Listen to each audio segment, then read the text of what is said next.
Just give everybody a second to settle in. Grab a beverage because we are all about that hydrate or dihydrate life here. And really, I'm just buying myself time until I get confirmation that my audio is working. I'm waiting for the thumb from Mr. Bones. Hopefully I get it in a second. We're good. Okay. Hi everyone. We are here earlier. First of all, earlier than scheduled by about 4 minutes, but also an hour earlier than we normally are. Where's my chat window gone? Okay, we're just gonna have to give me a second to get. I've got to turn my chat dock back on so I can see you. I went to go say hi and none of you were there. I assume some of you were here. I was talking to you in the chat earlier. Alrighty, please load up. I miss my friends. All right, we'll give that a second to load. I cannot see any of you at the moment, but I am sure you are there. Hello, hello, and happy to— oh, there you all are, hello! Happy time zone, everybody. Good morning. It is still morning for me for another 4 minutes. Sorry, hello. I'm just getting kind of calibrated in my space here. I should probably turn on my control panel as well. Give me 1 second to just finish getting organized in here. And then I will show you how last week's Pokemon turned out because, oh my goodness, guys, I think this might be the best batch yet for being accurate. I think we nailed 3 out of 4 of them, and the 4th one is still pretty good. All right, if I can just put that there and then say hello to the chat. And like, oh, there's the chat, hello. So hopefully anybody who's here and it's like 11 o'clock at night for them, that's a little less unreasonable than starting to watch at like midnight, but also the US with my streams is kind of just like cosplaying the Australian experience, trying to catch anybody live. We all have to stay up to ridiculous hours. Anyway, let's swap screens and I'll show you how last week's Pokemon turned out.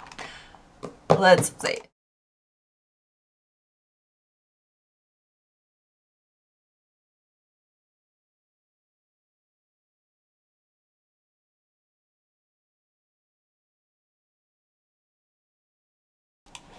Don't know why I always turn this microphone off. I'm sorry, guys. It's back on now. I turn it off at the end of stream, I guess, and then I just forget to turn it back on. I like how Mr. Bones has left a comment there that he's on it. You guys haven't necessarily experienced the problem yet. Anyway, all I was saying was that this is Bridget, the sheep. There's a whole story as to Bridget, but we will get to that later. Oh, there's a new shadow across my work. That's interesting. I think you guys can see fine though. We have our stream snacks. Gone for the sour Coke bottles again today just because I really enjoyed them last time and they kind of helped me stay level. All right, so first up last week we made Dratini. I'm getting a thumb. I'm with you. Okay. First up last week we got Dratini. I'm just going to pull up a sprite so we can have a direct comparison. Mr. Bones is doing something in here and that always makes me a little nervous. It's like, handsome man. Very distracting. Yeah. honey, I knew it was the poll. Okay, so Dratini is on the screen, and this is how Hydrini turned out. There we go. A little purple on the base of the eyes. We've got a little forehead gem. Put her in the pose. Reverse pose. She has a bolt in her as well, so she's very, like, I was about to say she's very stable and she immediately fell over. She stands! It's also just nice when they have like a little bit of weight to them. Oh, you can see her in that camera there. Hello. So yeah, Dratini was our first one. Then we made Caterpie the Caterpie. And oh my goodness, you guys. It's so good. Without further ado, we put the little rings down his side, and he's got his little feet, and he also sits up if I balance him. Like, so a lot of these guys require a little bit of help. Or at least he was sitting up yesterday. He counts. And yeah, he is just, I don't know why I was putting off making him for so long because I love him. He's my favorite. He very nearly was released as a pattern last week instead of the whole sheep video, just because I loved him so much. So that is Caterpie. He can go there. I'm going to try and leave him on screen just because anybody who comes up comes up, comes in late, can still sort of see them a little bit. But not at the expense of the notebook. Anyway, next we made Sneckens the Ekans, and we decided to go with poop form, if I remember correctly, is what we were calling it. He's just a little donut. I love the little peak of belly you get underneath each of the layers. He was constructed all in one piece for anyone who missed the last stream, but he came together really, really well. I love the definition between the layers. And I love the fact that I did a little dip inside so he still looks kind of donutty underneath, where we could have just got, like, cheaped out and gone flat. And we did decide that his tail was tucked up, so that's fine. He's just in full little poop emoji form. Just a happy little swirl. So that was Sneckens the Ekans. And finally we had, I have to be very careful with this one here because I keep saying it wrong and it comes out rude. We have Dip, Duck, Dive, the Doug Trio. As a reminder, this, you can see him a little bit in my hand there, but this is what Dodge the Diglett looks like, and this is Dip, Duck, Dive, the Doug Trio. So yeah, I did end up just crocheting around the outside of all of the 3 heads that we'd made. And then I sewed the heads together in the little Y formation underneath. Oh, hi Douglas, thanks for joining. Glad you could make one. That's why we kind of tried the earlier time frame. Oh, Jenny, I'm glad you love the sheep. I'm quite fond of the sheep as well. So yeah, that is Doug Trio. I'm glad you approved Nerd Tier Master. I know you were really looking forward to this one here. So those are all the ones we made last week, which means that our Pokédex is looking very full. Bear with me while I swap screens because we sometimes lose microphone in between. Oh. Sorry. Roll credits. So it means our Pokédex is looking pretty full. I've just seen it come up on the other screen, sorry. But this is what it currently looks like. Ready? We added 4 in 1 week. It's looking very well populated. And it's frankly a miracle that I was able to update this Pokédex, but again, more on that later. So, as for today's theme, I've seen some of you have been making some guesses already about maybe some birds stole our bait, which I loved the idea of, by the way. Like, I'm saving these ideas and they will possibly appear in future streams.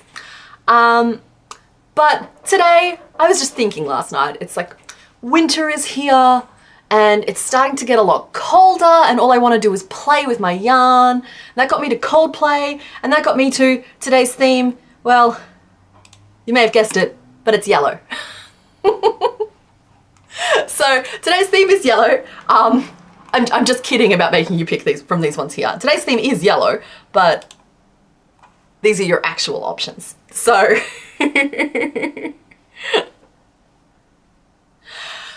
there are the options. I'm sorry, my brain sort of flatlined for a second there. We have some white, we have some brown, some pink, some orangey red, and we have some green. But I will say that I'm not trying to like trick you. It's just yellow is the dominant color, or at least like a major primary, like yellow is a heavy influence on all of these. I don't think you'd look at any of them and be like, not really yellow. So we are gonna get this poll started now that I've just waffled on.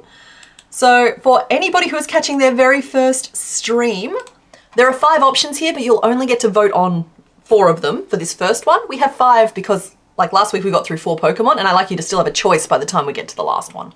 So don't worry about number 5, it will turn up in the next poll. So 1, 2, 3, 4, 4. Who is yellow? I mean, they're all, oh, just forgive my typing. It's all the way over there. It's going to be bad. Vote. Who are we making first? You've got an interesting assortment there of some interesting colors and some boring colors. Nikki, I thought some people might get it as soon as I said Coldplay. I was pretty set on the what happened to the bait last week theme, but I decided to go for something a little bit more, a little calmer for me this week. It's not winter, that's the polar weather currently sweeping over Australia. Is it not winter? We're at the end of June. Oh, you got excited for the yellow? Well, Grim Squirrel, it is. I can turn the yellow back on. That, like, the yellow is also technically correct. Both colors were sampled from the Pokemon that they came from. So, like, these are the yellows you're picking from. I just thought, oh, I nearly just revealed everything, guys. I'm gonna stop playing with it. I just thought these colors might give you a little bit more. But just for the people who aren't super into Pokemon, this might be slightly more interesting than picking from 5 vague shades of yellow. Oh, am I not logged in over here? Okay, well, you guys vote. I'm gonna get this sorted out over here. So I'm gonna cast a vote. And then it's gonna make me log in. Yep, there it is. Ugh.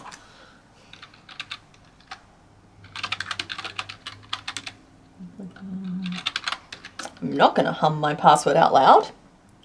That's for security reasons.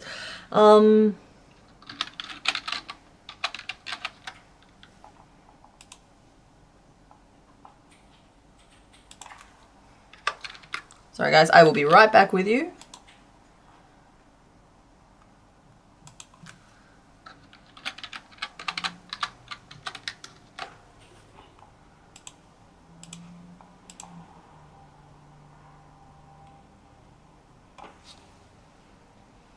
Honey, can you see my phone out there?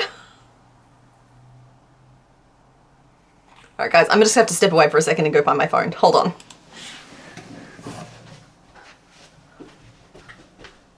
Here it is.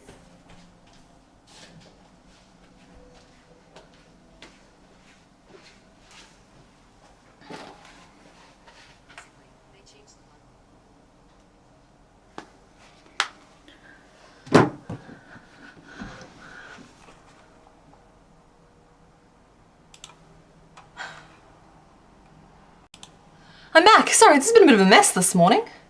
But, alright, how's this vote going anyway?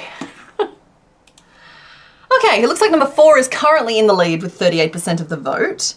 Oh, I've seen some people are registering their guesses. Oh, okay, I see Cubone, I see Ninetales, I see Abra.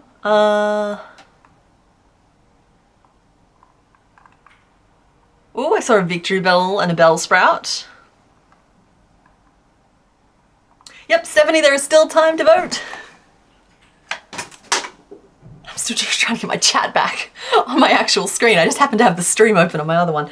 So we'll just take a minute and get this sorted, because I will regret it later if I don't. Oh, why are you doing this? Why are you like this? Why have you just taken me to YouTube?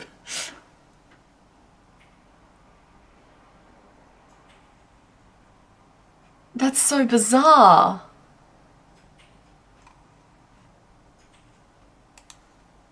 Okay,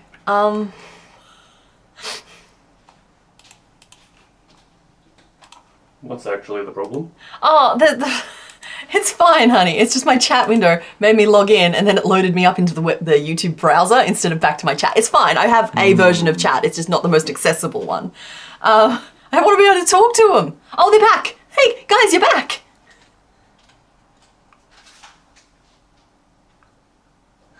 Okay. I'm seeing Vigil. All right, I'm going to close this vote off. I think you guys have chosen. I see number 4 has 39% of the votes. Let's end that poll. Yep, the evolutions are all made already, though we didn't name any of them because they were kind of the first in their name, because we did them as part of my second ever 24-hour challenge. So that was a day. I think I could do them faster now. I don't want to try, but I think I could. All right, so it looks like number 4 won with 39% of the votes. Then came number 3 with 27%. For anyone worried, I always reveal at the very end of the stream what all of the options were. So even if you can't stay through the whole thing, you can come back to the replay tomorrow and just skip to the end and you'll be able to see what all of the options actually were. And there'll probably be another vote in, normally we do take about 2 hours per Pokemon. So there'll be another vote in a couple of hours and you'll get to pick again. So let's erase number 4 and see who you've chosen. I have a feeling that some of you may have guessed this one, because of the options, I do think that he might be the crowd favorite. Oh, my mouse is not stable today. I have to focus to not reveal any spoilers for any of the others. And it is, of course, everybody's favorite electric mouse, who doesn't count as a starter in Mr. Bones' eyes. There he is. We're making Pikachu. Finally. I know that this one has been long awaited. Yes, the theme today is yellow. They are all yellow Pokemon. He doesn't have 3 evolutions, and therefore he's not a starter. He does have 3 evolutions. That's wrong. He's the middle evolution. Well, that's even wronger. It's fine. Everything's fine. Let's draw some Pikachu. Let's swap to the other screen. Let us draw some Pikachu. Now, I've been keeping this Crochetdex counter on the screen as like the ones that, as we finish them, but I think that got confusing last time. So we'll tick this up to 47. It's Pikachu is our 47th.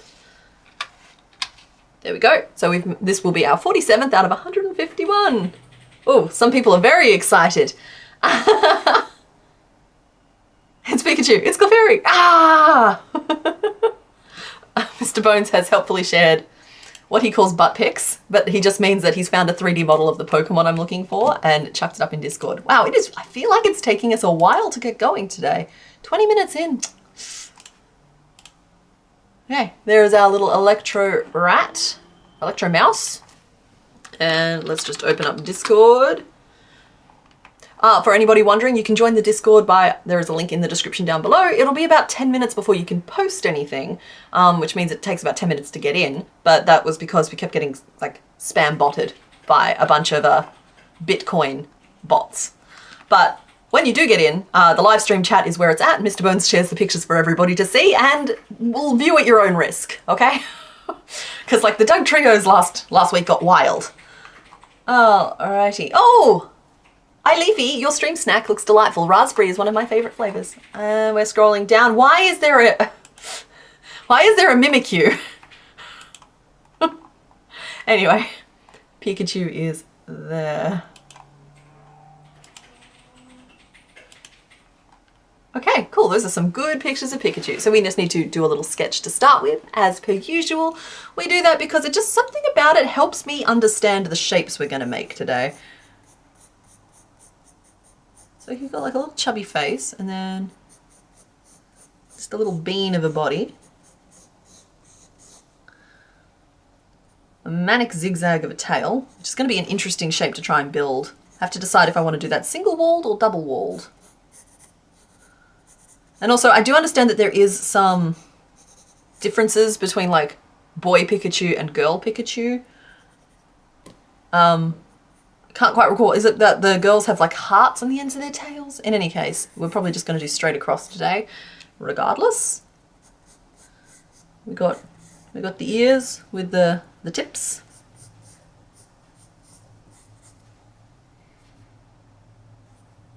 I'll be doing closed mouth for Pikachu.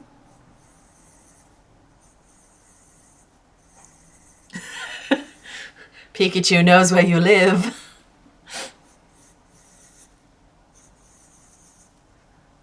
Cheeks. Little hands. Little hands won't be a big deal. And just some little feet. We might even be able to build most of this just as the body. And I do know that Pikachu has stripes on his back as well. He's like a little potato mouse. With I think it's 2 stripes? 2 little brown stripes on his back. Think the tail needs to be double-sided. I tend to agree with that, Andy. I like to do things double-sided when I can, just because I don't like the flimsy look. That said, Dratini's little fins turned out fine as a single layer, so we'll just see how big or small Pikachu ends up being. He should be called Dark Stanley. Okay, I don't get that reference, but let's just trace around it.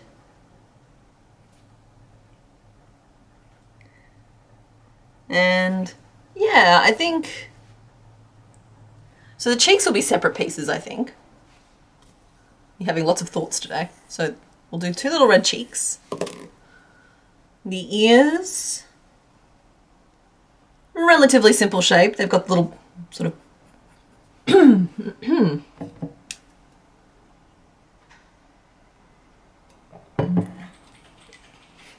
hi, Twin Mama Crafts, thanks for joining. The Trini turned out so stinking cute. Oh, I'm so glad you think so. I think Caterpie was my favorite from last week, but honestly, I love all of them for different reasons. Like Dratini because it's Dratini, Caterpie because it turned out perfect, Ekans because of poop. Not normally my kind of humor. I just something like I've always wanted to succeed at this construction method, and this is my first real success, I think, at it. And Doug Trio because I think that the Doug Trio and the Diglett are just like super close to what their model actually is. Part of me wants to look up that old Pokemon card. That, you know, I don't know if you guys know about like the original like chubby Pikachu. What a little potato. Oh my goodness. Not that the modern Pikachu isn't adorable, it's just at a certain point he was like adjusted for crowd appeal. See, I even have a hard time drawing this dang tail. It's going to be interesting trying to make it. I'm tempted to leave the eyes like that, but we won't nightmare fuel little Pikachu. Instead, we'll make him slightly cross-eyed. There we go. Okay, so the pieces that we need, they're not too overexposed, I can use pencil. We've got 2 cheeks. We'll need 2 ears that will start at the tip in black and then change to our yellow further down. Little hands are easy. They're just little nubs with some of those little treble crochet fingers that I do for a lot of them. I did them on all 3 original starters actually. The Bulbasaur's toes, Charmander's fingers and Squirtle's fingers. So that won't be hard. The little feet are just tiny. Geez, those are tiny little flaps of things, aren't they? I don't even know if they warrant a separate piece, but they're just like these little feet. So this is going to be won or lost based on the main potato body shape. Yeah, Chonkachu. Yeah, it's a Chonkachu. Mr. Bones does keep track of all of the names, and we do run a poll at the end of each Pokemon to name it. So, like, I'm sure Chonkachu will make that list. But, okay, we need some back stripes, which would just be 2 little stripes. And then we've got the tail, which if I draw well enough will help me, and if I don't, will just make things worse.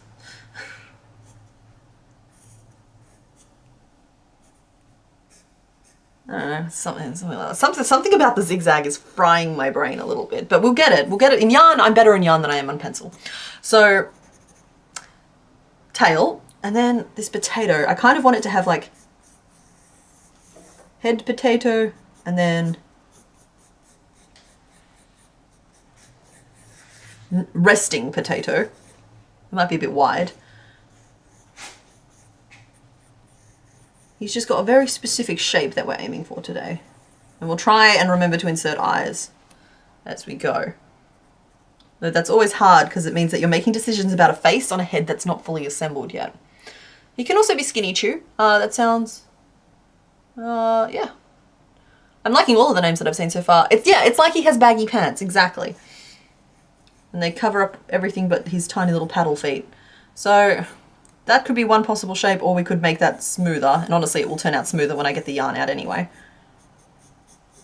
But it's like somebody's like gently gripping the top of a bag of like flour, and like all of the weight is nestling at the bottom. Not that I'm suggesting you do that to your Pikachus. We do not stand Pikachu abuse here. And then from the side, it kind of also needs to...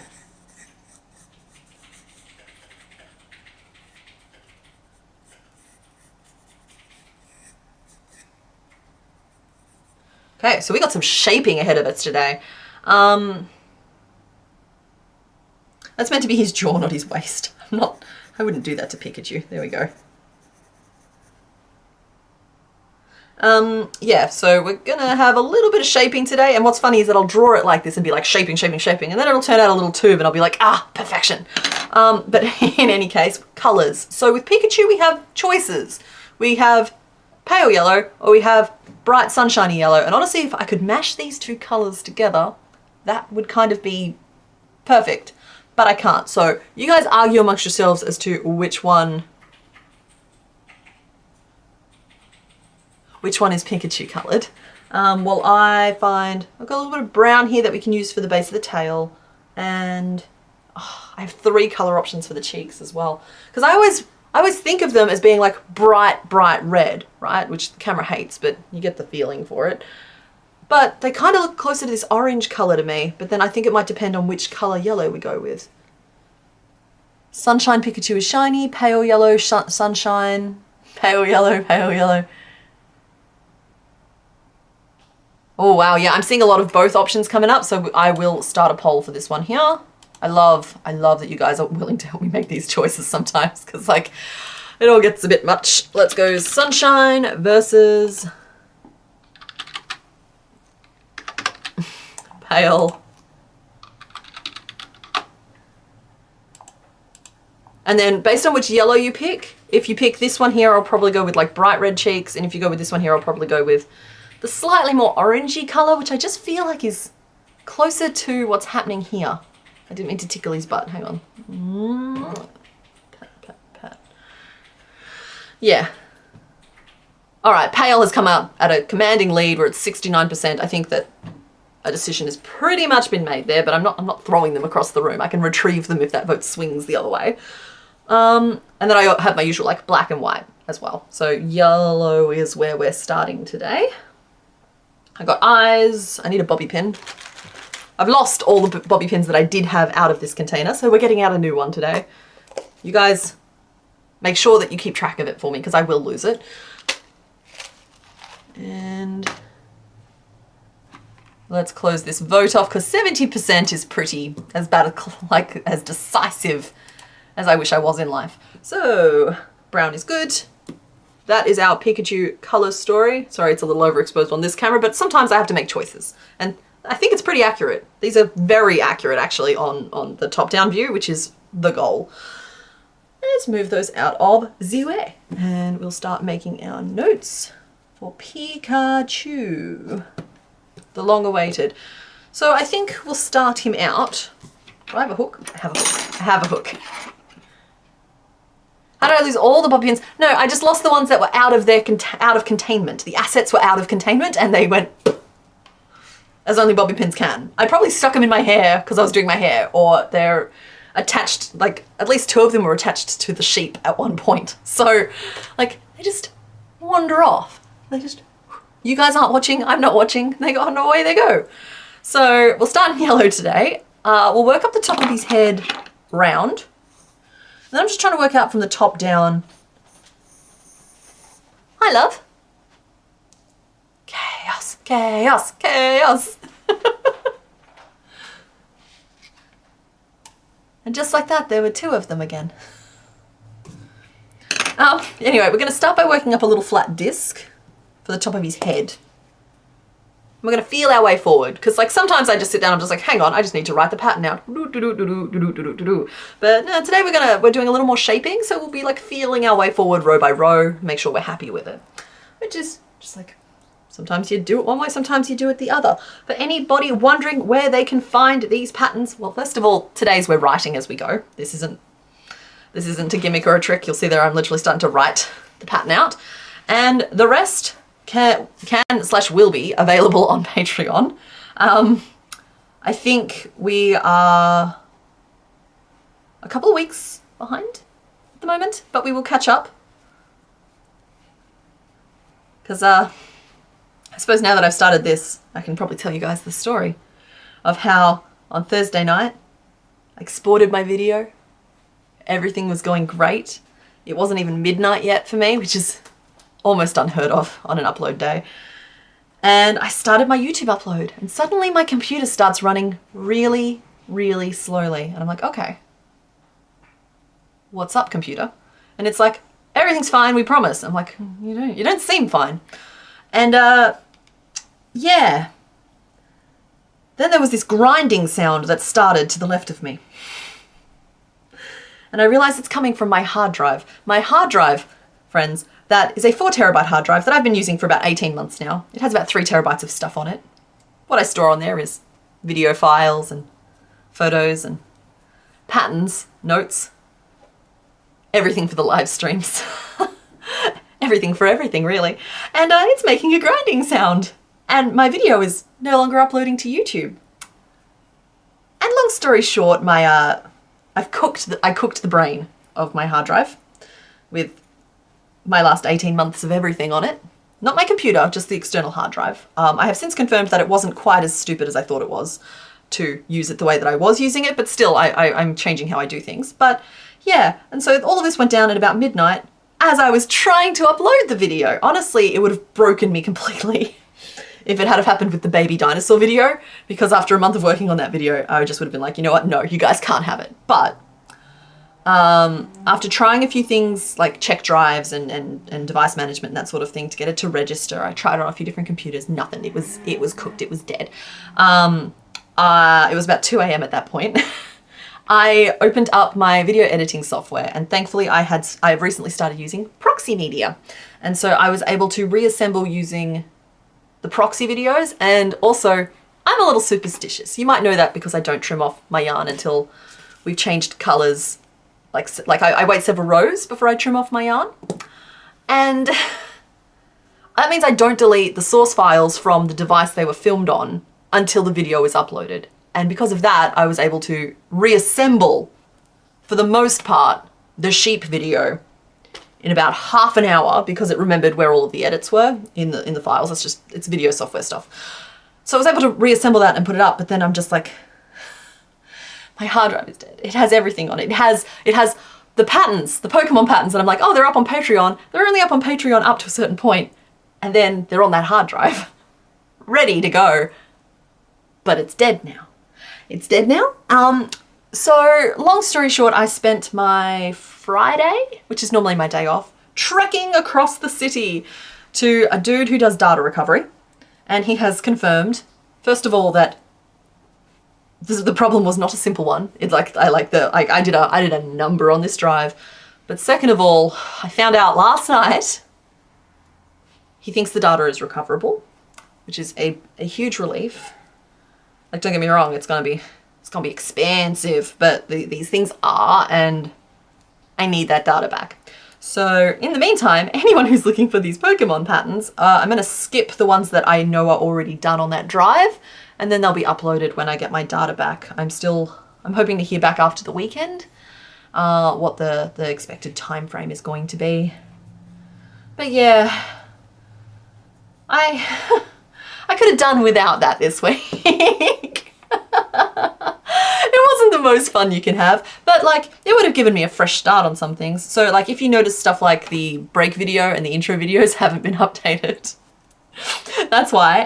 The Pokédex I was able to update because I had an export JPEG of what like the final thing is without all of the layers in it. And I've just literally put the new Pokemon on top of that image instead of into the actual document with all the layers. And so like, it's not ideal, but I meant that I could update it for today. The thumbnail couldn't get updated. The choices document I keep on my streaming computer, so I was able to like just copy it back over there. So that wasn't a big deal. But like, it's the small miracles of it, because in the filming of Bridget the Sheep, 3 days before this happened, on a whim, I copied all of my patterns, my PDF patterns that were finished and exported, and like the ones that I upload to Etsy and Patreon. I copied them all onto Google Drives so that I could access them from here and not just from where my external hard drive's plugged in. 3 days! 3 days was the difference between an absolute nightmare and this somewhat milder version of that.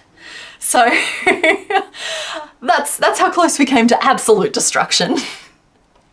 But are we doing a male or female Pikachu? Male has lightning tail, female has a heart. Darcy, we're going to do a male Pikachu just because I don't think I'm going to do a heart tip on the tail. But yeah, what caused it to die? I have a full, like, 4-paragraph explanation from it, but I was reading and writing to it constantly, which isn't necessarily best practice. They are designed for it to a certain extent, but not for 12-hour days for 18 months straight.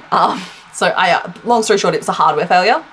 Or at least that's what they think at the moment. So 1, 2, 3, 4, 5, 6, 7, 8, 9, 10, 11, 12, 13, 14, 15, 16, 17. I've just autopiloted the top of his head right now, so I just needed a second to calibrate.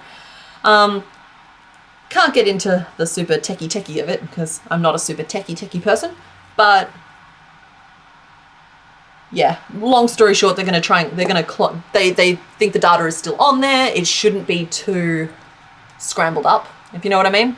And they're going to clone it onto a new device as best they can. The hardware cannot be repaired. So yeah, that's going to cost nearly $1,000. So that's the price of not having proper backups, people. I share this as a learning opportunity for us all. When I say save your work, now we need to add backup your work to the list. We're going to hydrate or dihydrate, we're going to stretch, we're going to save our work, and we're going to back it up in a second location.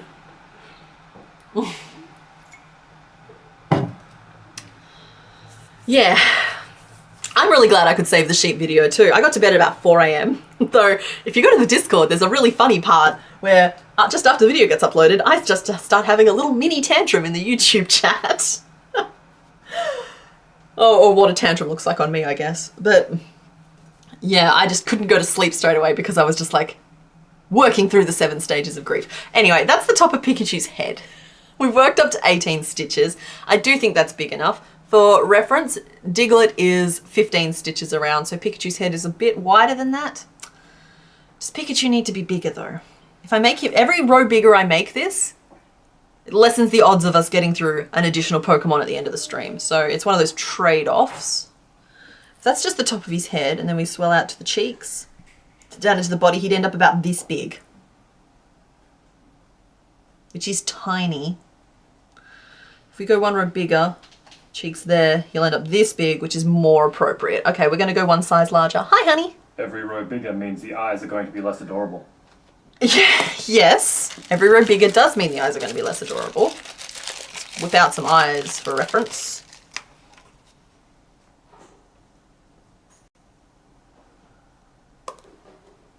I still think we go, do we go one row bigger? Oh, thank you everybody for your condolences. We think small is fine? Okay, cool. If you guys think small is fine, I'll go with it. That saves me a hassle. He just might have super big neotenous eyes, so I think I'm using that word correctly. Am I allowed to ask for how far down Ditto is on my list? Honestly, I kind of decide on a week-by-week basis what I feel like working on. Like this week, I know I can't handle anything super amazingly stressful because of the blood pressure of the last few days, because all of this has happened in the last few days. But so like don't expect Gyarados, for example, coming up today. Whereas like something like Ditto will be slotted in when and if I need one that I think I can polish off in less than an hour. I am trying to knock out all of like the mid-range ones first though. So anything that I think will take like 2 to 3 hours. But okay, like I'm acting like I've got some sort of like method to my madness. Honestly, I usually sit down on a Saturday night and I'm just like, right, who do I think, what's the short list? Who do I think I feel like making this week, or who do I think I can handle making this week? And then on Sunday morning, I make the final choice and like eliminate any that I think might be too stressful, or if they're all looking too simple, I sub in some more complicated ones. Because there's some complicated ones today. There's just not any of the true nightmare material ones. And Ditto is a nice simple little goo ball. But he has his own challenges in being as free form of a little goo ball as he is. You made a tiny Wooper? That's adorable! I bet making its antenna would have been a struggle with only 18 stitches to work with. Been there and learned that lesson. Heart attack, glad you're able to find someone to save for. Yeah, me too. Because like here in Perth, my options were thin on the ground, and honestly, like I say, it's expensive, and don't get me wrong, that's a lot of money for me. But the others were more expensive. This guy seems to be an absolute hero. I'm hoping he comes through. I'm sure he will. I have to have faith. Though the bizarrity of the action did strike me, that I crossed the city, I rang some guy's doorbell, I handed him my hard drive, my precious hard drive with all my stuff on it, and then I walked away. And there's just something very bizarre about that transaction. Like there on the street, I handed him my hard drive and then I left. And I just doesn't feel quite right, you know? Okay, so I've done 2 rows of 18 single crochet to give the head a little bit of thickness. And now we're gonna build the cheeks out. Hi. To be fair, you handed him your hard drive while you were standing next to a very large, manly, 6-foot-tall skeleton, so I don't think he's doing He did look very startled to see you there. Yeah, very startled. Mr. Bones came with me. Because safety first, people, when going to meet strangers in their home offices. So the cheeks, I know I want to place roughly like here, and we want our finishing off point to be as far away from any shaping as possible. And by finishing off point, sorry, in that I misspoke, I mean active loop. Shaping is easier when you don't have to worry about decreases falling over the top of like the ends of rows. So we'll put that all the way over there. We know this is 18 stitches around, and we know that these are going to be, I'm going to do 3 stitches in each of those. So now it's just about working out how wide we want the face to be. So if I'm just looking at it here, and I'm pinching 1 stitch with my fingers, and I'm going to count 1, 2, 3, 4, 5, maybe 6 across, pinch with the other stitch. So I think that looks pretty good in terms of a face. So I've got 6 stitches across what I want to do there, so I can fill that number in. This is 18 as a whole. You can't really see that on camera, I'm sorry guys. But yeah, we've got 18 in our round. We've got 1 and 2 stitches used for our increases. We have 6 stitches across the face, leaving 10 stitches remaining, and we want it evenly placed. So we'll put 5 on either side of the row. Then we can just work around 5 stitches, 3 single crochet into the same stitch, 6, 3 single crochet into the same stitch, and then 5 again. And that's how I've worked out the shaping for how I want these cheeks to sit. 3, and I'm just going to write that out fully before I pick my hook back up so I don't get lost along the way. Now that does only add 4 stitches to our round, which does throw off all niceness when it comes to multiples of things, because it means that we're at 22, but we'll fix it in subsequent rows. Kiki Crochets, you focus on your crocheting. That is completely fine. We are here as background noise or as company, whatever anybody needs. So happy to be able to see the process, learning so much. Oh, well, that's great. I'm glad that you're learning. Sometimes I get a little bit mathy with it, I think. I'm trying to like calm down and show a little bit more of like the actual like thought process instead of just then you divide by 6 and you add 3 and then you do 2 and then up and around we go. I was like, I don't think that's helpful. It's just like, yeah, I position cheeks by looking at it, working out what looks like the right width for the face, and then just building it backwards from there. Hoping to start making your own patterns soon? Oh, good. I'm glad, Gemini. I think I saw that this was the first stream you've been able to join. I think. I might be confusing you with a different name, but yeah, it's cool. I'm glad that this can help. This series is kind of like, I really like Pokemon, right? First of all, that to one side though. I like making Pokemon on stream because it takes all of the creative pressure away, and instead it turns it into a challenge of solve the puzzle of how to make this shape, which means that I can just, instead of trying to like draw something that I think you guys will like, instead I can just show you guys how I would make a bunch of different shapes. And goodness knows with Pokemon there is a lot of different shapes to make. And it's kind of almost, this series kind of acts as like an extension of those design guide videos. It's just like, yeah, okay, cool. Let's talk about shaping, because I do it for 6 hours a week now. Oh, is there a blanket? I want to see a blanket.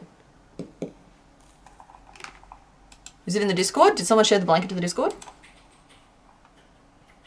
Noted here, Master, we're looking at you. Oh, 9 panels left. So, okay, so we're not reacting to a blanket that's there yet. We're reacting to the fact that you're nearly finished one, which is still like massive, by the way. It just means I can't see it. Someone found the Chonkachu. Oh, he's such a little bean. Anyway, paying attention again to what I should be. Let's pop that out, so I don't have to keep looking at my stream in the corner of my eye because I'm twitchy and it's distracting. Hello. Jastronaut, great name. Welcome. Gen 1 and 2 are going to be fun warm-up, and then 3 and 4 are going to have huge jumps in complexity. Yeah, you're not kidding. And then I'm having like active waking nightmares about some of the ones in the later gens, because I'm like, how, like that doesn't even have a body. What is that?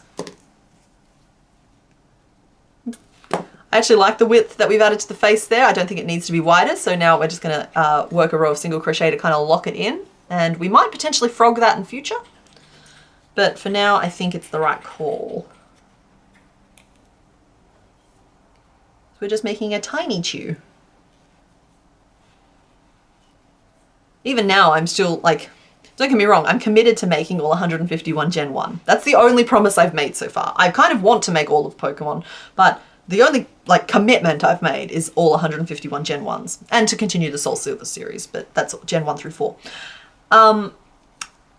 Yeah. But I'm also still like, it's the duality of man, you know? The back of my mind is still like, how do we skip Mr. Mime. What can we do that would make everybody okay with skipping Mr. Mime? So, yeah. I think Mr. Mime will also be a fantastic entry on Halloween. What day does Halloween fall on this year? Is it a Sunday? Because that'd be handy. I think was it a Friday last year?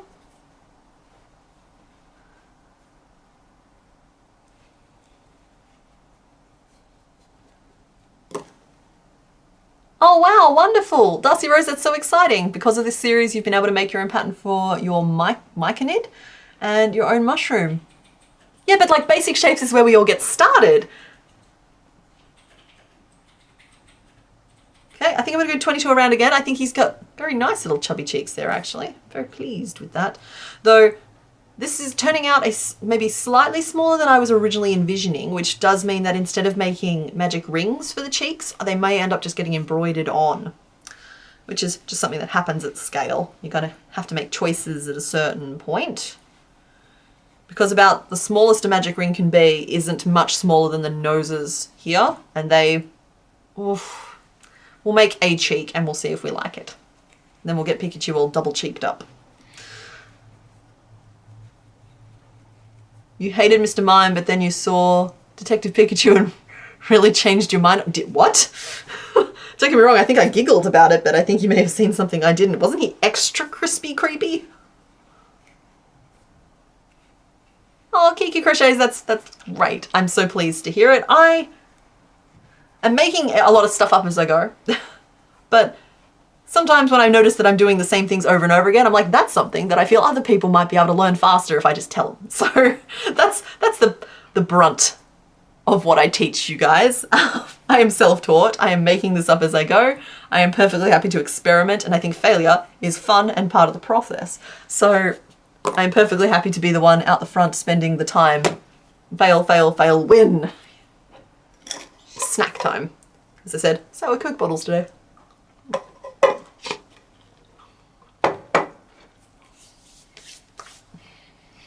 Mm-hmm.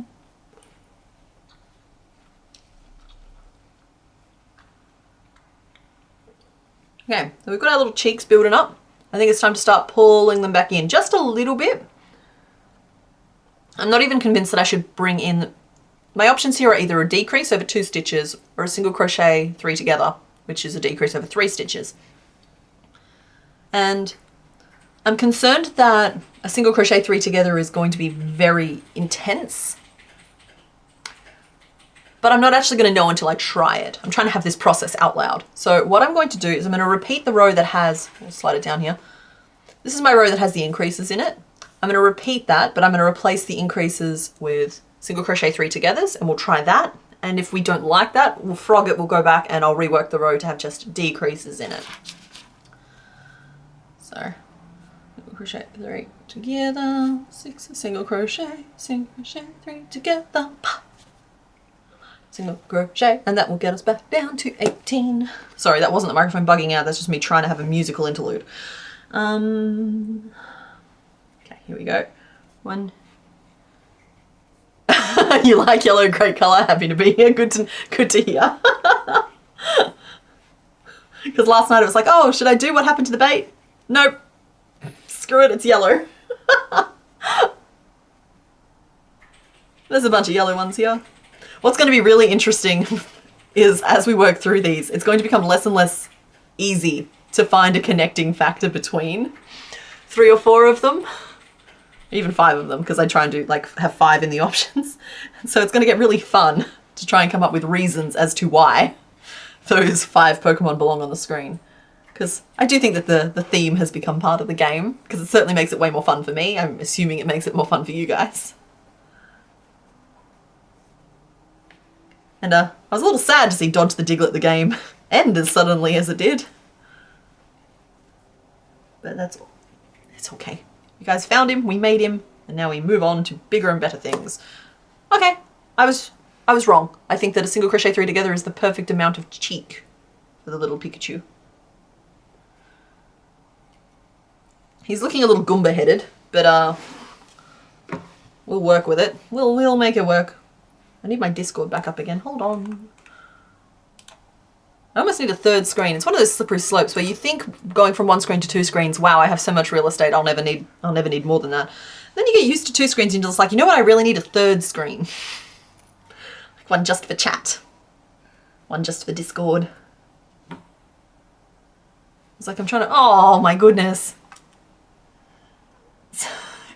Critter Crocheter has shared a little Mr. Mime that they've made from a tutorial video on YouTube, and it's a little bean, and it's cute, but I'm sorry, that's not how we do things here. We don't make potatoes if there are other details that we have to include. So I don't think I can take the potato route, unfortunately, as fun as that would be for me. I need to scroll all the way back up to find, there he is, Pikachu. How far apart are your eyes? All of these are butt pics.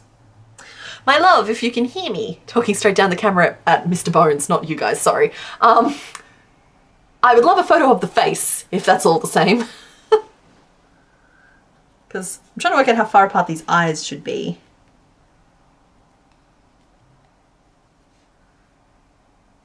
For anyone wondering, Mr. Bones is my fiance and he's in another room. Yep.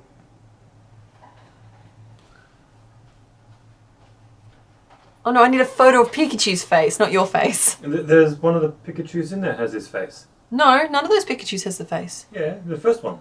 Honey, that's Mimikyu. I couldn't tell. He's just such a good boy.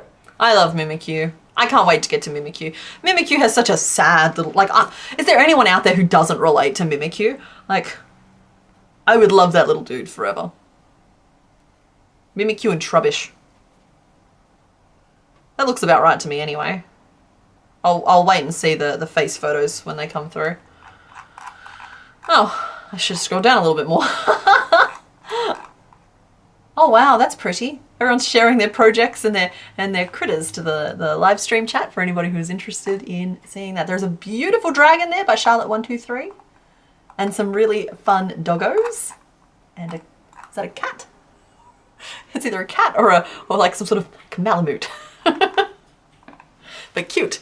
Okay, cool. So yeah, I think we're the right distance apart for a Pikachu head. Immediately replaced by a caterpillar. Thanks, Caspian.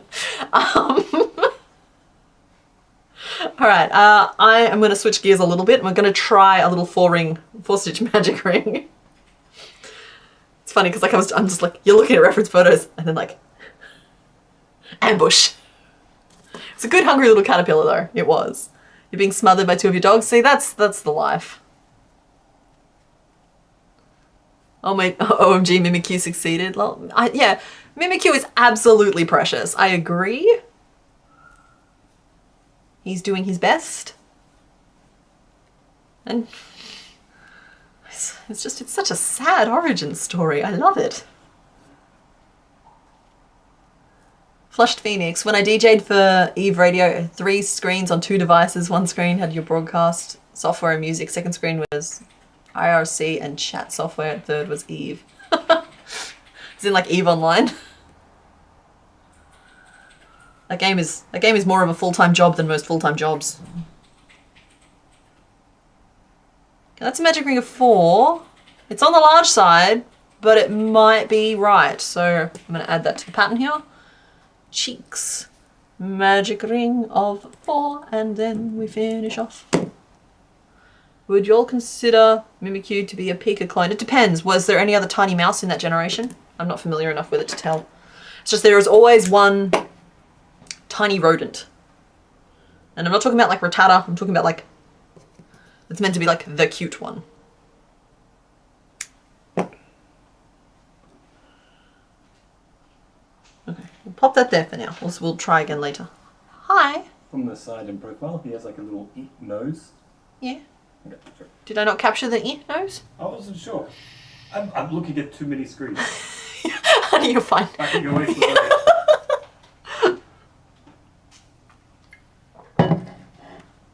Well, Marigold got some head pads this morning, but I'll give her a chin scratch for you, okay? We don't want her to be too spoiled.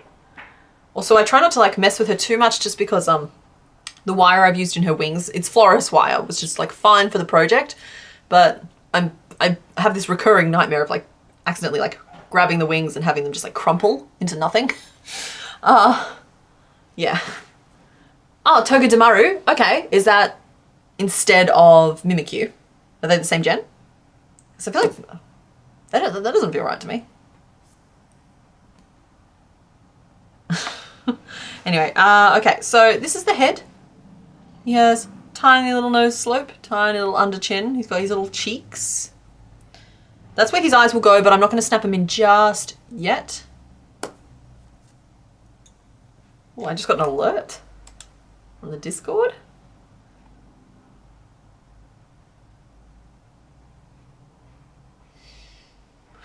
Did a whole bunch of you guys just join the Discord server? Because if so, welcome. But it sent me a warning that I might be getting spammed. So thank you all, I guess. I hope you have fun. It's a good group over there. I'm choosing to believe that it's all of you guys joining up and nothing else. All right, so we're going to keep building this body now, and I think we're going to slope out the back a little bit.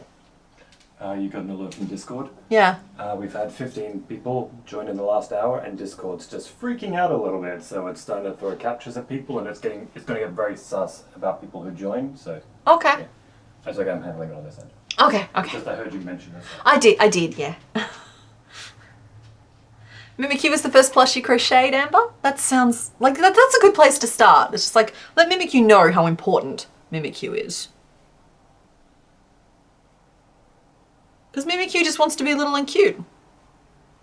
Anyway, back to the shaping of this Pikachu. We are going to, similar to this tiny little bean in the corner here, I want to start putting a couple of increases. So I'm literally like 2. Maybe here. The drift is starting to hit me a little bit, but like here and here. So like 1 at the start of the row, 1 at the end of the row. I should draw this out, shouldn't I? That's how this works. So there is our round. That's our start point heading this way. Our cheeks are roughly like here and here. And we have 6 across the face. Do we want to pull in that chin a little bit more, or is that a good level for it to be? I think it's actually a good level, so we won't touch the face. Instead, that will be 8 stitches from there to there. And that leaves us 10 stitches to play with here. So I think I'll go stitch and then increase, and then stitch and then increase at the start and end of the row, which will help the back of it. And then let's see, so that does increase. I kind of want to put increases at the sides just to shape the little fella, but I don't think we're quite there yet. So I think we'll just do this row where we start to grow the back a little bit, and then in the next row we'll start growing out the baggy pants. Right? Deal. So why don't I do play Pokemon and then make the Pokemon you get anymore? I do. I just, okay. I haven't done one in a while, but like it's not cancelled. It's just not happened yet. The Soul Silver run is still a work in progress. It's just every time I go to do it, I experience some sort of spectacular technology or spiritual failure, and it doesn't get done. Those videos take a good 3 or 4 days to film and a good 5 to 7 days to edit sometimes. So like it's hard to fit into a weekly structure. That said, it's just paused. It's not happening. In fact, if I had a slightly more successful June, we definitely would have had another one by now. I'm going to try and get one done next week, but it's going to depend on if I get my assets back from the hardware failure. Because that has all of the game files and stuff on it for it. So, oh, I made myself sad. So hopefully all of that stuff will be back, and then we can carry on.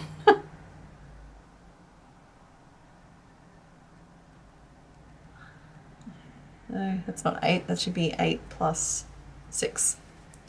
14. And around we go. So that's 1.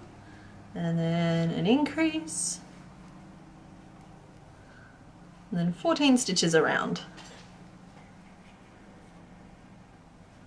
Oh yeah, they are tremendous fun to make, and I'm trying to find, I don't know, maybe I can run it past you guys, because you are the live crew. Welcome, live crew. I assume most of you will have, even the people who normally join at 1 PM, they're here now if they're going to be here. So for the Soul Silver run, I'm trying to like work out how to do it in a way that doesn't make it too spoilery for you guys, or do you guys not mind if it's spoilery? Because the ideal way for me to do it would be to, I could either like have the gameplay on stream, which is a bit of a nightmare with the computer I currently have, but at minimum, I wouldn't mind making them on stream. It would actually take a lot of the pressure off because it means my stream time could be used to help with that video.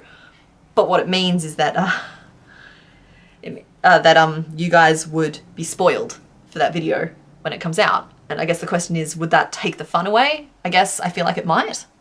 So I don't know. I don't know if I can stream them, if that makes sense. I'm just going to change the rotation on this slightly. Because I don't like where they hit. They ended up hitting like off to one side here, and if you can see his eyes there, I didn't want the back to swell off to one side. So instead, I'm trying to like move it around. But I think one stitch is going to get the job done, so I have to go all the way back to the start to move it one stitch, but it's going to be worth it. You don't mind if the video is spoiled? Okay, that's good to know, because like I understand that like live stream, like being part of a stream, hanging out in the chat and all that, it's a very different experience than watching the final curated video. But I guess I'm trying to gauge how much of the joy of the video is the joy of discovering what the evolution was next.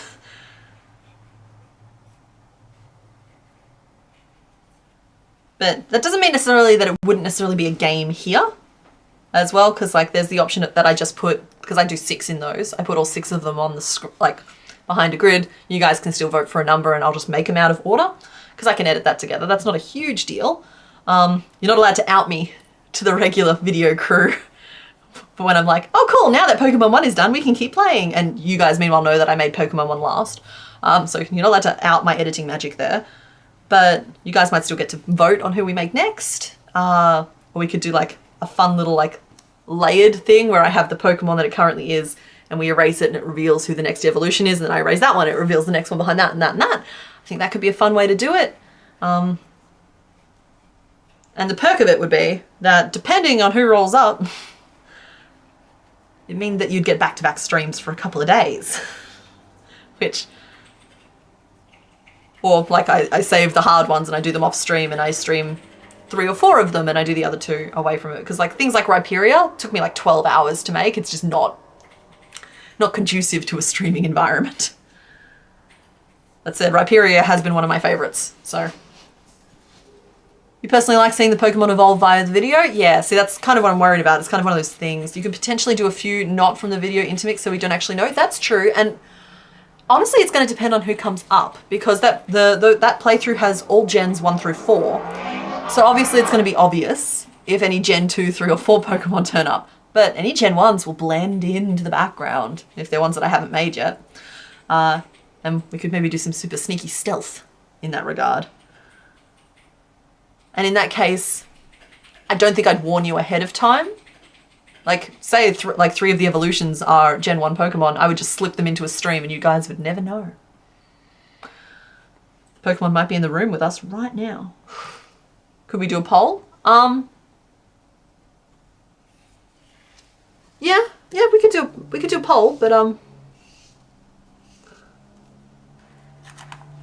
yeah, you know what? Yeah, I'm happy to do a poll. I find that the polls are they're not always like a super accurate for things like this, but we'll try. Do you mind spoilers in the live streams? Now, this question refers specifically to the concept of me playing my Soul Silver run and then making them on stream to turn into a video. So nice, simple, yes or no. No offense is taken at yes, by the way. This is me, it's like polling the audience. I'm just trying to get a read on the temperature here. And for the record, I wouldn't consider Gen 1s that I've slid in amongst the group that I'm going to be using in the videos. I wouldn't consider that spoilers because you wouldn't see them coming. If I don't have to reveal it, then it's fine. Oh, Nikki, that's very nice of you. CK is literally the only YouTube I've ever watched so religiously. I hope to like live up to that standard. Yeah, Nerdity Master, I meant, not necessarily, I'm kind of on the fence about whether or not I'll be able to pull off the playing of it, but like because I can't commit to that. I'm about 75% sure that I can get it to work with what my current situation is. But like, yeah, I potentially playing it on stream, but I'm mainly referring to the making of the Pokemon for it on stream. Good morning, Anne-Marie. Going to bed now. Kiki Crochets, that's perfectly legitimate. Thank you for hanging out.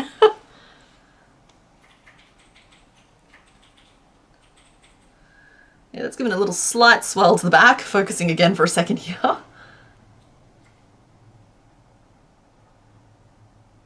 I don't know, I'm a little bit miffed here because having a hard time kind of visualizing the shape properly. This first one always is a little bit of a warm up. It's Pikachu, so no pressure or anything, but I happen to know that people are going to be very critical if I don't nail this one. These are the only streams you watch, let alone regular. Yeah, I'm funny like that. Like I'll pick a streamer and they'll be my streamer, you know, they'll be the lives I watch. And it goes through phases, and it doesn't mean that I don't like the content any less, or I don't like the content anymore. Like I went through I liked it when Sophia Nygaard and Tyler were streaming. They were fun. I like the Evan and Caitlin streams. Don't mind a little bit of pirate software. I used to watch a streamer, but he doesn't stream anymore, so he just sort of stopped one day. And that, yeah, that was what it was.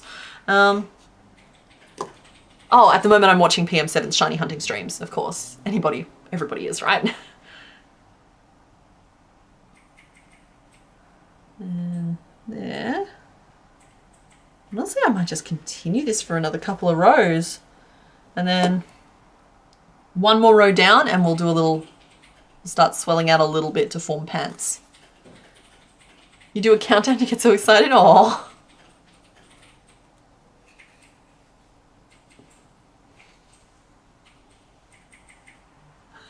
Sanity Creations, I'm sure Mr. Bones will wander out from wherever he's hiding during the break.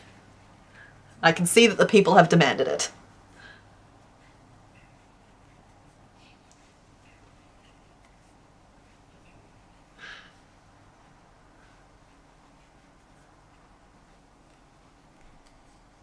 You have a hard time with most streams because the chat moves too fast. It feels very impersonal. Yeah, no, I get that. It's one of those things of some streams suffer from success. We're currently a very cozy little size. There's normally about 200 or 300 of you here. And that's just, it's good. I've watched you guys bond with one another, which is it's very nice for me as a creator to know that I've made this little space where people are like making friends. Yeah, that's 2 rows of that. Yeah, so now we need to position some little legs, some little pants. So we're going to do that very gradually. So no increased 3s here. We're going to do regular increases, and we're going to put them 3 from the end, and then we're at 20 at the moment. So then that should be 9 stitches across. 1, 2, 3, 4, 5, 6, 7, 8, 9. Yeah. Sorry, when my eyes are calibrated, they are accurate. So those 2 stitches are exactly the ones that I was pointing at.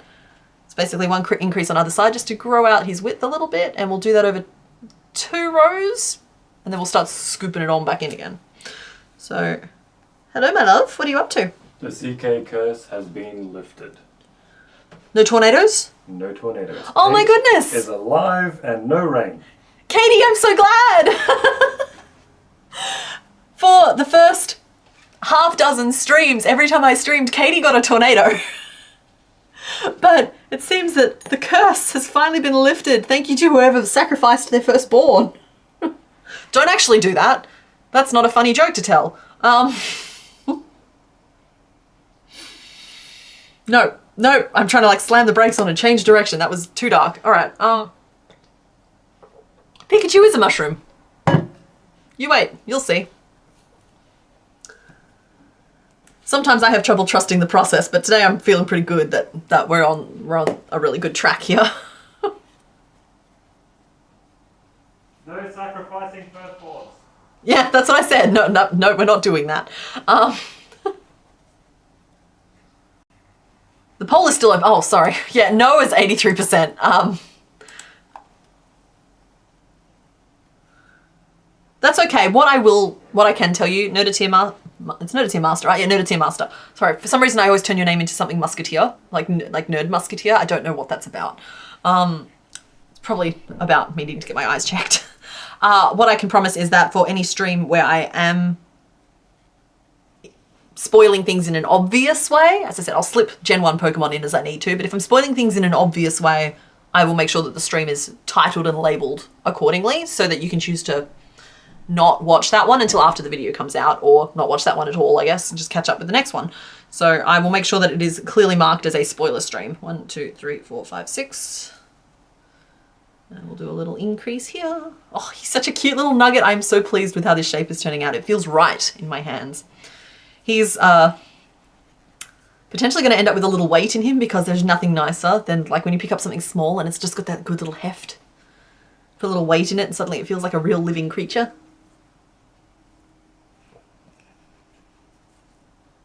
Nerdeteer comes from Nerd Musketeer. Okay, well, yeah. I was like, yeah, I wanted to apologize because I know every time I go to say your name, I swear half the time I get it wrong because I'm saying Musketeer instead. It's like, no, it's just I'm not reading it correctly. I'm sorry.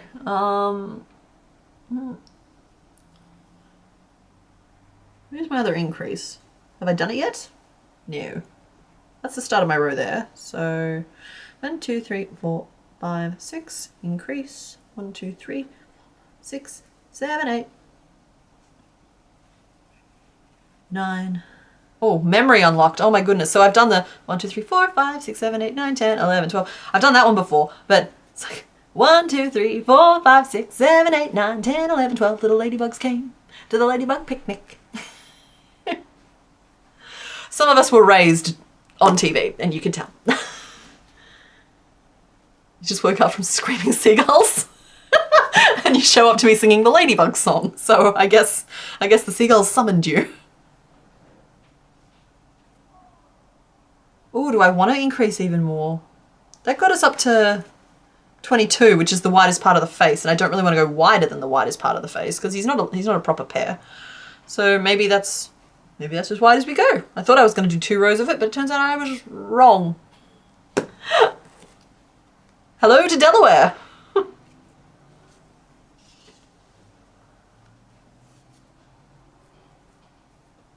Oh yeah, 1, 2, 3, 1, 2, 3, 4, 5. Once I caught a fish alive. It's like all the good little counting songs. So I suppose that the gen coming through now has their own counting songs. They're just not as much fun as ours were. Through a stitch. Ooh, wow. Marty, that sounds so pretty. You're fitting the fairy dragon wings onto a more basic dragon for a Nibblings mobile. Yeah, the full fairy dragon with the tail the way that it is would have trouble fitting into a hot air balloon. But yeah, no, those little wings I'm very pleased with. I'm still trying to work out, you may notice that I haven't done Scyther, Beedrill, Venomoth, or Butterfree yet.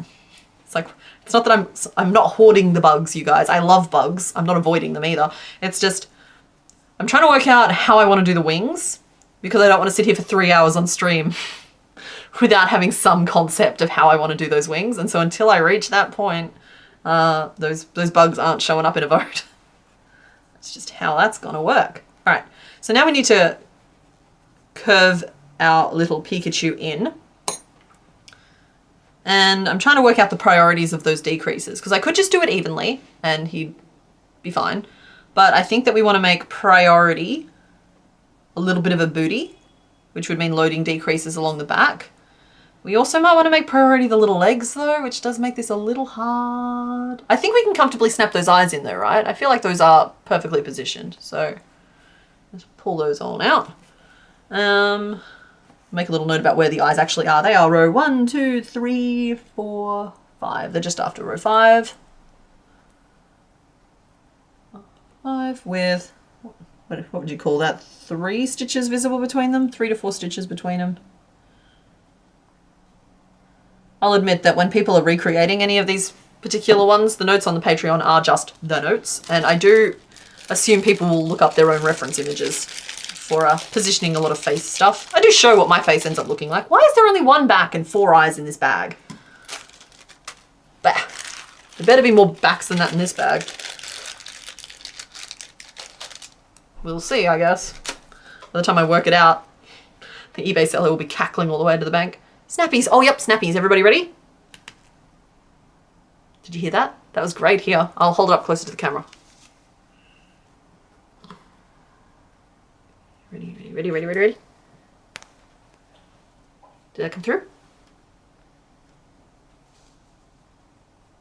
Yeah, so with Butterfree's wings, I've actually made a Butterfree before, but I did it as, I worked a lot of color changes to build up the thicker black patches like a flat piece, and then I like stitched the black in between. That was way before this channel, so that like don't go looking for a video, there isn't one. But it turns out really large and not quite right.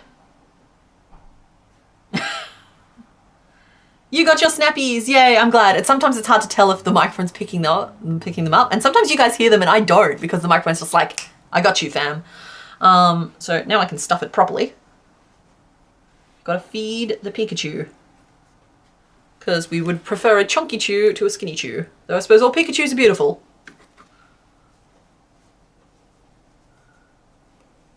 Being able to snap them with your hand sounds nice. These ones here aren't super rigid. Like the backs on them are very soft plastic. But I do pop them on backwards. Because I can't pop them on for frontwards. They just work better with these particular ones. Oh my goodness. I stuffed him and he turned very chunky. And so now I think actually I need another row before I start decreasing. Because suddenly he got wider and it threw off his proportions a little bit. So we're going to do another row.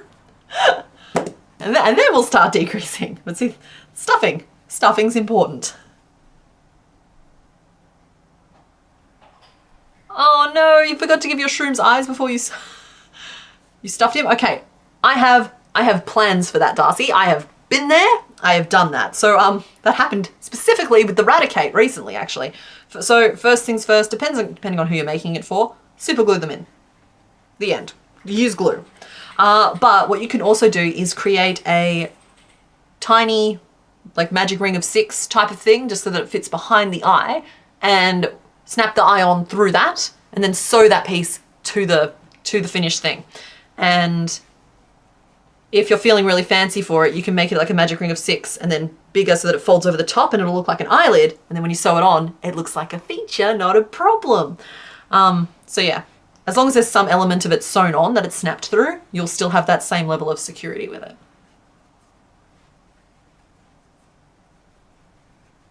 You got hips and they do not lie. That is right, my love.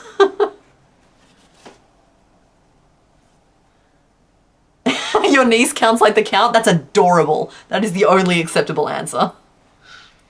In a world where you can train your kids to count however you like, always choose the count. 1, 2, 3 single crochet. All right, okay. Okay, with a little bit of the height restored, for some reason looking crooked to me, it always does that. We'll pin this little cheek on and we'll adjust to it. There we go. I'll probably reclaim at least one of these pins later, because goodness knows I always run out by the end of these streams. That cheek looks really big to me. Where does the nose go on Pikachu? It's kind of... Oh, I need to scroll back to my reference images. Where's the face? How's the face? Where's the face? That's not the face. The face is down here. 35 new messages, y'all! There it is. Okay, so yeah, the nose is level with like the bottom of the eyes. So obviously it won't be a perfect little dot, but that's where the nose will sit. Do we think that cheek is too big?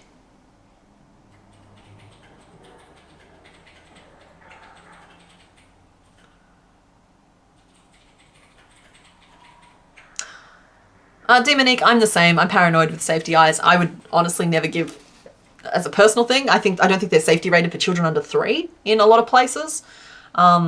Whereas like, I've said that before and people argue with me that they're safety eyes. It's like, it's a personal comfort thing. I don't think you're legally allowed to sell them for children under 3 in some places. But I just could never live with the outcome of those eyes coming off and choking a child. So I make my choices accordingly with what I'd be able to live with. So...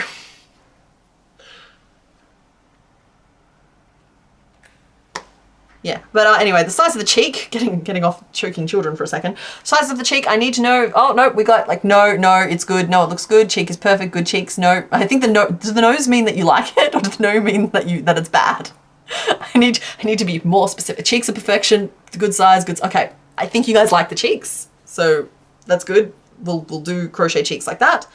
I'm going to pull in his tiny puffy pants now. I'm going to use the row where we actually worked the increases to help calibrate where the decreases will go. But I'm going to do them as a single crochet 3 together to create more of like a you know this thing.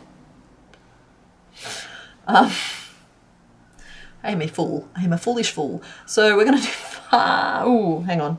But the drift might have impacted us, so I'm going to count 1, 2, 3, 4, 5, 6, 7. Yeah, the increases definitely hit us. 8. I think I'm going to do 8 stitches and then my decrease. Because then the decrease falls there. And I want the other one. 1, 2, 3, 4, 5, 6. There. Cool.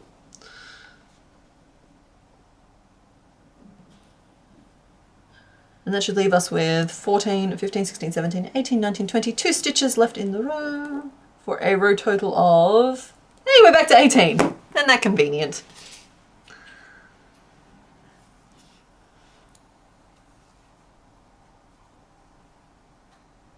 Yes, cheeks, yes, banana.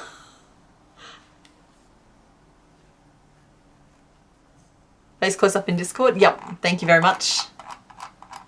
Oh, wow, that owl looks incredible, Kirabelle. That's a beautiful colours there. Oh, giant slowpoke from Keller Baby. Oh my goodness, I'm sorry, you guys, I can't. Wow, Janie Puff, you've made so many of them. Sorry, I can't get distracted by you guys' pictures though. They're so good. You guys are so talented. What's with all the surprised Pikachu faces? That was gross. I'm sorry. Oh, and the Pikachu Hell March. Mr. Bones, you are stirring up problems. And I've taken my stitch marker out, but did I actually stitch yet? Oh, banana has been suggested for a name. I understand.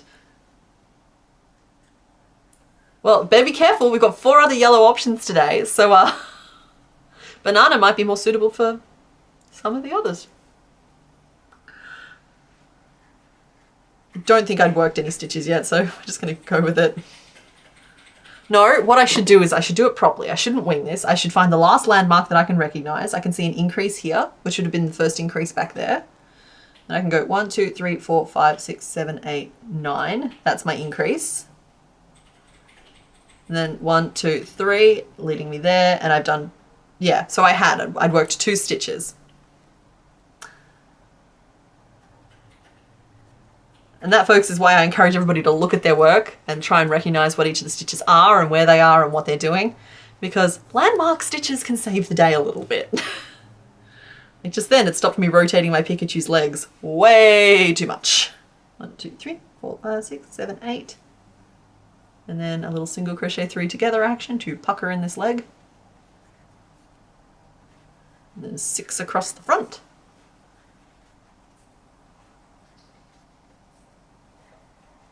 Are we an hour and a half in already? My goodness, we need to pick up this pace.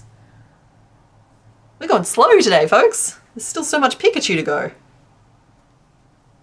That ain't right. 2, 3, 4, 5, 6.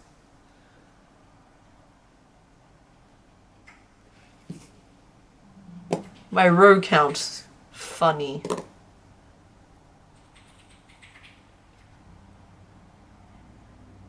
Well, 13, 14, 15, 18, 19, 20. That's the right stitch count. I must have just... Hold, please. We're getting to the bottom of this. Normally I just carry on, but if I'm telling you guys what to do, I want to make sure I'm telling you the right thing. 1, 2, 3, 4, 5, 6, 7. That's the problem. I know what's wrong with it. Ain't got no gas in it. There it is. now the stitches will line up. Too much fun, not enough Pika. Yeah, well, and also to be fair, it did take us 20 minutes to actually start crocheting. I haven't quite gotten a smooth flow with all of the business at the start of the stream yet. So, it's not that I'm designing slower. Now, are those even? One's there and one's there. They're even enough.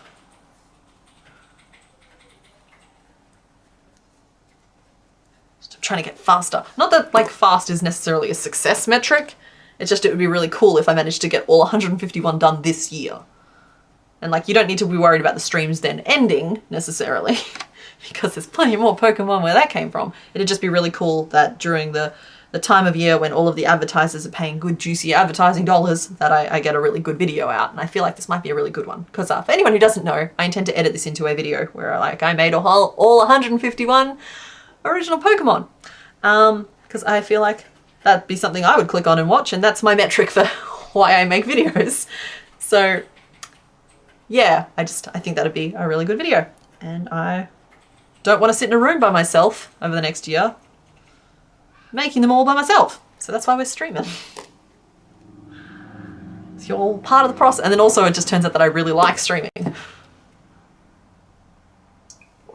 Mr. Bones and I both look forward to this day all week long. It is just really cool and chill, and we're the perfect size right now with just like the right number of people, a lot of really cool fun people. Pikachu needs a hat with Make Kanto Great. Oh my goodness. I think we should keep Banana as a name for later and name this guy Chonkachu. Well, I mean, that's a strong vote. He doesn't have quite as much booty as I would have liked, so we're going to just add our decreases along the back here a little bit to tilt him forward, but we're going to put a weight in. And I have my bucket of bits here. I think he needs something little bit heavy. I think that's a pretty good candidate. I like these washers for things. That's actually what's in the base of Doug Trio. He's got a washer in him because they're flat, but they're like a nice distributed weight. Stole that out of my dad's tool shed. That might be perfect for Pika. I like that. That's going in Pikachu. End of sentence. Not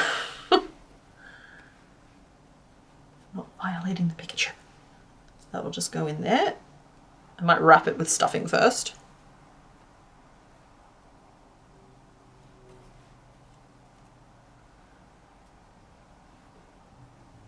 Because I think I said at the start he was a candidate for some weights.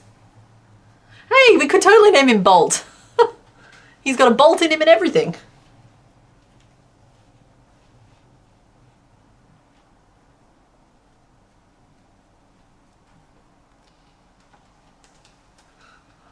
Why is Mr. Bones running laps of the apartment? What did you guys do? Did you send him on a quest?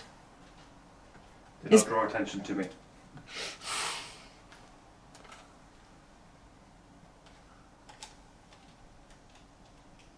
The way someone could make an edit of all the out of context things just making Pikachu. Yeah, I'm sorry. That just... I don't always have the most stream-friendly sense of humour, and so I accidentally say a bunch of stuff that I would not say in scripted content. But that's part of the fun of lives, right? You get to actually meet me as a person a little bit more than in the scripted content.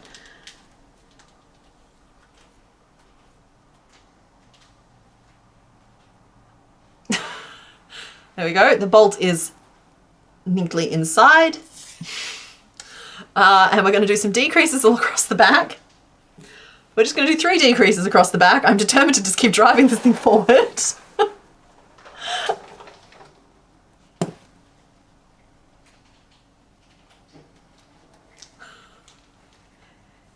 Mr. Bones definitely has the zoomies right now. I don't know a Pokemon called Bolt. What am I missing?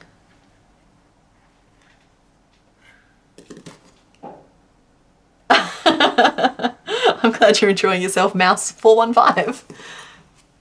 Found yourself saving berries. Yeah, exactly. Like, and as you go for like walks in your neighborhood, I mean, don't be obnoxious about it, but just like landscaping gravel from people's driveways. Just a piece or two here or there.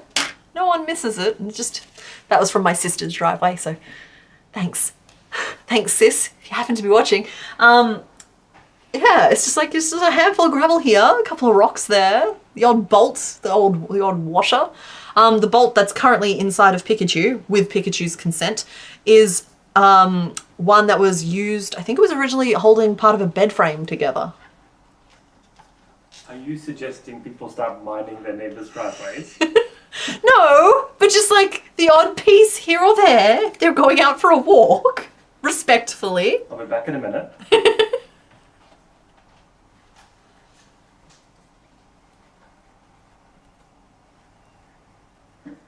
Yeah, see, rocks. It's finally it's a use for all of those wonderful rocks you find. Because you know how sometimes you just see a rock and you pick up the rock and it's a great rock? Now you have something to do with the rock.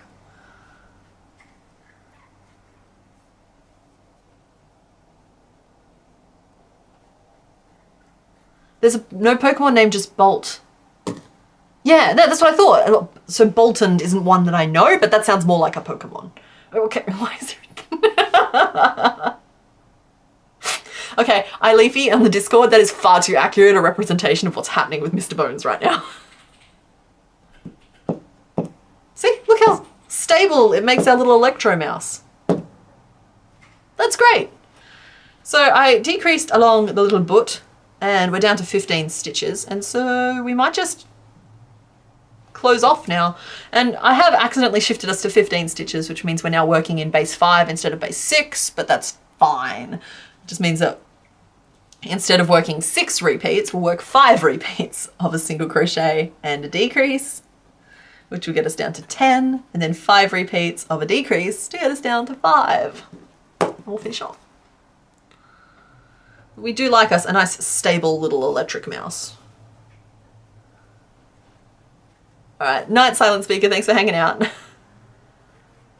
Like, a live stream is not worth skipping sleep for. I understand that I'm in a weird time zone for some of you, but the replays are available. Sometimes they go offline briefly after I finish streaming, but that is for processing, not me. That's a YouTube thing. They got to process, and sometimes they go offline during that, but they always come back up really quick. So it's not something that I've ever really talked about.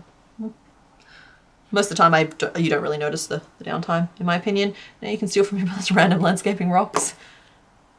Yeah, see, I've got these little fairy stones. I like to use these in, like, anytime I make Pegasuses or unicorns or horses. These I put in their feet. But they're also in Golem's feet, but Golem is not currently on my desk. They're just like the perfect foot size for the way I make things. And they give that feet a little bit stability.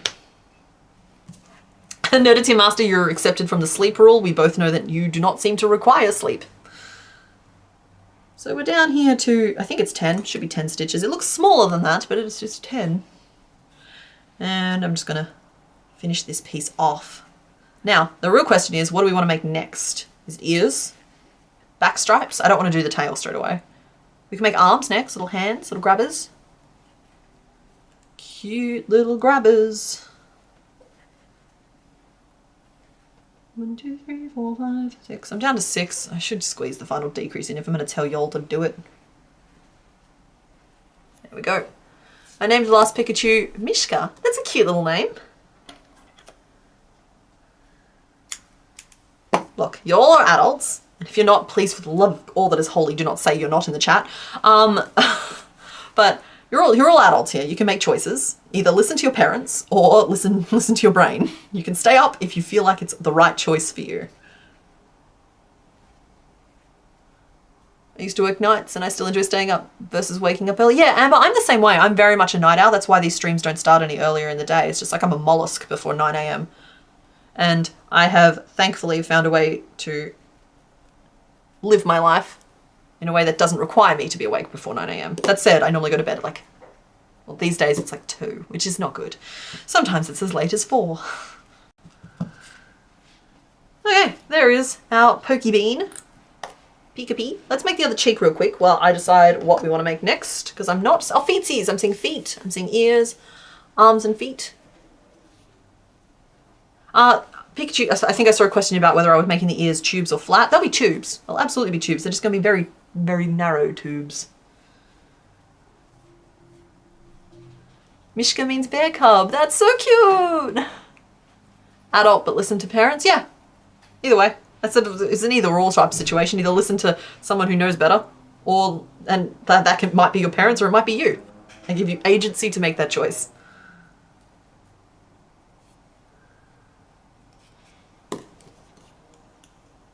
You're a night owl but only have one day of the week. Yeah, Gemini Alice, that's rough. Only one day of the week to sleep late. God, I have stress dreams about the 9 to 5 job I had.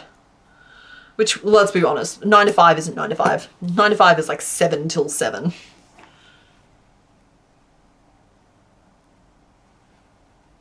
I work longer hours now, but my days include sewing canopies together and crocheting and talking to you guys. So I'm very blessed. I am. Don't remember the last time I had a day off, but I'm very blessed. Yeah, it's Pikachu Day! Crafting chaos with cat. Does that mean there's a cat on your lap, or is your name Cat? I love that. Just such a stable little mouse. Okay, so we've got little cheeks. I think I saw a lot of votes for arms and feet, so that might be where we go next. I think the ears will be what bring it all together, but we'll do tiny little grabbers next, because they're just going to be tiny little beans with some fingers attached. I'm going to start with a magic ring of 6 and just see if that gives us the fingers we're looking for. Yeah, thud. Hi! Oh, that was squeaky. Be really careful, because this is the most stupidly difficult thing I've made, but here's a little cap frame. I was furiously looking for my hair frame. I could tell what was going. Oh no, I want to let it dry. I don't want to touch it until it's dry. No, it's just sticky tape. It is more or less dry, but like it's the most fragile thing. It's going to fall apart. Do I show them now or do I show them later? I'm just trying to keep it off camera. Put it on his head. I want to see this. I'm going to do it on camera. Prop Master Mr. Bones has come through for us again. That looks like a Team Rocket hat to me. I don't know about you guys. We'll have to see if we can fit the ears on. For the meantime, Diglett can go. Oh my goodness, it actually fits perfectly on Diglett's little head. He wants to be the very best. Diglett can mind the hat for now. Anyway, back to the hands. See the chaos I live with? It's like, how am I supposed to resist a man who brings me tiny hats for my Pokemon?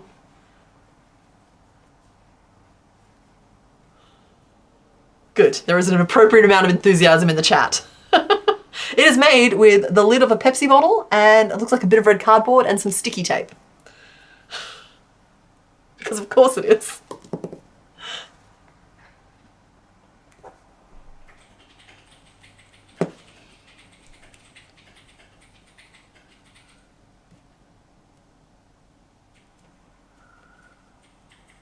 Okay, so the test of the tiny grabbers. So similar to the, honestly, it's the exact same way that I did. So making the sheep this week, I alternated single crochet and treble crochet for every single stitch. And I was commenting to somebody that that's also just happens to be how I make fingers and toes and claws on things. And so while you guys might see a puffy sheep, all I see is a ball of fingers. Bah, bah, bah. Still a good sheep, but ball of fingers sheep.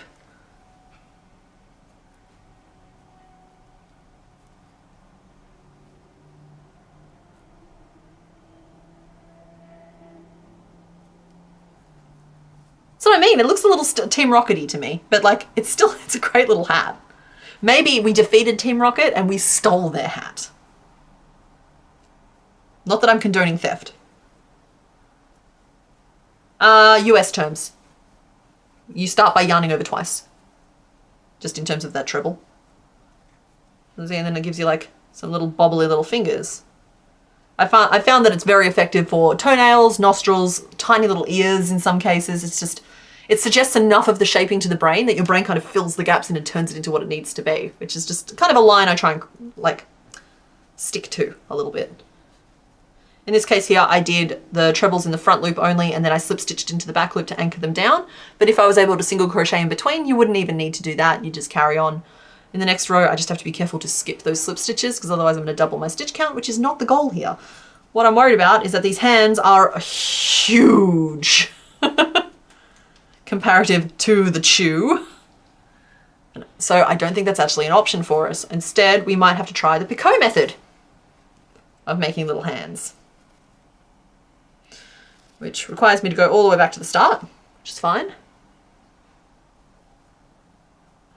Grim Squirrel, with the ball of fingers, you're not going to sleep tonight. Nightmare.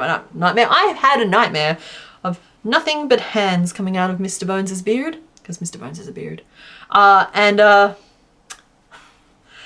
I woke up screaming, it's too many hands, it's too many hands. So, welcome to my nightmare, sir. Or ma'am. Ungendered. Here we go.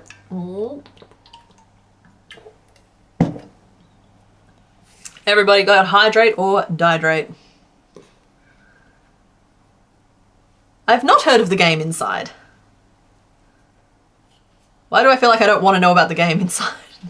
No, you didn't steal the hat from Team Rocket. The hat was the prize for beating them. That's right. That's what I mean. Though, like, I've said it before and I'll say it again. It always feels a little bit like you're mugging people when you fight them and then take their money. Just saying. Cheat ring. I'll do 3 and then I'll do a little picot.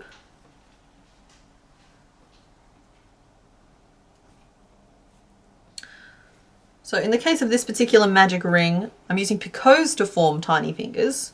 See if that works for us. But the picots don't count as actual stitches. They're just a decoration. It tends to be how I use them in my patterns, though I understand some people use them to add stitches, which was a revelation to me. And since I found that out, I've been very careful to tell people, doesn't add a stitch, just a decoration. So I think that's 6 around. If I tighten that ip. Well, he's still on the large side. I'm having a hard time with the scale of this little chew. Because he's so small. It's hard. It's difficult. This is hard. This is tricky.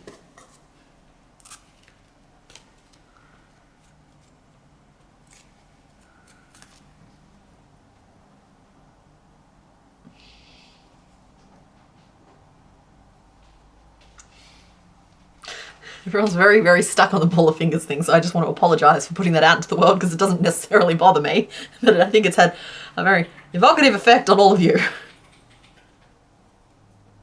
It's just sort of saying Pikachu just has an honest dream of being a working criminal, his own 9 to 5. Biblically accurate finger ball? Okay, I'm sorry, this chat needs some holy water or something.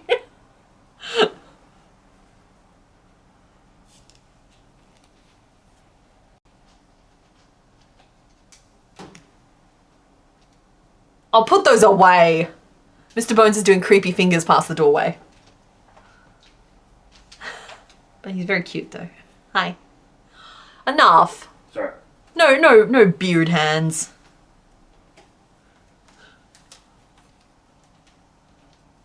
Oh, night Sales Brow, thanks for hanging out.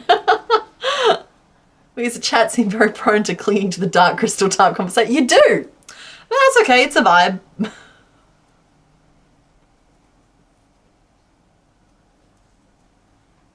We're here for it. So after failing to make hands the way I would prefer to make hands, now I'm making nubs. And I will explore things like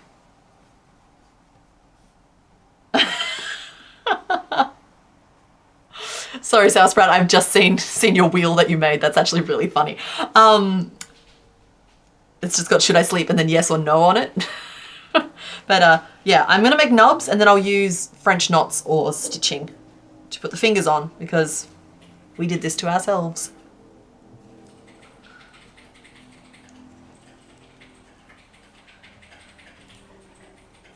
Okay.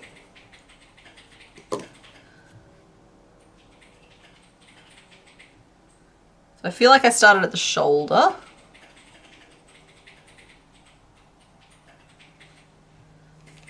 The magic ring is 6 and then I did 2 rows of 6 single crochet.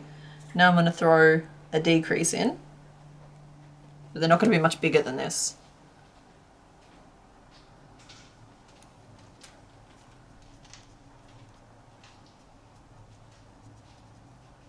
Yeah, we got this. We got this, guys. increase.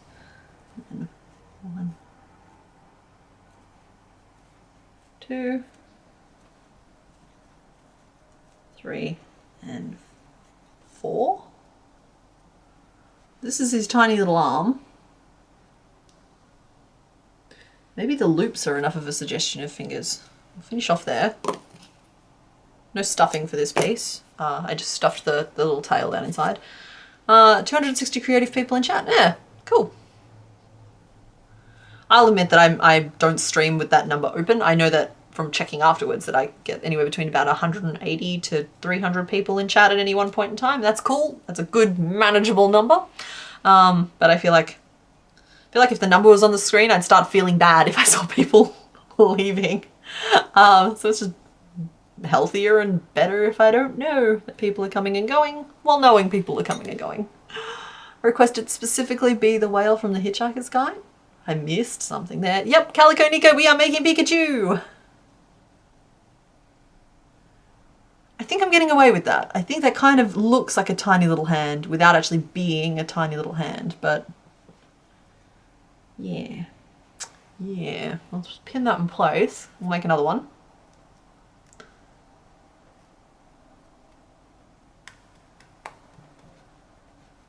Do you have to fight me on this? I think it's funny that you guys asked for a hat for Pikachu. I would have thought apple was a more popular choice. Well, what are they called in Snap? Puff fruit. Katie, in the space of 2 hours today, you smashed your knee into a wall hard enough to bruise, shut the middle toe of the other foot in a door and lost the nail, and broke your glasses. I'm here with Nerditia Master. Do not move. Stop moving. You've clearly used your allowed movement for the day.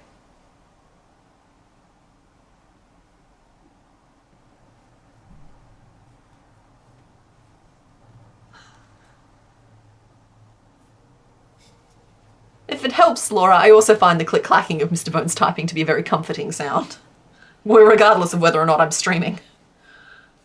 Oh, hi, Roberta! Welcome to the live. Oh, guys, okay, so the hard drive isn't even really the only story coming from this week. It's just the only story that it's super comfortable to tell, because my other story involves a purchasing decision that I made and then came to regret. So I was in the shops the other day and the cost of living is a lot right now. So I saw that there was a sale on a type of yogurt that I'm very, very fond of. It's the best yogurt. Anyone who lives in Australia, it's the Gippsland yogurt. It's like normally like a bucket about this big with a black lid on it. And they do regular yogurt, but they also do flavors that are just like honeycomb crunch, and they're not really yogurt, but they call themselves yogurt. But anyway, I like just their plain yogurt, and it's normally a little too pricey for me. But I rationalized it when I saw a special that they had going on, which was this beautiful 2 kilo bucket of the stuff, right? With the use before date at the end of July, which is great. And it was only like $13. And I was just like, awesome. That's my yogurt for the month. This is going to be fantastic. I love this yogurt so much. I will never be sick of it. Foreshadowing. Fast forward to I get it home. I open it up and I have a little bit. It's like, it's so delicious, so creamy, so amazing. Mr. Bones wanders through. He's like, hey, did you check that didn't have a use within 3 days of opening sign on it? I hadn't. And it did. So I proceed to try and eat a kilo of yogurt. I tried to eat the whole bucket in 3 days. I made it about a kilo of the way through in one day. And it turns out that while I'm not lactose intolerant, I think nobody could tolerate that volume of yogurt. And long story short, I never want to eat yogurt ever again. I'm done with yogurt. The yogurt phase of my life is over. I stuck a bunch of it in the freezer. I got through, like I said, just over a kilo of it. And, I don't know if anybody's, yeah. So that, well, that's the thing. Gippsland yogurt, it's delicious. It's so, so good. I enjoyed the eating of it. But I may never eat yogurt again. My yogurt days are behind me. I used to be an adventurer before I ate a kilo of yogurt in a day. Mistakes were made. Okay? That's how my week started. And then it just got more and more off the rails from there. Overgurt, yeah. Well, it was more like YOLO-gurt.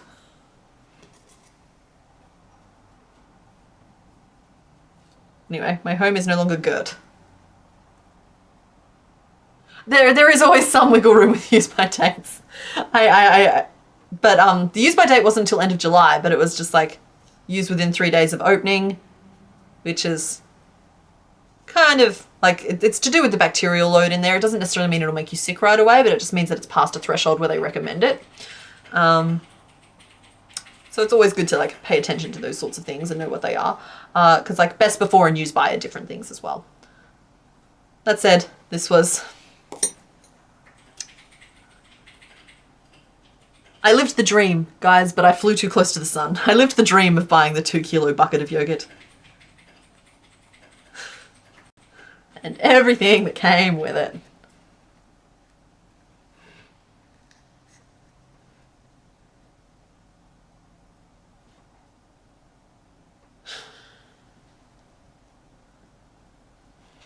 Okay, he's chunkier than ever now that he has tiny little arms. Could put him in a proper little leap pose if we wanted to. Everybody was kung fu fighting. Or is he playing the guitar? Okay,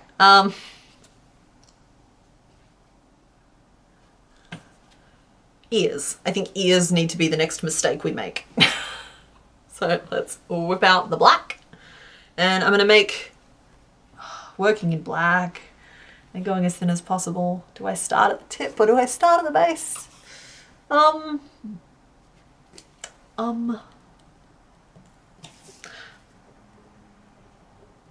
We'll start at the tip. We'll start at the tip.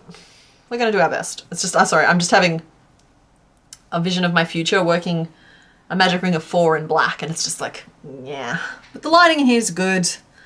It should be fine. I just don't want to go any bigger than 4. Like I'll work the most of the ear in 5s, but the tip needs to be a little bit pointier. That's my 4. I'm only going to do like, probably only like 2 rows, maybe, in the black. Come on. There we go. Alrighty.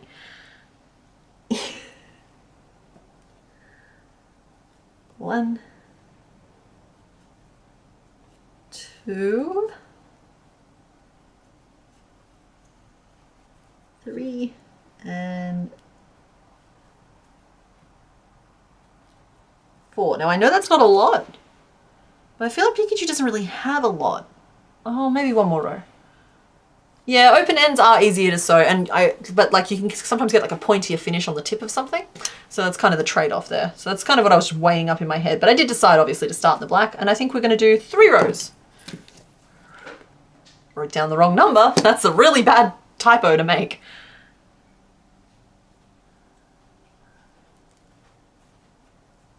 Okay, if everyone's saying base, I'm sorry I went against your warnings, but we'll see if this works out either way. Either way, it's a tube. Okay, and now we'll change to our yellow. You're going to leave crocheting until the sun has risen? Yeah, that's probably a good idea, Flushed Phoenix. Yeah, I'm not crocheting with black embroidery thread. I know how to avoid that kind of pain in my life. I wouldn't do that to people who I love, so why would I do that to myself?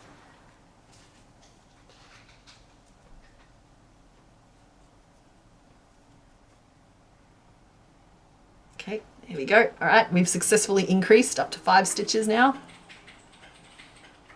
Oh, that looks... It doesn't look good, guys. It doesn't look good. Maybe I do 1 row of yellow crochet first, which will smooth the transition, but we might end up starting at the base. I think you guys might have been right. But sometimes I have to trust the process, and sometimes, even if you're making a mistake, you gotta make it. Like, you can know you're making a mistake the whole time, but you still know it's the right mistake for you. And this might just be the right mistake for me at this point in time.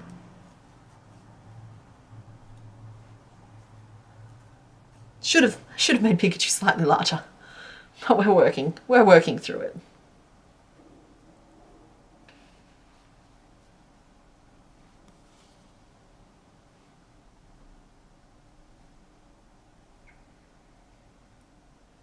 I'm going to finish the piece. But then instead of making another one just like it straight away, I'll start at the base for the next piece and we'll work in reverse and we'll see if we like the shaping of it better. Because I think that's the option here. I think that's the smart choice. I think I already know that I'm regretting my decisions, but I just want to see it through. Hello to Florida, USA. Oh, well, welcome to the Night Shifters. So the day is young here. We're not even at 2 o'clock yet. We've been going for just under 2 hours. So we are a little behind where I thought we would be, but we'll try and wrap this up in the next hour to get the next vote going.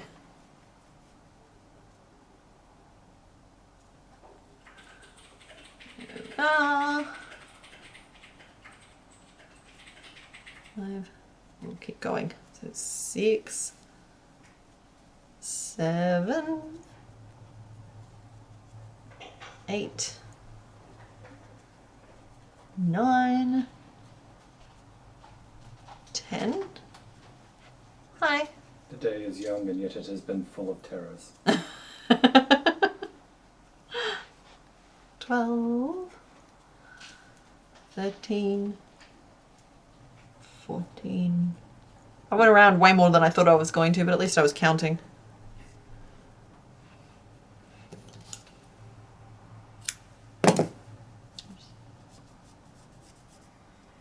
Stuff all those little ends down inside.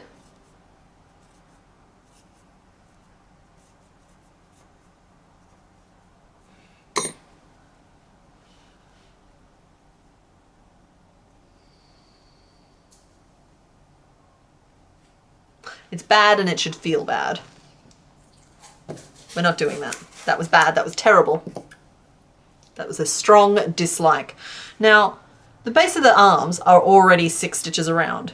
I think that that's a good width for the ear, like the base of the ear.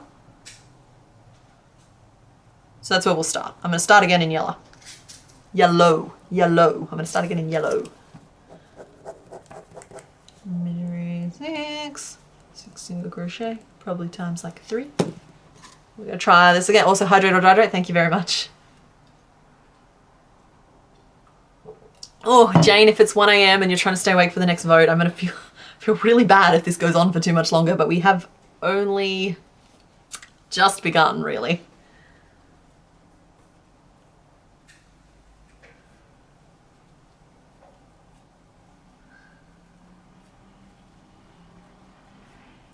Okay, so that's our base 6.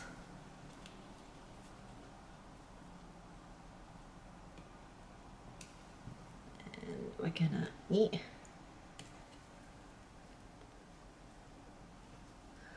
The first stitch after a magic ring is always just a problem child, but I'm guilty of occasionally. Only getting my hook through the front loop. Doesn't seem to make any difference. If you can't get your hook through both loops, life's not worth the pain. So like, don't like, sorry, that came out really distorted. What I was trying to say is that it's not worth the panic and the pain of trying to get your hook through both loops, just get it through the front loop. But what it came out is life's not worth the pain, which is almost exactly opposite of what I meant.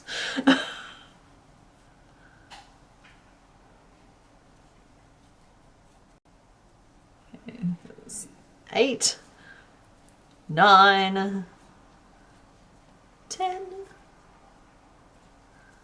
11, and 12. So that's 2 rows of 6. Oh, so much better. So much better already. Feeling dramatic. Got the head wags. 2, 3, 4, 5, 6. Okay, so that's the 3 rows that I thought I would do.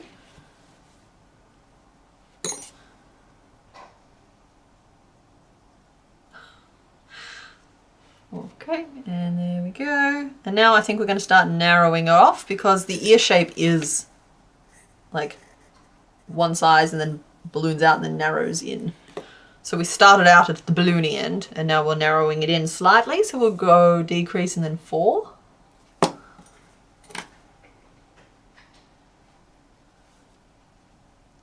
And that'll be like our cruising altitude for a while. Decrease. 1, 2, 3, 4. He's definitely looking just like this. Okay. Thank you. I'm going to take that as a compliment. I understand that my sketching could use some work.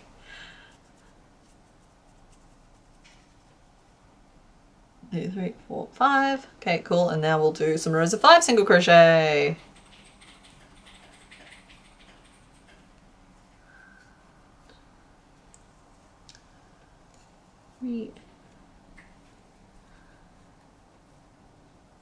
And I think that it's time to change back to the black. That's Diglett's hat and Pikachu can't have it. Diglett is just the coolest kid on the playground. His little hat. But no, it's Pikachu's hat. Maybe the sheep can steal it. No, it just fits perfectly on Diglett's head.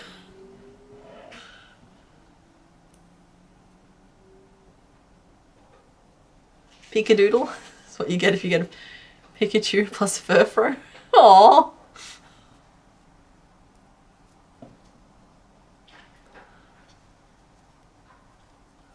One, 2, 3, 4. We're nearly done here.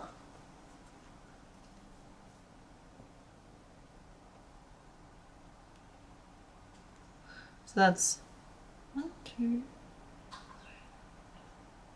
6, 7.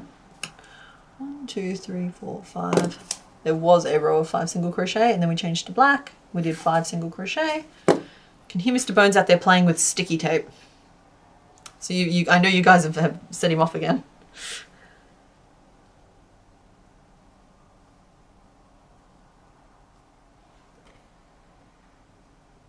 I just do the very tips. I actually kind of like that. Sometimes I make decisions. I often try to do my best to match the exact sprite, but sometimes creative decisions have to be made.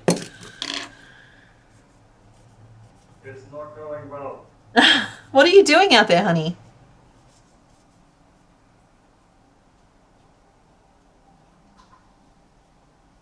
No response is never promising. Dodge the dopelet.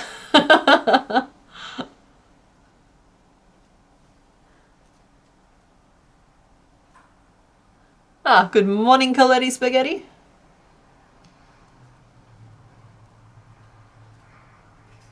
Get all the loops. There we go. And we pull and see that's the beauty of starting at the base instead. You can control the point a little bit better, which was the correct choice. And thank you to everybody who was like, no, you should start at the base. It's like, yeah, I knew you were right, but I'd already started and I wanted to see. But it's also interesting to have such a concrete example as to why starting place actually does make an impact on what you're making. I'll turn it, there we are, spun it into a lesson. Okay, so that's an ear.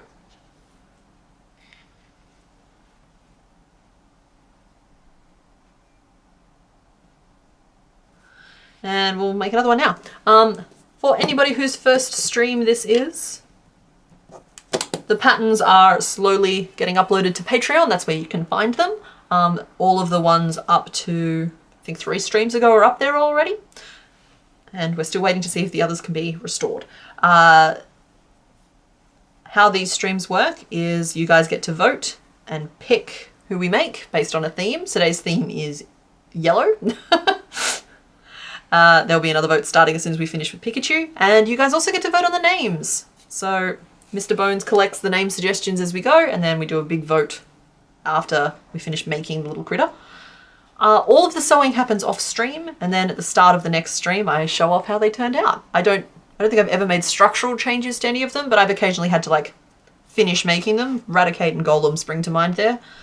And Doug Trio to a certain extent as well, still had quite a bit of work to go. But yeah, they get finished off in between the streams just so that we can focus in on the more interesting stuff, like the actual crochet. And then I chill out and put a TV show on. and sew them together.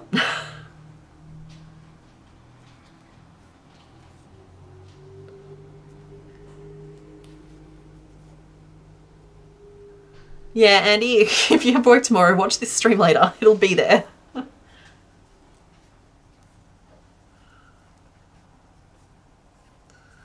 Okay, that's 2 rows. I'm not going to be able to put off doing the tail for much longer, am I?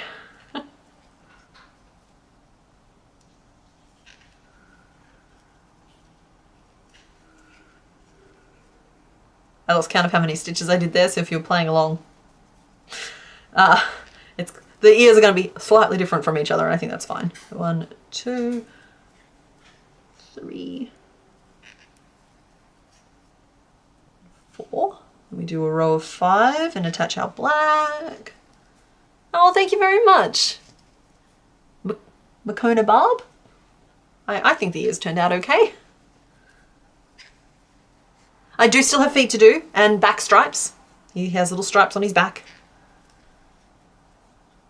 which I suppose I could embroider, but I'm feeling more like making stripes today, I think. I'm also using this whole project as an excuse to like work a little bit on my embroidery. It can be very hit and miss at times, but I like, you don't improve at something by avoiding it. You improve at something by doing it. And so that's what we're doing. You can do feetsies and back stripes, but that's all the procrastinating you get. Thank you, Sanity Creations, for keeping me on track. That is true. Because the little feetsies, they're going to be just like little magic rings. There's not much to them. There's not even any real toes. I get that there's little toes on the image here, but like, it's not really enough toes. I love that I can tell when new people have just turned up, because the message that you're all sending, and I love it, don't get me wrong here, is, ooh, Pikachu! And that's great. That's just a great response to have. It's like, cool, all right. Now I just gotta make him. Now let's get those ends all tucked in. And we'll weave this end around. And that's the ear made.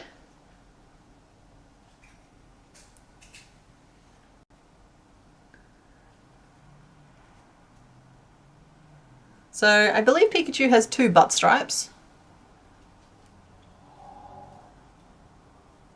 Oh, parachute and banana.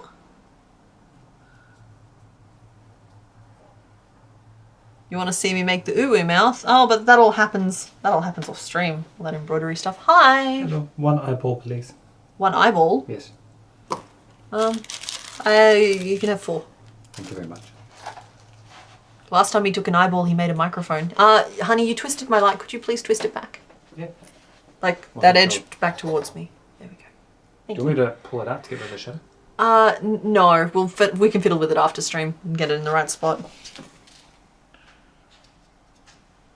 Okay, we got a second ear. There's a lot of chaos going around here at the moment, but there is his little ear. Go. And the hat still fits if we wanted it to. Ah! Maybe he's busking. Oh no. Oh no, it's only made with washi tape. Why is it only made with washi tape? I was a bit rough with the hat. I just bought 4 new rolls of sticky tape. Just gonna very carefully put this back on the diglet, and then we're just not gonna touch it, okay? 2 stripes? Yeah. 2 stripes. Thank you guys for confirming. So we have a nice, for some reason I think of this as like a buttery brown. I believe the color is latte. I got the question a few times last time actually, which surprised me, but I always use the same yarn in all of my videos and streams. It's because I like the color range. You can see it behind me here. It is 4 Seasons Marvel. This is not sponsored, though Spotlight hit me up. You may become my first sponsor. I would do it. Yeah, it's just I like their color range. They have a pretty decent range.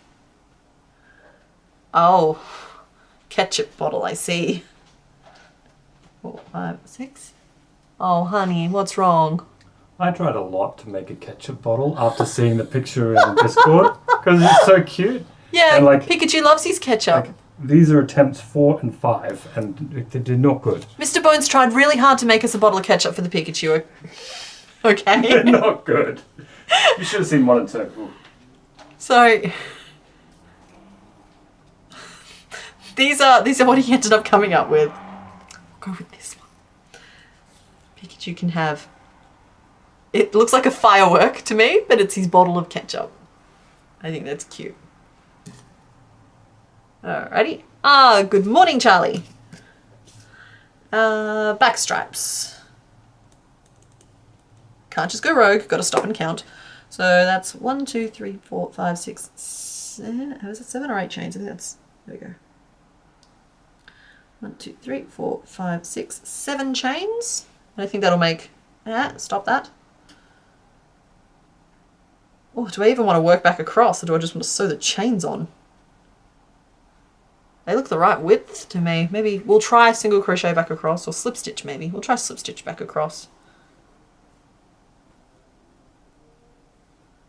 2. Okay, yeah, no, that's better. 3, 4, 5, and apparently it was only 6 chains. That's my bad. So we chained 6, we turned, and then we did 5, slip stitch. That is how you make a butter stripe. Yeah, firework for the Sparky Boy. I can't see any problems with handling the electric mouse who's prone to rage. An explosive, can you? What did you miss? We are working on our first one still. We are making Pikachu. The theme today is yellow, as in all of the Pokemon have yellow as like a prominent colour. And I do understand, it's only just occurring to me now, actually, that Pokemon have official colours, and I have not looked up those at all. I just went with, hey, that one looks yellow. So, forgive me if I've accidentally labelled any that are not meant to be yellow, like officially yellow, yellow. Okay, one little stripe.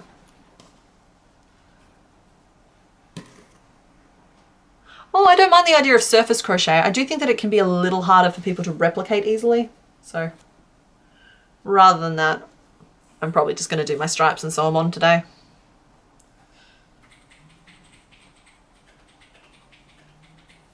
Anything that requires artistry can be really, really hard to include in patterns sometimes. Okay, who's spreading nightmare fuel in the chat again?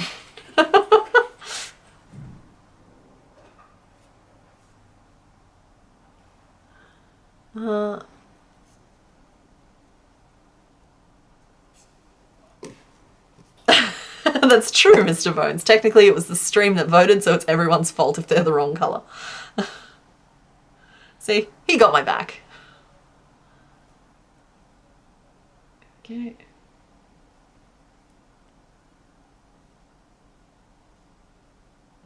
Yeah, a little knot.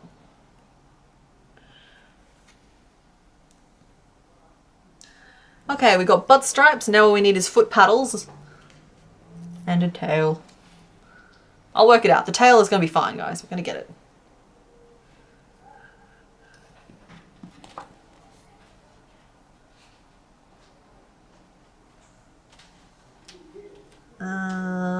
Feet. Feet are yellow. My yellow's on the ground. Here it is.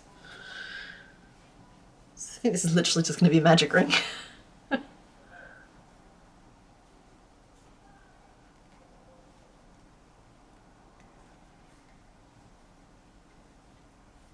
Emily did it. I missed whatever nightmare fuel got spread, but I'm not mad at that. You guys can keep your nightmare fuel to yourself. I get to stay in my happy place.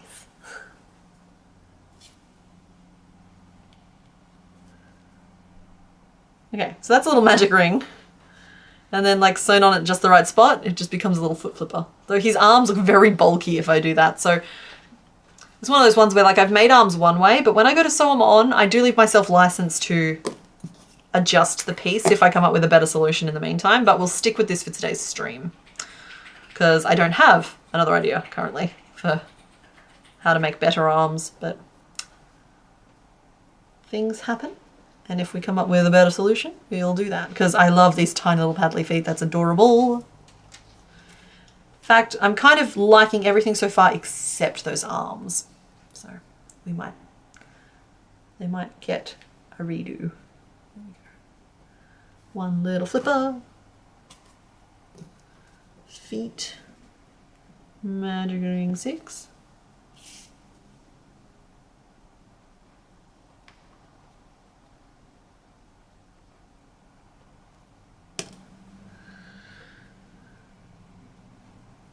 And another one. Grim Squirrels, stop that. I opened the Discord just in time to see that. Hi. The Nightmare Fuel was Mr. Mime and Jinx combined. Not by me, it was some other degenerate in chat. I love my degenerates, you leave them alone. It wasn't Mr. Mime, it was Mr. Mime and Jinx, and I think that's more of a nightmare for anyone streaming, honestly. Good God. I'm in a closed Discord, I'm not looking at this.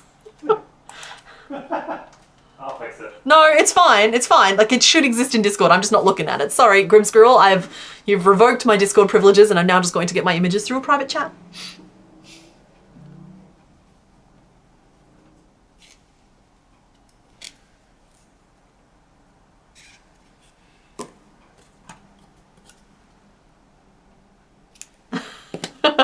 Yeah, Mr. Bones, as you may have heard, just explained to me what was happening.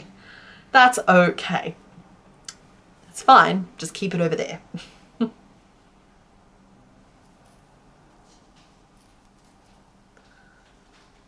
Okay, feet done. Well, I don't mind these arms when I put them all the way to the sides. The bolt is making it hard to pin things in. For anyone who missed that, there's a bolt inside Pikachu because it makes him really, like, thunky and fun.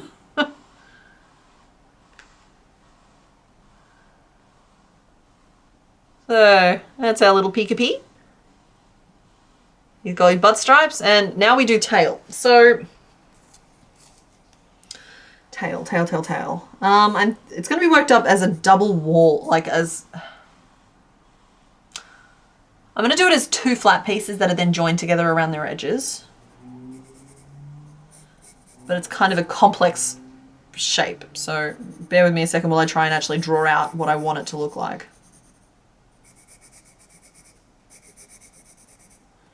I don't think I'm going to be able to get as many zigs as we'd otherwise like. Like lay him down on top of it. That's about the right size for his tail, like in real life. And I'll warn you now, if I end up doing the brown base, that might just end up getting sewn on. This is already a hard task. So I'm going to start by like working in rows, and the idea is that these rows look like this. So there's going to be a lot of short rows. That's the only way I can think of to line these angles up properly. The good news is that because I've drawn this to scale, I can work it to scale. Yeah, Ben's for making Pikachu. Pikachu was the first selection of today's theme, which is yellow. Which is funnier when you see the board. 3, 4, 5, 6. Okay, I think it's 6 stitches across. So we'll chain 7 and then work 6 stitches back. 1, 2, 3. This would be so much easier on a larger Pikachu. The thunder from down under. Someone's been eating beans again. Yeah, Pikachu tail is a drag. Yeah, it's a thing. It's a thing, but it's just each one of these Pokemon sort of has its own little challenge, and the zigzags are always going to be hard. The electric types are a total pain in general. Not looking forward to making Moltres. In fact, you know what? The fire types also aren't necessarily my favourite, so yeah, it is what it is. We did 6 single crochet and turn, and then we'll do 6 single crochet again and turn. So I think this might actually be this way around, because then I can work back and work a short row across back up to this point. I'm not going to worry too much about keeping the stitches uniform by doing the slip stitch thing. This is already going to be a fairly complex piece.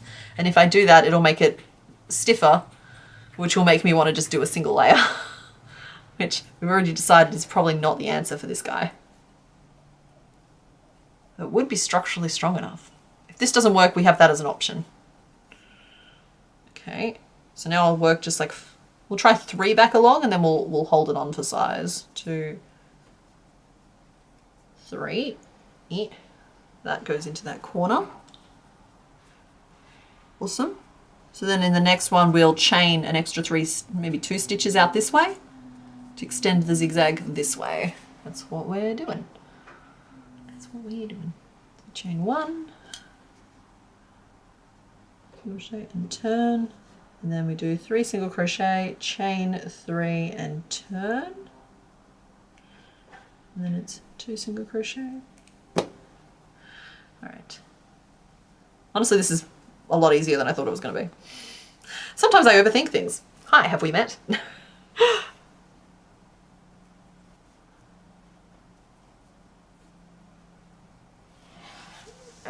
We could name him Firework if we don't want to give him fireworks. But maybe he's a firework. And work 1 and 2 back along the chains. At least 1 in there, maybe 2 in there, I don't know. How does this next step go? I need to stop and recalibrate that. Oh no, we do the full 3 across, I think.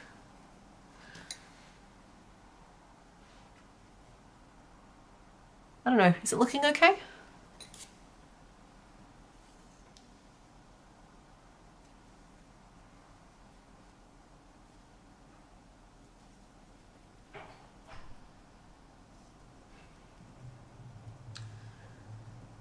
Turn, and then we'll do 3 slip stitches just to try and sneak them in there without adding too much more height, because the zigzags fall in an awkward place. I feel like with enough planning and enough like thinking ahead, that wouldn't have needed to be an issue, but instead it became an issue because we're winging it together, we're being brave. I suppose I really do need to get 1 more zig in. Bruh, so much yellow. Yeah, it's yellow day. Pidgey has not been picked yet, that is correct. Okay. So that was what, 1, 2, 3 slip stitches and then 2 single crochet and turn. Then we'll do 2 single crochet just to try and get this final bend in. This is stressing me out. Oh, hello to Buffalo! Andrew, I don't know if you were here last time when Buffalo turned up in the chat. I don't know if it was you that caused it, but I ended up saying the word buffalo like 15 times in a row.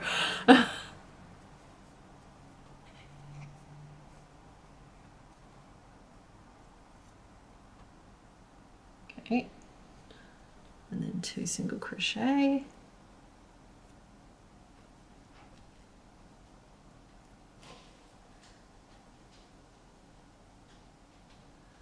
That's zigzaggy, right? That's a zigzaggy little tail.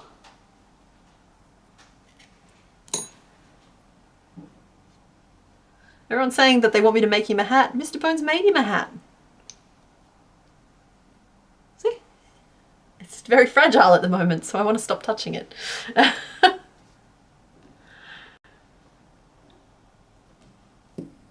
Okay, now the real trick here will be if I use just a tiny little bit of brown now, I can get out of having to sew the brown on later, which would be great.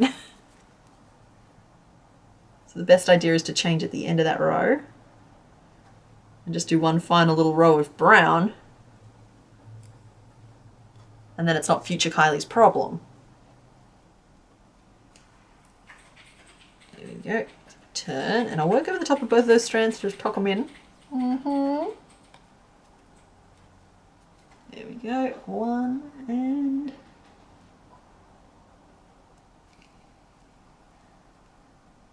there's just, yeah, a little tiny little brown base on it. Yeah, buffalo, buffalo, buffalo, buffalo. Exactly. The hat is held together with washi tape.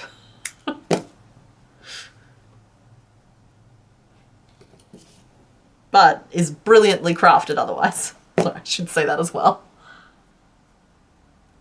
Oh, well, thank you. I'm a big fan of my sweater as well. And I'm a winter baby. I don't like summer. Our summer was like 7 months long this year. Oh, I kind of forgot to do the last little zig. Do you guys think that's still okay? I feel like it's a pretty good shape. I'm not looking in the Discord, Emily. I told you, I'm not. It's not happening. You guys lost Discord privileges. You abused them. And now I'm no longer in the live stream channel. I am just in a little private chat with Mr. Bones. So that's one panel of the tail. And we need to do a second one and basically sew the two on top of each other, which will give us that rigidity. The tail passes. Thank you, Nerdity Master, who I almost called Nerdy Musketeer again. So, yep, I make a second one, and then we can always put a little bit of wire in between to help it stand up if we want to. I mean, we've already put a bolt in Pikachu, so he's pretty stable. But I feel like it's very on theme for an electric Pokemon to have like a bolt in the body and some wires in the tail. That's the wrong start. That's a magic ring. That's not what we're aiming for at all. I'll rejoin the live stream channel after we do the next vote, probably. You guys got to get all your nightmare fuel out of your systems. 1, 2, 3, 4. It's just, I enjoy the hijinks of it. Don't get me wrong. You guys can carry on. It's very distracting to suddenly have like nightmare fuel streaming past my other stream while I'm literally trying to focus a little bit. Focus enough to keep count. 1, 2, 3, 4, 5, and 6. There we go. 1, 2, 3. I'm loving how you guys are trying to formulate guesses. If you like, while I make this second piece of the tail, I can flick back to the voting screen. You can see the colors again. Here it is. So you may notice that these colors aren't yellow. That is because, I'm just being very careful as to what I screen. This was the original voting options, but these are also the options, if that makes sense. So they are sampled from the Pokemon they came from. You guys have fun while I make this tail real quick. And then we'll get the vote going. For naming Pikachu, I know Chonkachu was a favorite for a while there. I am throwing my money behind the name Bolt because I like the fact that there's a bolt inside him. I think that's fun. And Lightning Bolt and all of that other type of thing. But I also saw, what else did I see that I liked the name of? Makes you sad? No point in typing if she's not looking. What? Did I miss the question? Okay, whatever. Mr. Bones has already made 2 Pikachu accessories, so it's just a magnifying glass and make him a detective. Yeah.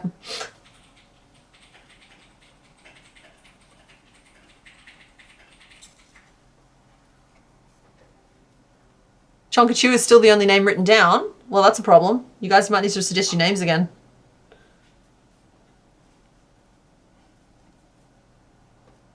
Guesses. White Hypno, grey Abra, pink Lickitung, green Bellsprout.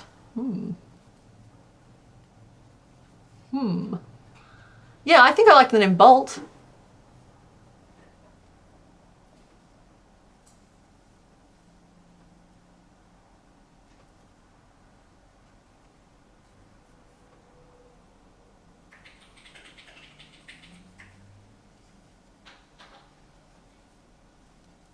Bolt is added, excellent. I think we should call him Thunder, like the thunder from down under.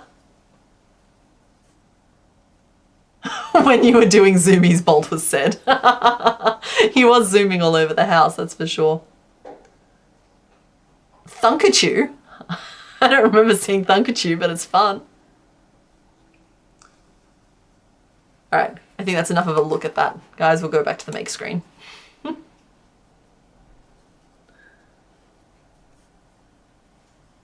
Yeah, I'm sorry I can't make full-on eye contact with the chat constantly. I do try to answer as much as I see come up. It's just at some point I do need to look at my hands.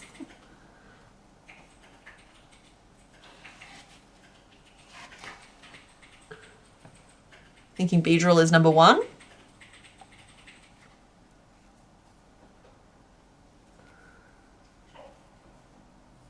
It's 2. We're nearly done with this piece now.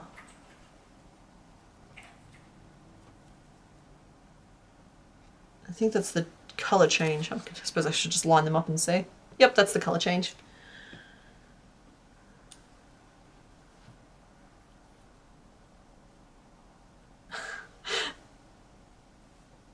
So all of these names will be immortalized and repeated in the video when it does get made. So it's a big responsibility. And we do have some, like a small handful of ones that never ended up getting named for various reasons. Largely it's because they were so early that we weren't naming them yet. But we will do a special naming episode where you guys get to name those ones as well. Okay, so now the gist of this is that we put the two pieces on top of one another and sew around the edge. Hi. Yeah. Ketchup bottles are a no, but magnifying glasses are easy. Okay. Whoever wanted the little magnifying glass for Detective Pikachu, we can make that happen.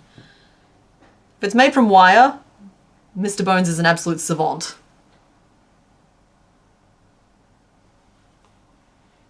His ears are a little floppy at the moment, but there we go. And so yeah, these two tail pieces, I'll just chuck an arbitrary pin in. Galileo Figaro. Who started the Rhapsody?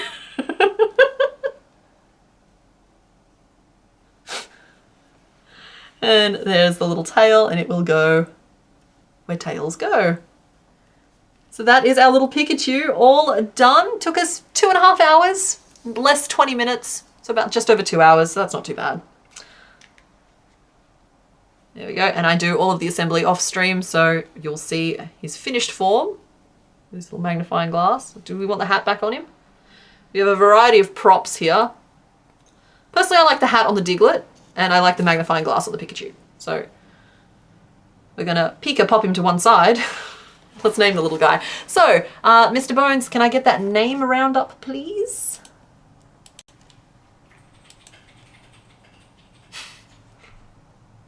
No, don't get me wrong, there is never an impromptu an impromptu rhapsody, sorry, I lost the word rhapsody for a second there, is never a bad thing. Okay, what are the names? I know Chunkachu. I might be spelling these wrong, guys, I'm sorry. And I personally like the name Bolt, so I'm going to put that in there whether it's in one of the options or not.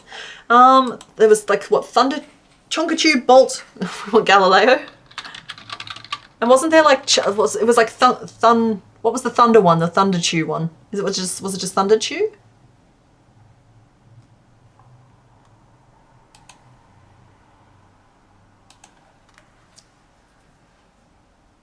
Okay, whoever suggested it must have wandered off, and that's okay. Mr. Chew, banana, parachute.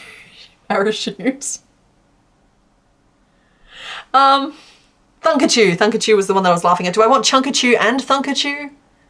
Do we need both of those options? Because I feel like Thunkachu is like has replaced Chunkachu as a name. So we'll do Thunkachu instead of Chunkachu. So we've got Thunkachu, Bolt, Galileo. I'm seeing banana a little bit. I'm seeing firework. I can only have 4 options though, so I'm not being deliberately annoying here. Dark Stanley, I don't get the reference, and so I'm disinclined a little bit. If you can explain it, I'm assuming it's from a game or a TV show or something like that. I don't know where Galileo came from. All right, I'm gonna just make the call here, and we're gonna put firework in as the last one. Just because I feel like banana will have another chance, at least one more chance to come around. So, whereas I think firework is specific to this one.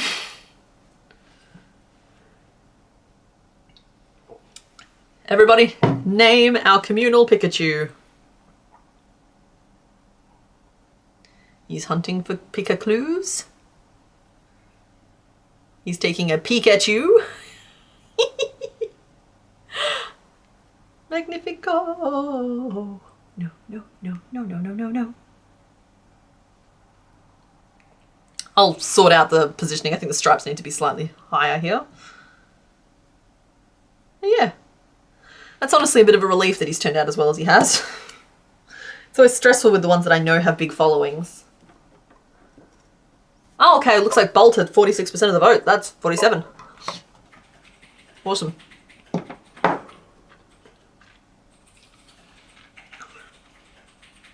I worry sometimes telling you guys what my preference is because I'm worried that I'm like injecting a bias, but you're allowed to disagree with me. It's happened before. You guys make the right choice.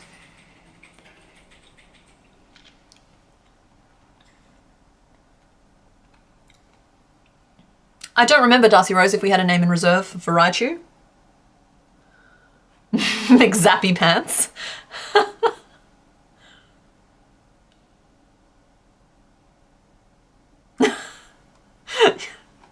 All right, I'm going to close this vote because I think it's making Mr. Bones sad. We'll put his little sauce bottles to one side as well. So, yep, okay, we had 132 votes. 43% said Bolt, 27% for Galileo, 24% for Thunkachu, and 4% for Firework. So there is our little Pikachu all done. I will pop him to one side up here so we can still see him throughout the stream. I have yarn in my mouth. And I think I'm just going to take a little stretchy break just because I've been sitting here for 2.5 hours. So I'll chuck the break music on, but I probably won't be gone for the full 5 minutes. I'm just going to literally stand up and have a little walk around. But, in the meantime, I'll get the vote started for what we're going to make next, just in case anyone's hanging in there. So let's swap screens and we'll do that first. These are our options. The poll is yellow. And your options are 1, 2, 3, and 5. So I'll start that poll, and I'm going to put the break music on just so you're not stuck in silence. Yeah, I'm going to go stretch my legs. I'll be back soon.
but I'm easing you guys into it because sometimes you jump really high. I'll let the chalk make his little journey across the screen.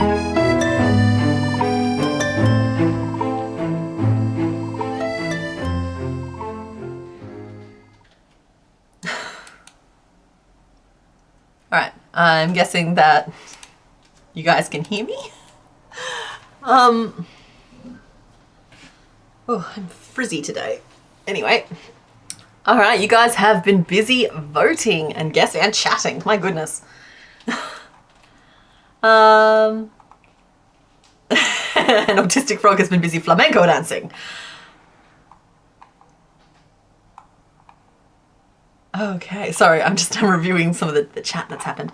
But here we go, let's close this vote off. It looks like number 5 won. You guys will always go for the most interesting colour on there, won't you? You will eventually learn. But that's okay. Number 5 won with 30% of the votes. Number 3 was a close second at 28%. Number 1, 23%, and number 2 at 17%. So let's reveal what's behind door number 5. I saw some guesses in the chat. I saw some like the bell sprout line. Actually, I think I pretty much only saw the bell sprout line in the chat for this one here. Let's make sure I'm on the right layer, so I'm erasing the right thing. And we are making... Anyone want to change their vote? Ah!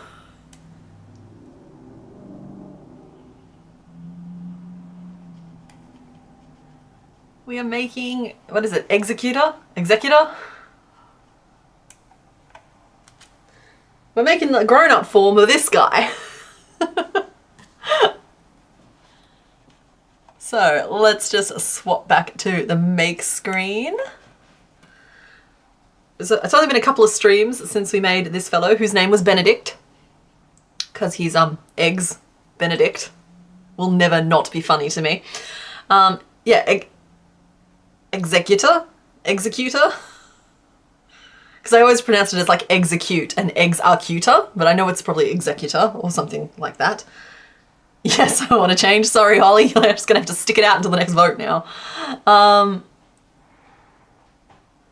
Yeah, so we'll pop that to one side and let's draw us a little palm tree. I don't see this one taking a lot of time on stream because a lot of it is just stitching faces on.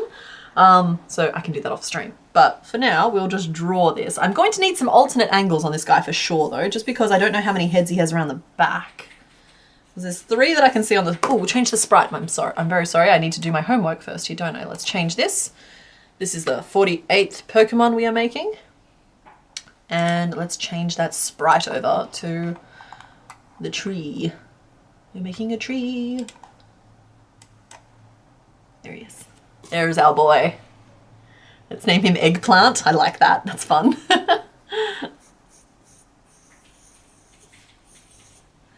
He will have entirely stitched faces as well, I think, just because I'm trying to keep evolutionary lines matching up. So he'll have stitched on faces, no safety eyes here. Some of these heads, in fact, all 3 of them are shown with like open mouths. So we might have to work with that and try and represent that a little bit, just so this isn't just completely like basic. Then he's kind of more bulb than anything else. And I have it on good authority that the plant grows from the broken seed, because these aren't really eggs, they're seeds. Egg bajine. It could be, is Mr. Bones making the arbor joke, the aubergine? Yeah. I looked up to make the joke and he was already making it. I was like, I don't want to steal his joke. Is that the joke he meant? Great minds think alike. Yeah. And he's already conveniently in a seated position for us, which is going to make this just a lot easier than it otherwise would be. So he's got little foot pads. He has 2 little white toes. I think I drew the head slightly too small proportionally to this. Let's just give him a size up. So yeah. Alright, well thanks for hanging out, Voss5. Appreciate it. Let's just go over to the Discord and see if we've got some butt pics in the live stream channel. specifically of this Pokemon, please.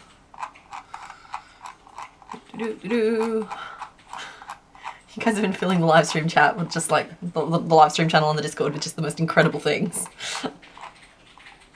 And just so many. Oh. I'll have them up in a sec. A soggy goop's got it. Okay, so it looks like there's 4 heads going around. Then like a Muppet body, Muppet legs, and a bunch of paddly leaves. Those leaves present opportunities here. We're gonna have to make him a wig. I would like to say, I guess the palm tree, when we were showing the colours earlier, I just thought he was 2, as in Gen 2? Oh, he thought he was number 2. That makes sense. All right, Plague Victim gets a point. He guessed Executor. Everyone in my family's gone to bed, so I can take my headphones off. Huzzah! Yeah, like it's definitely 4 heads. It looks like he doesn't have a back face in this one though. That's true, Demonique. It does look like that, but like in the 3D models, he does have a back head. So we're just gonna err on the side of caution here and he can have a back face. I just won't put as much detail in that one maybe. So let me finish drawing around this profile. So profile pic.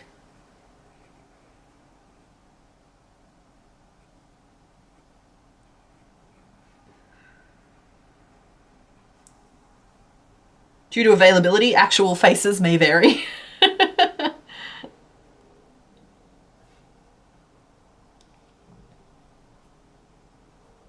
They all look very worried.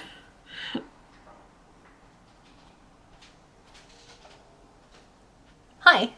Hello. I'm not finding any good 3D models to send you about pics, but there are good ones in chat. There are really good ones in the Discord, yeah. Though, all of these terrible models have one thing in common, and they don't have a head on the back. Whereas the one that was posted does. And we need to go to Bulbapedia to solve this. It feels like he doesn't, because...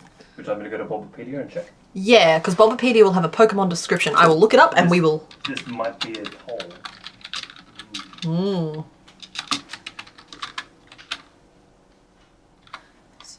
I can never spell this one properly.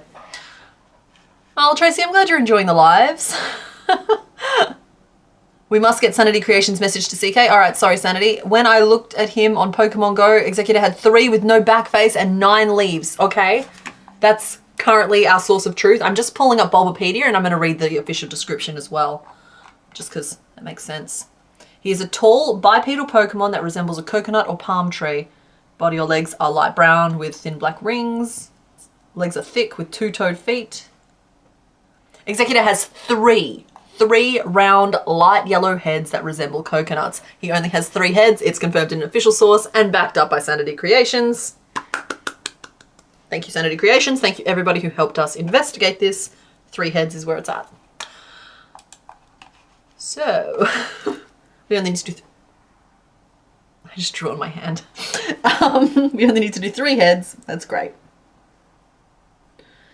I guess half the eggs didn't make the cut. I'm guessing this guy wasn't quite up to the task. This guy definitely wasn't. There's no thoughts there. And there is absolute... And he turned into the trunk. We know that already. Night, Raven Wolf. Thanks for hanging out. Okay, cool. So it's nice to have confirmation that he only has 3 heads, but to have 9 leaves specifically is also... I was just going to do a big, like, fluffy tuft on top of his head, but 9 leaves is 9 leaves. That's 6. That's 9. He's got like rings around his body. So there are some obvious things to this pattern. The obvious being he has these the head balls, but they all have open mouths as far as I can tell. Like there's different facial expressions, particularly here in the sprite, but they all have open mouths. And so maybe we do like we did with it's Voltorb Electrode, isn't it? Like Electrode, where we give him just a little bit of a color change mouth. So they all have that little bit of pink and that little top lip, and then I can do like teeth or not in a couple of them and just do different eyes, and that will like help give a little bit of variation. And yeah, so that'll be like the faces. We'll do 3 of those. Then we've got, I'm gonna put the cap on this, I don't need that anymore. Then his body is bulbish, so that's just gonna be bulb. And we will continue that up here. Now I was going to make him a tufty wig, but to hear that it's 9 leaves, it makes me want to make 9 separate leaves and attach them in. And they will all have to attach to the top of this section here. So maybe I leave, if I leave the front loops free, I could build them directly on. Yeah, okay, maybe we leave the front loops free at the top of this. That works. It'll all still just be brown, but they'll attach in, and then the eggs will go over the top and hide the seam. That feels like it's gonna work. You looked up the part in the new Pokemon Snap chases the little blue crab Pokemon through the beach. Eggsbert with egg. Oh yeah, he could be the Eggsbert. That's true. I liked eggplant because he's a plant from an egg. Eggsbert and eggplant both work. And then for the legs, we just need, we'd start in yellow for the sole of the foot. We'd build brown around. We'd stick 2 little white toes out using the treble crochet stitch test, which I don't think we ended up using on Pikachu, but we'll definitely probably use here, probably. And then just build up the trunk, lol, of the leg. And we'll make 2 of those. So this shouldn't be too painful, I don't think. And then the leaves we can just literally, like I said, build into the spiral on top of the head or make them as separate pieces and so on. Options. Let's turn the page. This notebook is just full of Pokemon, I think, at this point. Oh no, it's got some anglerfish. It's been used for Pokemon exclusively since I started doing these streams. Dang it, I can't spell it properly. Utor? I'm firing my Inator. What should we start with? What should we start with? Coco not on my beach. Okay, well let's do colours. Let's do colours while I work out where I should start. We got brown for the body. I feel like he's a pale yellow boy. And I think the green I want to use fell. I was thinking this green, which is not quite this grassy in this camera, but also not quite this blue as in this camera. So it's the same green that we used for Caterpillar. And it's the nicest option I had because while I would have rather have used, hang on, let me balance my hand here, this darker green, I don't have one that shows up that nice of a dark green. Because like a lot of the greens in this range are unfortunately very blue. Do I have a lighter brown? I'm afraid not. I have, it's a color called Natural, which is this, but that doesn't feel right to me either. Like that looks like it's too fleshy. Or I have a color called Fawn, which is more gray.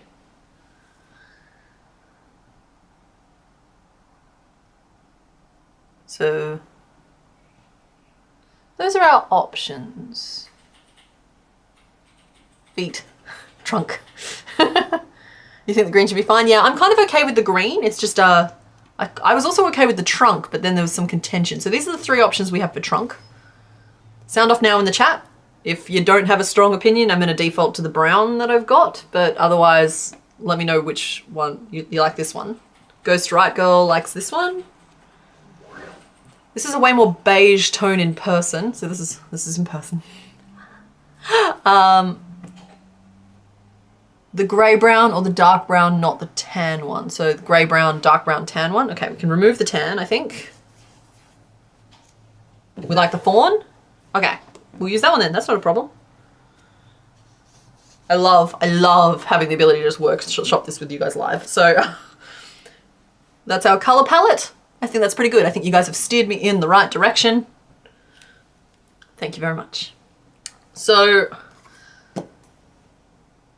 there's a few different places that we could start, and that's why I'm kind of getting stuck, because like I could make the heads first. Maybe we make the ball of the head, and then everything else will just be made to fit that.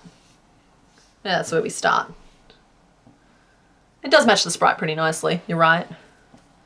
It's just, it's not the color I think brown when I look at it, and so it's kind of thrown me off a little bit. So, heads. Magic ring 6, 6 increases, 3 repeats of 3 single crochet, and then an increase, which will get us up to 15. Oh, that's huge. Do we want to go all the way up to 15? How big do we want this tree to be? Here we go.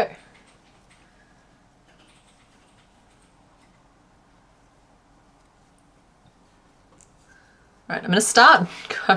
I've mapped out a pattern that's going to take us all the way up to 15, but we're just going to go to 12 to start with. 5, 6. I'm just looking around to see if I can spot my pink, and I can. It's under there. It's like that'll be the color I put inside their mouth. Yeah, and I'll use that inside the mouth if I do a color inside the mouth. 1, 2, 3, 4, 5, 6. And the inside mouth thing is going to be something I play with briefly, and we'll decide very quickly if it works for us or not, and then just move on and do yellow balls if it doesn't. So 1, 2, 3, 4.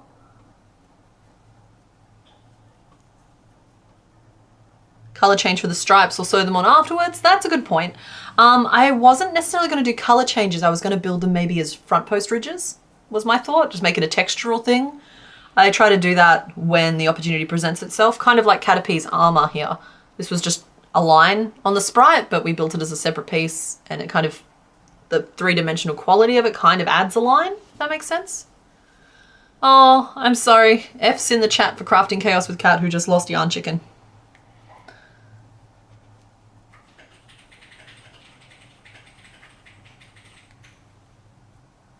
Feet or eggs so you can work the scale better? Yeah, that's my thought.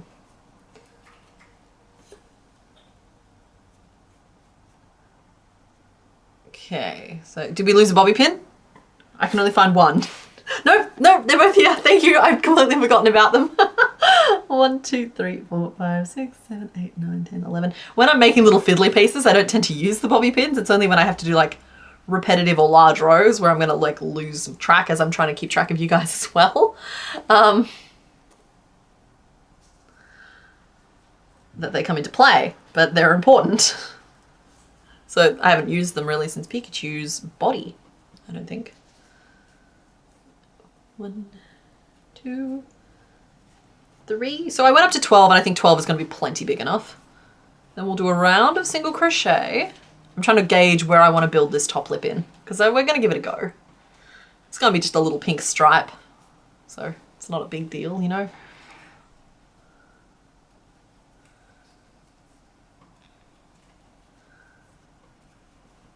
Okay, so that's one round of single crochet.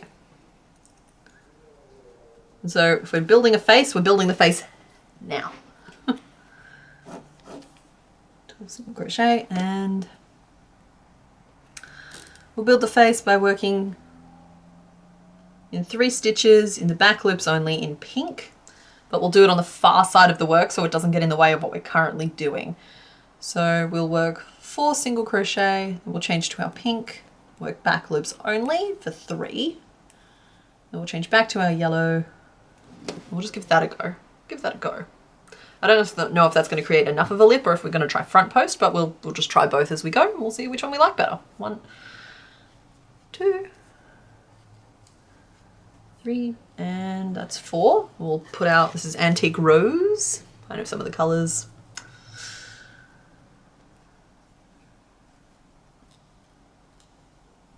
There we go. So we'll try back loop first.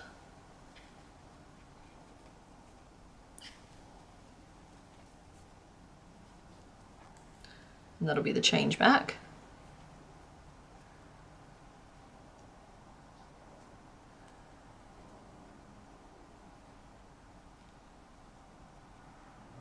I actually think that's going to work for us really nicely. It's just a tiny little pink smear. Sorry, I don't know if I've showed it on camera because the head is not large. So we don't have a lot of room to do a lot of stuff with, but I think that's going to be just the thing. So I'm going to stick with that. I don't think post is necessary because the post would glint through on top, and it's not really what we're after. 1, 2, 3, 4, and 5. And we'll have a better idea again after we finish a row or two, because like a lot of the shaping and color work techniques kind of don't really come together until after you've worked a few rows, and then you can tell, and that's why it's annoying to go back.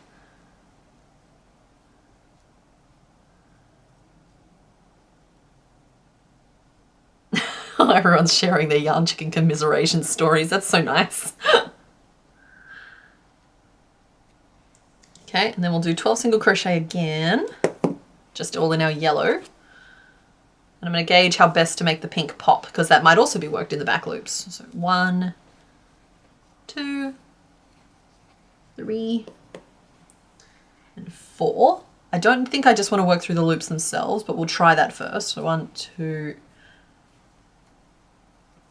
Yeah, see how it kind of gives us little like yellow triangles over the top? That's not really what we're looking for. I don't like that. So we'll go back, and I think I'm going to slip stitch in the back loop only. So 1, 2, 3. And then in the next round we will single crochet over the top of it completely, which should tuck it all away. It's still a little bit more protrudy than I otherwise would have liked. I didn't want those loops to be visible and obvious. I'm going to try a third option here, which will probably end up needing to be frogged. I'm going to just front loop, I'm going to slip stitch the front loop, and we'll single crochet over the top of that, and we'll just see. We'll just see. We'll just see if we like it. It's like there's only one way to tell, and that's by trying it and seeing. 2, 3. Sorry, I'm seeing a question about scrap yarn, and you should see what I'm looking at right now already. I'm going to reach over and grab a handful of it. I've got this accumulating from these streams, and I can't quite bring myself to throw it away because like some of the strands are still like big enough to be useful to sew stuff on, but not big enough for projects. And so yeah, I'm holding it for stuffing at the moment. But the pile is getting bigger, and I really need to work out a container for it. I used to have a tube for my yarn scraps, but I think that after I moved into this room, that wasn't an option so much anymore. Or I think I lost it in the move, or it's in a box, or I put it away, or I stored it somewhere, you know, all of that stuff. 4 single crochet, and then we did 3 slip stitch in the front loop only. Then we did 5. Back to the start.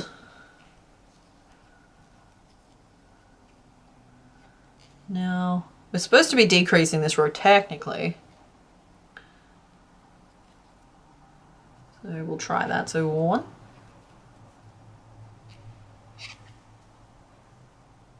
2,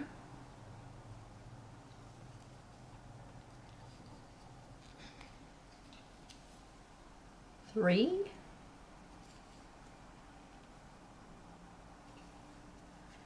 4, 5. I haven't stuffed this, so that's going to be a problem, but it's a problem that I'll deal with in a second because I'm still just trying to work out if I like the way this mouth has turned out.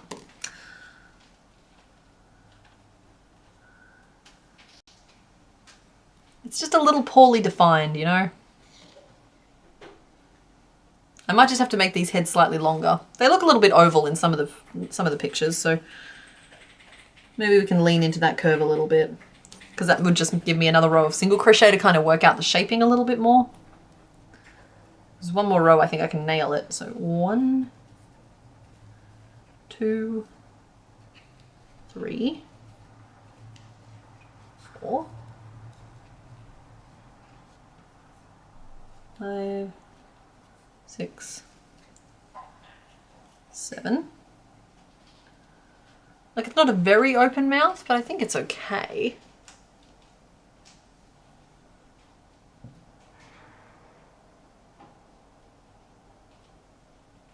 I think I can make that work. I do think I can make it work.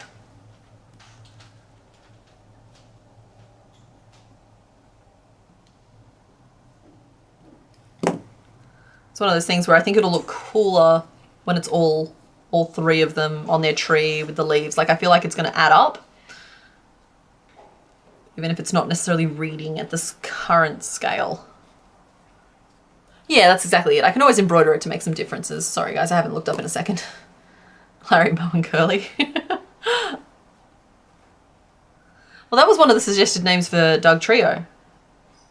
It just got replaced with Dip, Duck and Dive. And yes, I will always hesitate before saying that name because I've been saying it wrong.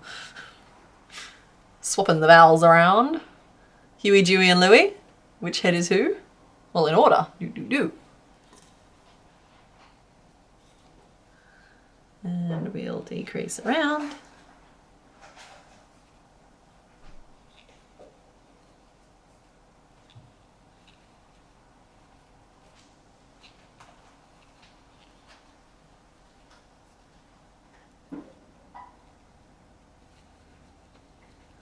And we're going to decrease to close. So this is our first little tiny cocoa nut.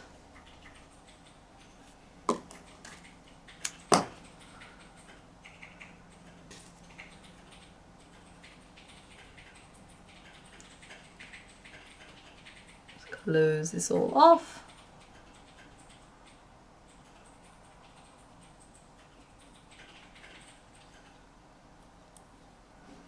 Bob, Bobby and Robert. Or Bob, Bobby and Bobbit, that's true. Well, you can put the lime in the coconut, but only if you drink it all up.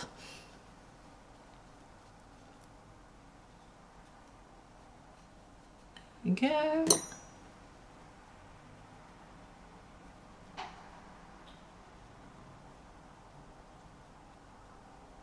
Okay. That's the lime. That's the first little coconut. Honestly, they're omnidirectional. It looks slightly better in person, I think, than it does on camera. The little mouth, which is a shame. But I do think that is going to work for our little coconut. I'm going to make 2 more of them now because it'll help me scale the tree properly. Ed, Ed and Eddie. I think it's risky to name him based on the facial expressions without knowing what facial expressions I'm going to be capable of giving him.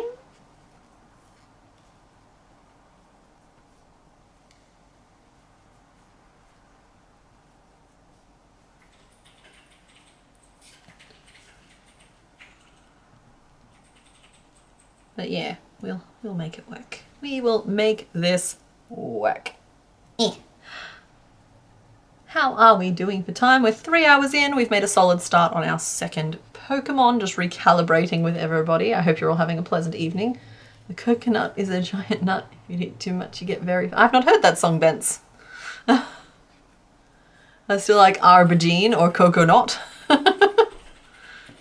I'm sorry, I don't think anything's going to top eggplant for me personally, but I'm not master and commander here. Like, you guys get to pick the name.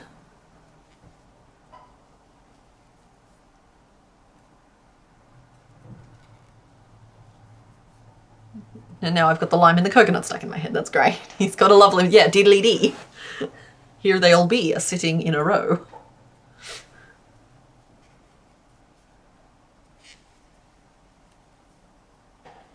The first pun from Sanity Creations, Arbogene. It's a cross between aubergine, which is eggplant, and arba, which is tree.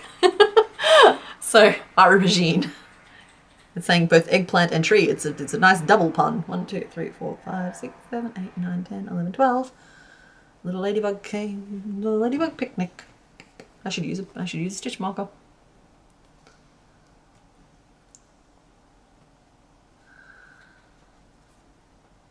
Now, I think I'm going to do open mouths on 2 of them and no mouth on a 3rd one, just to give myself some options when it comes to these facial expressions. I think that could be fun.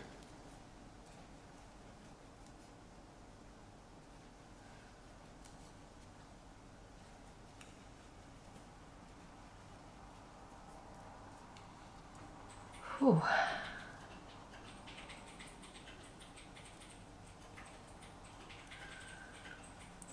I really needed this today. It's like after the week I've had, I'm just having like this. I get that it's not the most entertaining thing to have on stream, but I'm having these like lovely, peaceful moments right now. Just because like I'm crocheting with a fun group of people. I'm in a comfy sweater. He's unarmed, that is true. He did not bring his armies, he brought his leggies. If you call him Arbogene, you need to give one of the eggies an eye patch. Careful, Mr. Bones, he might bite your ankle.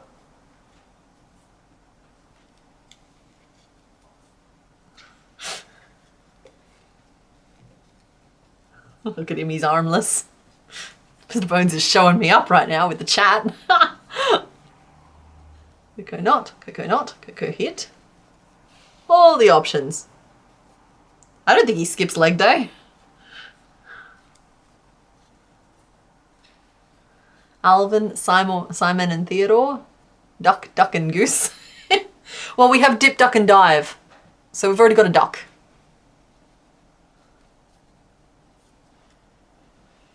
Eat little bits of fluff. Those. I think I've accidentally made the mouthless one just because I went autopilot with it. So I'll just finish off the mouthless one rather than go back, and we'll make the next one with the mouth as well.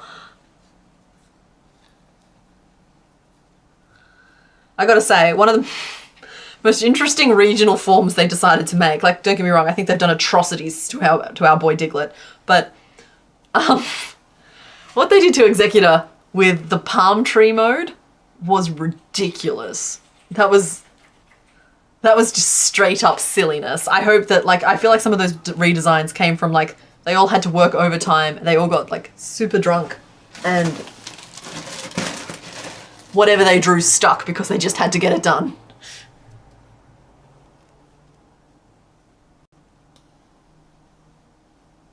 The Three Stooges? Hollandaise? Oh!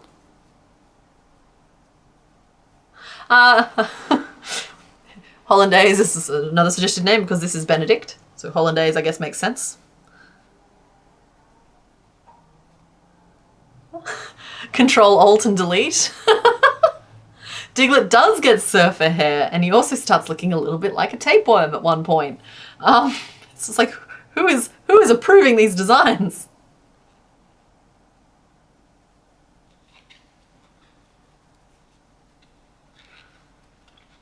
Would see that as more of a Porygon line thing. Oh, I want to find what that name was. Oh, Control Alt Delete. Yeah, that's true. I guess that is a very Porygon name. Porygon is in the list. Lots of corners on that guy. I feel like we're going to have to make Porygon as a series of flat panels and assemble them to get those nice crispy edges. I fear no crispy edge. I fear spikes. I fear spikes. I fear stripes. Just woke up and having some breakfast. What did everybody have for breakfast today? I was like, normally I'm a baked oats kind of person, but I haven't made those in a while and I haven't had a chance to bake them yet, so I had rice this morning. I had sweet potato and rice for breakfast. Bought myself a little cute turquoise rice maker from Kmart, and it works great because I've been using the one that I've had since I was 18. And it's just, turns out it's not quite up to the task anymore. But yeah, I've just somehow become a rice in the morning kind of person. Porygon 2 and Z are like not Gen 1. I don't know if they're Gen 2, 3 or 4, but I feel like at least one of them crops up before the end of Gen 4. There we are. Now I have a lovely bunch of coconuts. Just need to make one more. You had a banana? That's nice. Cereal people. Wiglet is a completely different Pokemon, but we all know what's up. Like we all know what's up with Wiglet versus Diglett, right? They have deliberately made that connection in our brains. Jaffa cakes. Oh, fancy. Those are chocolate orange, right? Jaffa? Oatmeal with raisins and boiled eggs. Nice. Crepes. Lovely. Cereal bar. Breakfast was a Nutri-Grain bar and a glass of milk. Yeah, that makes sense. That's just the cereal and the milk. That makes sense. Breakfast hasn't happened yet. I usually have potato bread toast with cinnamon and sugar. That sounds delicious. Dr. Pepper. Well, I mean, at least a doctor recommended it. Egg and sausage wrap. Nice. So we've got like a nice mix of sweet and savory here. Though I'm seeing a healthy dash of people who are just like, it's convenience, and like I get that for breakfast. You just got to kind of get going and go, so you don't have time to like stop and do a thing. Yeah. It's like my breakfast works because like one day a week I spend an hour making it, and then the rest of the days of the week I just have to like warm it up in the microwave. So I'm very much a sweets in the morning kind of person. I do like some sweets, which is funny because, like I said, rice and sweet potato with tonkatsu sauce because that's delicious. Oh, homemade pancakes. How good are pancakes though? And then you have the whole debate regarding pancakes of, are you a jam fan? Is it lemon and sugar in your household? Is it a scoop of ice cream or death? Like, perfect time for the Germans. Huzzah! Rye bread with salami and chocolate milk. That's a new one for me. Like, it sounds interesting. Excuse me. Pancakes, it's Butter! Mr. Bones' favourite food is butter. Good morning to the UK. I see Europe is starting to wake up nicely now. Is that carne asada fries? That's more my vision than anything else. That sounds good. I could do some of that now. Like, I'm very savoury when it comes to snacks, but like for breakfast, I definitely have a sweet tooth. 1, 2, 3, 4, 5, 6, 7, 8, 9, 10, 11, and 12. Though, like, I don't turn my nose up at a nice bowl of cornflakes. You know, doesn't have to be fancy. Visited your garden and got fresh red fruits with yogurt. That sounds lovely. That sounds very idyllic, actually.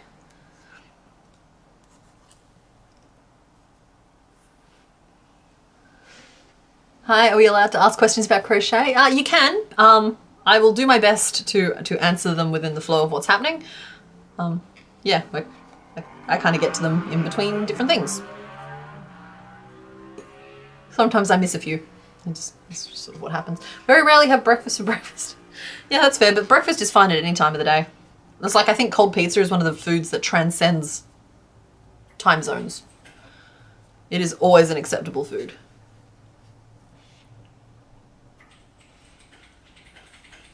I can't see the entire stream because you have to go to church. That's fair enough, but the replay will always be here if you were interested in catching up later. Speaking of some people waking up, I need to go to bed. Thanks for watching Twin Mama Crafts. Thanks for hanging out. You have an omelette and hash browns. Lovely. I have no idea what's happening, but Mr. Bones seems to be up to a hijinks again, and I'm just... it makes me a little bit tense. Am I wearing the jacket I made in the Can We Crochet? No, I'm not, but I'll tell you what. This is a, you know, Passion Knits Granny Hexagon sweater? That's what this one is. I just wear it hooked together at the bottom and then drapey, because I'm casual, I'm drapey. The one that I made in that Can You Crochet a Sewing Pattern video, I wear all the time. It is a literal godsend. It is the best thing ever. It's so comfortable. I wear it over the top of another jumper when I get cold, because it's getting cold here in the evenings now, and so like I'm feeling it. It gets cold, and I've just been chucking that on over the top instead of like trying to get a blanket or a dressing gown or whatever, and it's perfect because it only like comes down to like here, so like it doesn't overheat me, but it just like that extra bit of weight is just so snuggly and cozy. The hood fits over the hood I'm already wearing. It is the perfect layering piece, and I've worn it, like I wear it a lot. I'll wear it on stream when it gets a little bit colder here. Currently it's not quite cold enough to justify breaking out the full-on winter gear during this time of day. If I ever stream late into the night for me, then you'll see that jumper come out because I wear it. It's great. It's possibly one of my favorite things I've ever made. Okay, we're just doing 3 in the mouth. 1.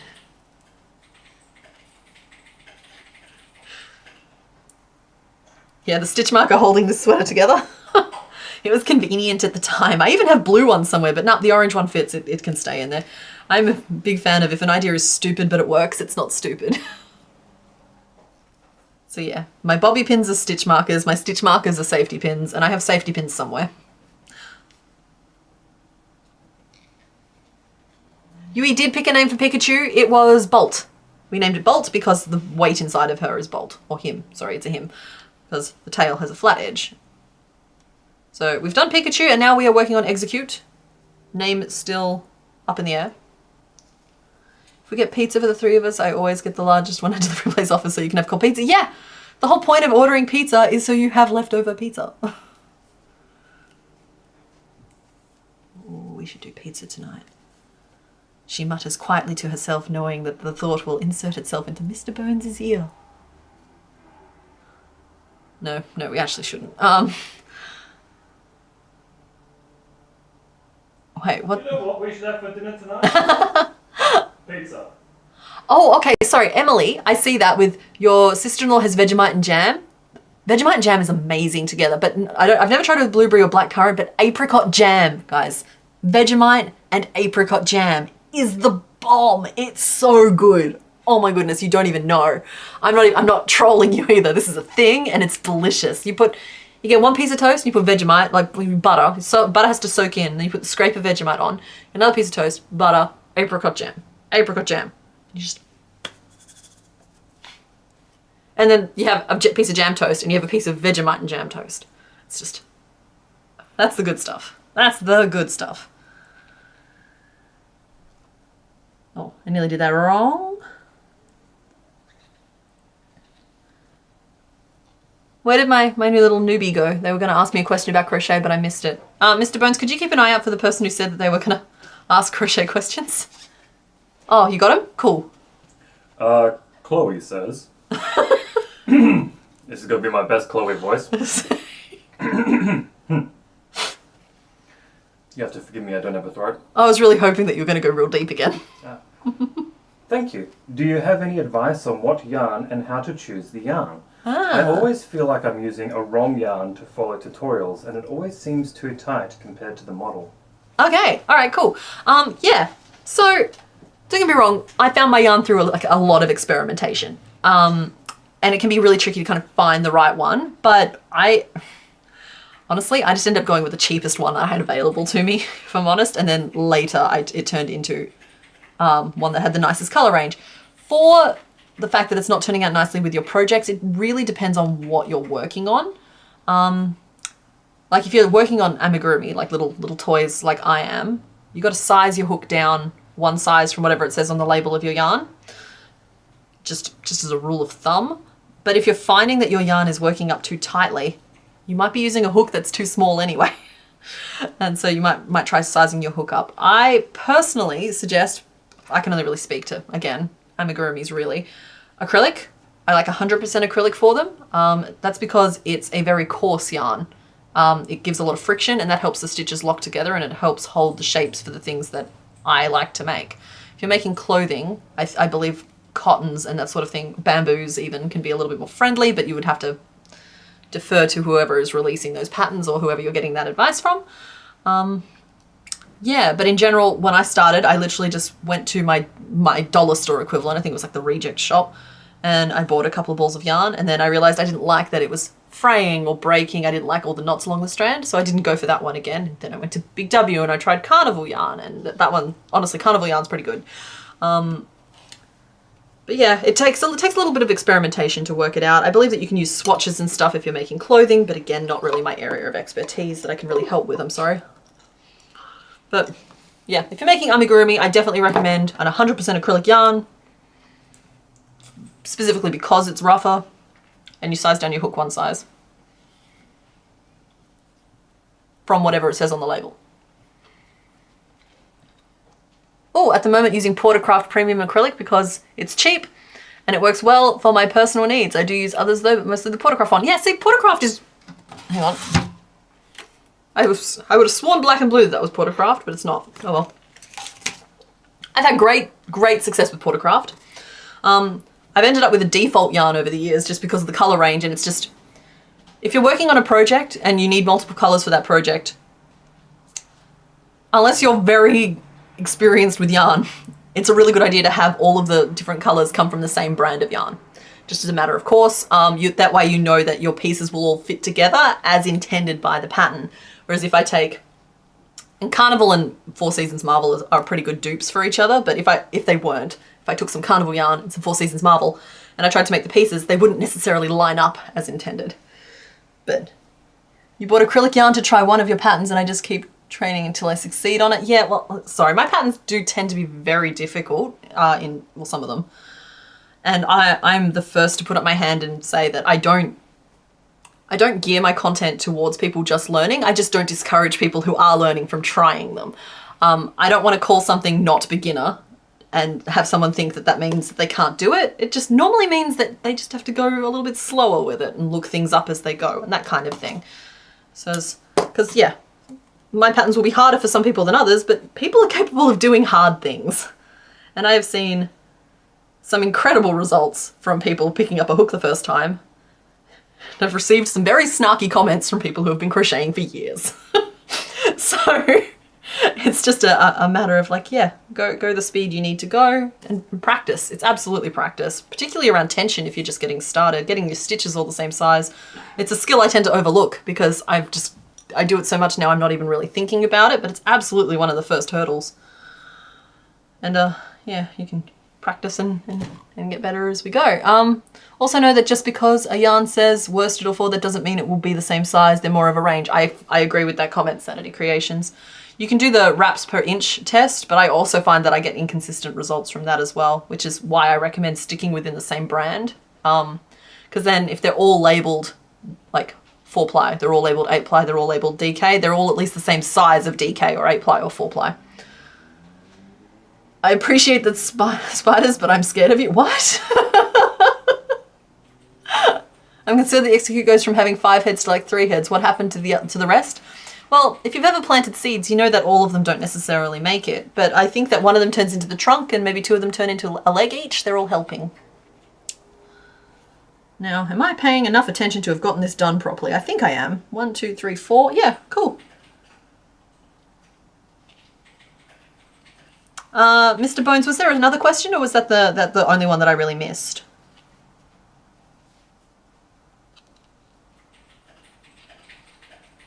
Could we do 2 extra heads and stash them in his hair? He must carry his brothers. That's such a disturbing idea. No egg left behind. That's the only question I think. But like, if I see any other questions, would you like me to write Please them keep down? track of them. I don't want anyone to be asking questions and not get their I'll answers. start working on my voices. It's amazing.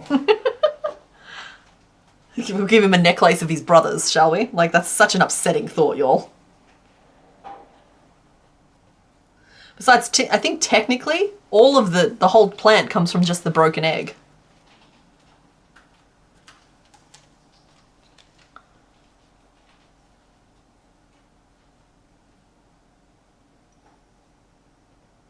Okay, poke that end in. Okay, we have our coconuts. 2 of them with faces, 1 of them without. So now it's probably trunk time. The palm tree has absorbed its twins. Yeah, it ate its twin in utero. Or maybe they all just like, you know how when you grow like certain plants, they like twine around each other as they grow? Maybe that's why he has bands. It's because there's like lots of them like all twined around each other. Mr. Bones, don't know if it's just my weird mind, but does it look like you're contemplating whether to toss your piggy off the ledge or not? Well, pigs do want to fly. Oh, there you are. No, he loves his piggy.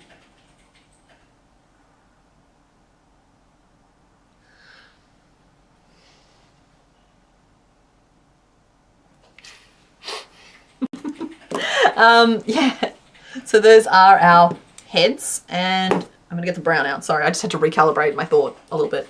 We'll get this color.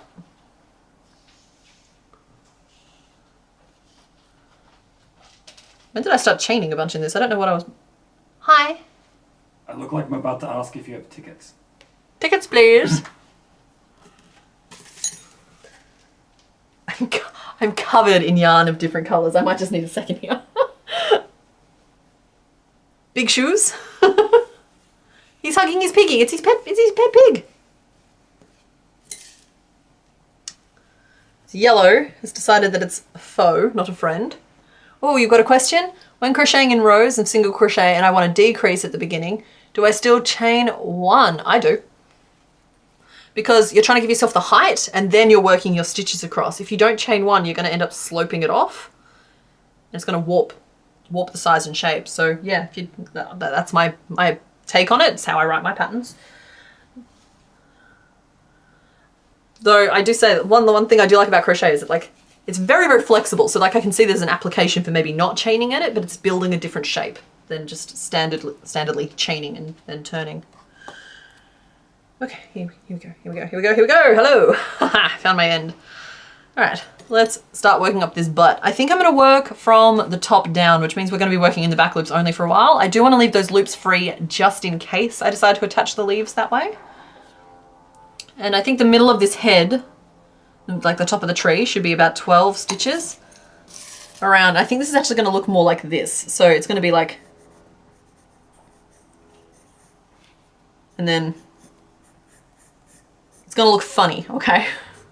You might just have to trust the vision. It's going to look like this with, let's see, he's got 2 kind of body lines around. So the heads will then like fit around this bit and they'll look more integrated if I do it this way. And in the meantime, I'll leave as many loops free as I can around the top. So I make it the same, probably not the same width around, maybe 9 stitches around, maybe even 6. I think 6 stitches around is the call. Good to know, CK, that's what I'm doing. I'm making archer braces for your D&D character. Coletti Spaghetti, that sounds like so much fun.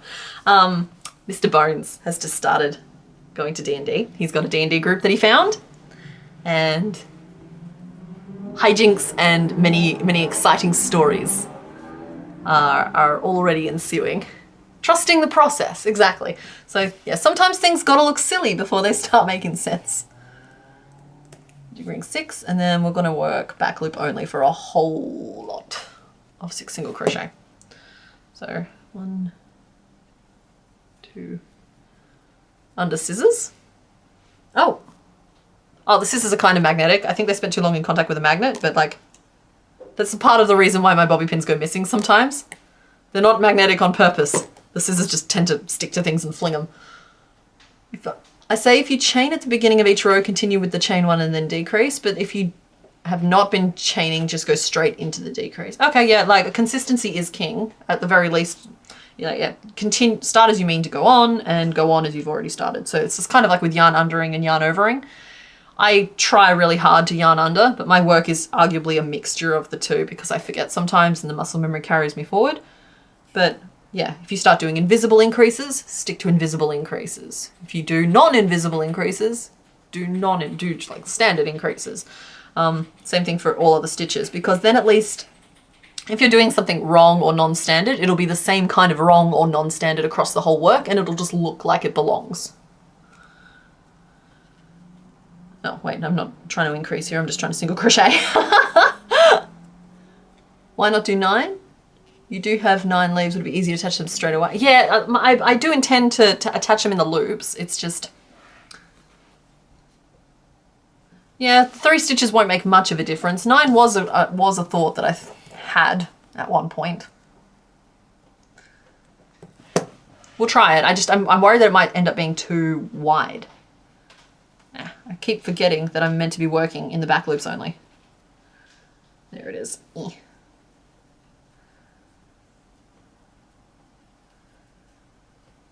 And my thought with 6 is that there'd be room to attach 6 along the very top of it, like the very top, and then there'd be room to attach 3 more to like fluff it out at a slightly different level, which would give it some depth. But we'll try 9 around it to see if it's the right size.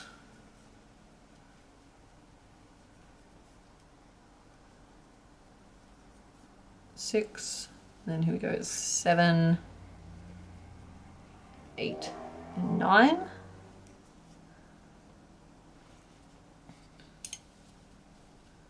Which I think is just a better width anyway.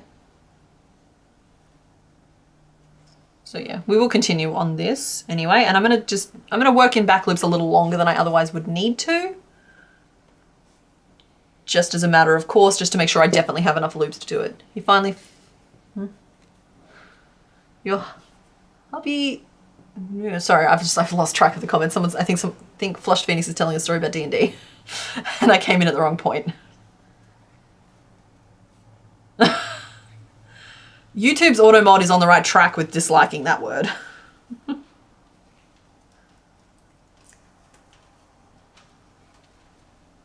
Hi. Question from Dominique. Yeah? Dominique, I always struggle with tension. I start as tight as I can and any square will still turn out tapered narrower towards the top. So I assume she starts at the bottom, but as she gets up towards the top it still gets narrower even though she's trying to maintain good tension at the bottom. Well, is it maybe that I'm sorry, Dominique, I don't know if you heard that question got read. Is it potentially that like your hands are fatiguing a little bit so your tension is loosening over time? And if that's the case, you might be better off starting a little bit looser. Like how loose are we talking?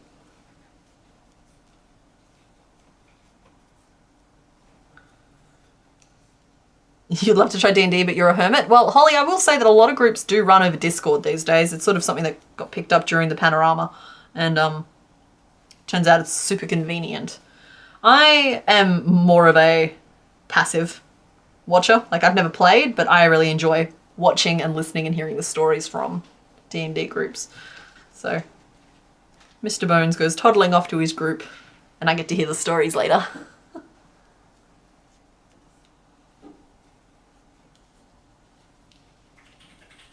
Alrighty, so I'm doing a couple of rows of 9 here.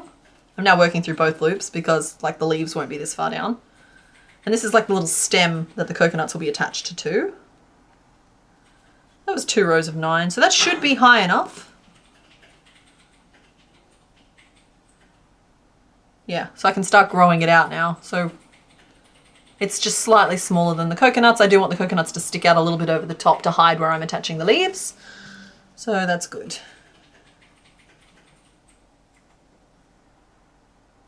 I'm gonna write back loops only a couple more times on the page just to make sure I get it. So we're at 9, so we'll do 3 repeats of a single crochet, an increase, and a single crochet to get us up to 12, and then we'll probably expand way more rapidly from there. I'm losing my voice a little bit.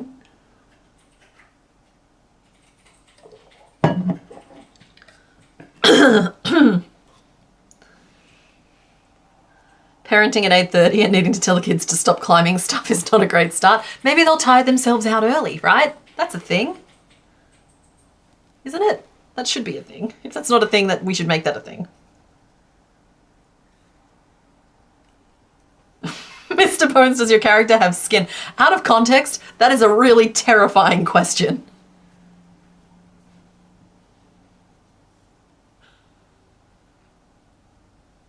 Yes, humans.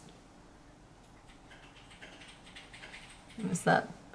Yeah, here we go. So I'm just going to grow. We're doing 3 increases around just so that I get back onto my base 6 because I prefer base 6 as a whole. And it'll give a little gentle slope under the head. So it might give a nice smooth transition is my thought. I also think I lost count here, but as long as I put the right number of increases in the round, I don't care if they're slightly off where they should be. And then, yeah, then we can start using 6 increases per round, which will make it grow dramatically, but kind of what we're after. We're after a little bit of the drama.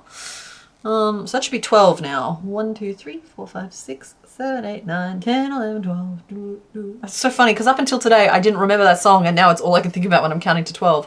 I could previously, yeah, it was the other one. It was the pinball machine one that was always stuck in my head. Sorry guys, forgive me for a second. This is giving me, it's overloading. It's overloading the sensories. Oh,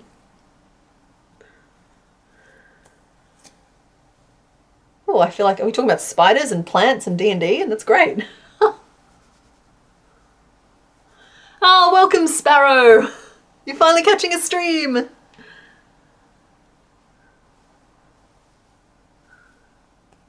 There we go. Yeah, now it's not touching me as much. Here we go. So now we're going to increase by 6 to get up to 18. So single crochet and then increase should get the job done there.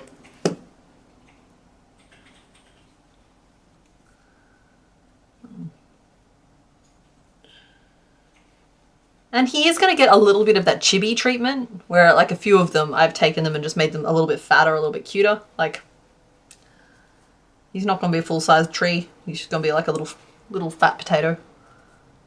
Not full potato, but you know what I mean. You know what I'm getting at there. And hello, Alex Hunt. Welcome. I like that we're catching a few people who are just like new to the streams here. That's fun.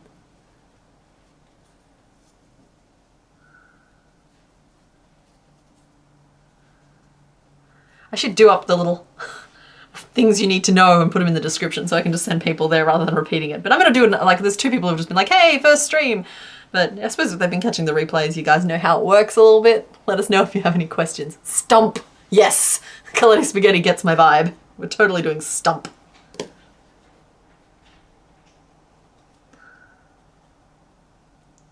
Yeah, see, they're going to like sit really nicely on that little shelf we've made them.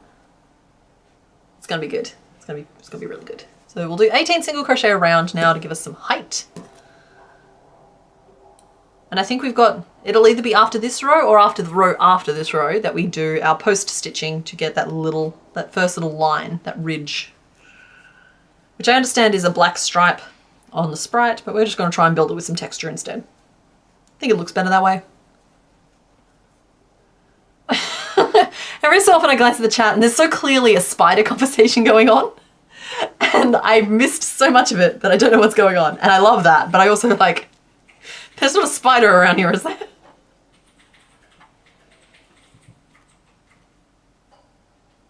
There's an example of the weird tension thing in the Discord. I don't know if looking at it will necessarily help me. Oh, like I don't anymore. Oh, I love the Mr. Bones. That picture of the Diglett moles is adorable. I love that. Oh, okay. Okay, so that's a way more subtle problem than I was imagining in my head. So it seems like that's not even necessarily a tension issue to me. That just means it needs blocking. Like, do you find that it resolves when you like soak them and block them? So yeah, to me that honestly doesn't necessarily even look like tension. That's just the stitches need to be settled down. They're a little bit hyper.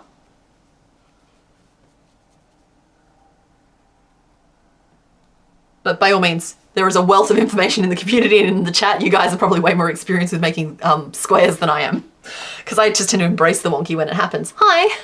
Potential explanation for the wonkiness, although this might be completely wrong.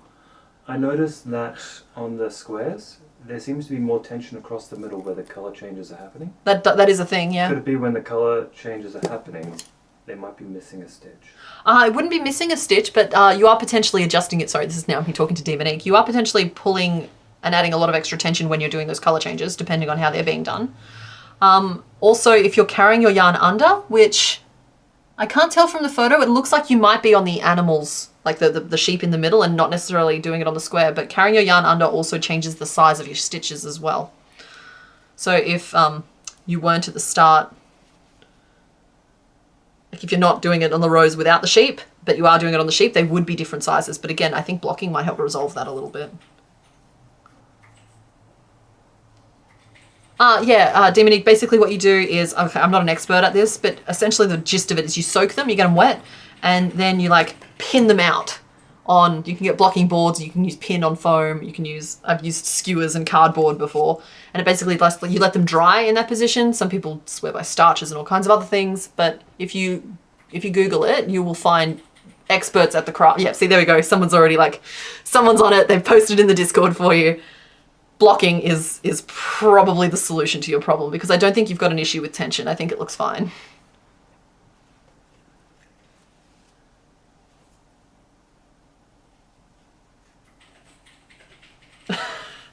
Did I see your light up mushy in the live stream chat? I didn't. Let me have a look again. I'll scroll back up. Oh, is that it? Mushy? Oh, it's cute. Is it glow in the dark? Is that why it's light up? Some nightmare fuel there. Scroll back far too far now. I like the colors. They're very pretty. It definitely looks like a night shroom, you know? Like a denizen of the night.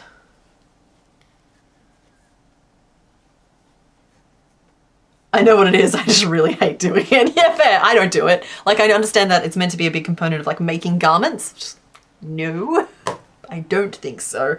It's kind of like ironing. If a piece of clothing is gonna need ironing, I'm not going to own that piece of clothing. It will either make do or it'll go away.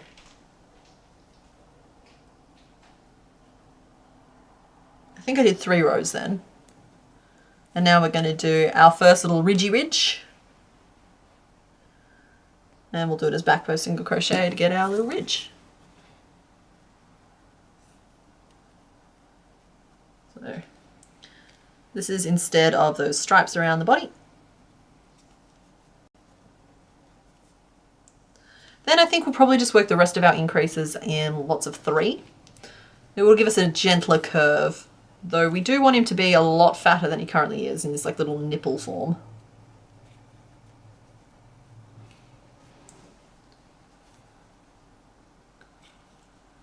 Yeah, the Discord has kind of accidentally become part of the stream. Like, I won't show it on the stream at this point, just for like reasons, I don't know. But it helps have a little bit more of a two-way conversation during certain parts of it. Like, there are lulls where I have to make multiple heads and that sort of thing. It just makes sense that you guys can talk back and show me what you're talking about The CK Discord is a wonderful community resource. Yeah, I agree. You guys, and that's not me. That's you guys that have done that. I am one person, and I'm there when I can be, but I'm not there a lot of the time. It's just like you guys are the ones who have made it like this wholesome, happy, helpful place where everybody gets along and does all the things. And I just really appreciate that about you guys. You guys are, in a non-condescending way, good kids. You know, you guys are good kids. 1, 2, 3. 4, 5, 6, 7, 8, 9, 10, 11, 12, 13, 14, 15, 16, 17, 18. Okay, I've done 18 back post. That's our little ridgy ridge. And now we're going to go straight into increasing by 3. And we're going to do that for at least probably 3 rows. I don't want to do a 3 lots of it. Single or double magic circle? What was that question in regards to? I've not heard of a double magic circle. Oh, wait, are we talking about the difference between US and UK terms? Because I work in what's known as single crochet in US terms.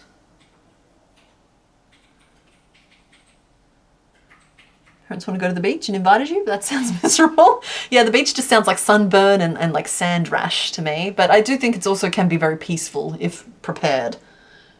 The Mushy has a battery tea light under the cap and a small gap under the frills to get the light. Switching batteries. Oh, Katie, that sounds so pretty. I love playing with like yarn and lights, because with the way LED lights work these days, they're not so much of a fire hazard, you know.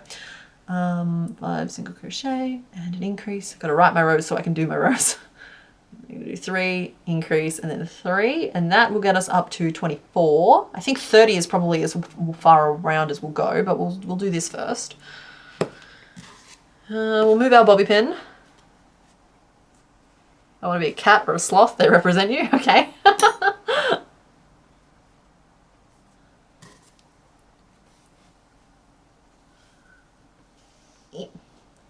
Okay, there we go. There we go. Having 2 loops for a magic circle rather than 1. Okay, I'm going to just show you what I do as a magic ring, and you guys can tell me if I do a single or a double. So I pinch with these fingers, I wrap. So I guess that might make it a double, but then I pull that loop up and it becomes my stitch. So I guess it's a single loop with a tail, but I'm working technically over a double strand because I'm working over the tail and the loop. So I don't know which one it would count as. That colour is non-spoilery. It was an option for Pikachu cheeks, just saying. I have all of the colours always prepared like next to me, and sometimes you can see them like glint out of the corner. But often it's not enough to actually spoil anything real. So 1, 2, 3, 4, 5, 6, 7, 8, 9, 10, 11, 12, 13, 14, 15, 16, 17, 18. There we go. Let's get these. Let's grow us a tree. It's a single? Okay, there you go. I didn't even know double was a thing, honestly. What's the practical application of a double magic ring? Is it just that it's like stronger? I'm glad to hear it, Lizzie. Seems like a rough way to learn, but for the brave explorer, the information is here.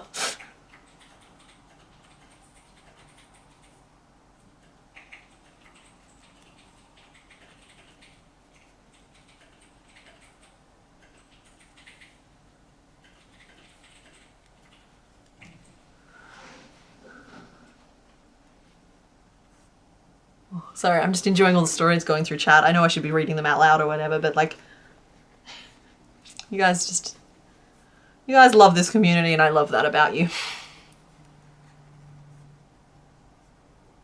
It's a hosted crafternoon. That's what this really is. It's just like, yeah, I'm here doing a thing. I'll prattle on about the thing that I'm doing. And then we'll all talk about breakfast foods and what Pokemon tastes like pork. Like, it's just, yeah, it's a little hosted crafternoon, hosted by Complicated Knots. We all got our projects to work on. We all have our hydration or our cup of tea.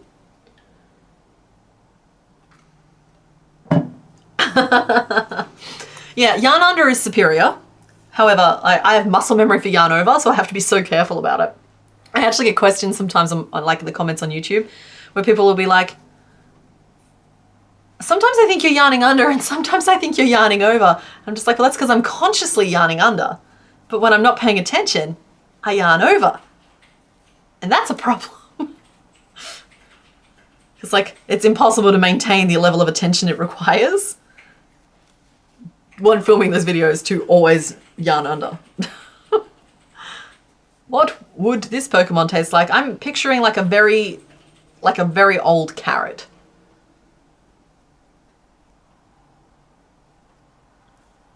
You know how like they get kind of very woody?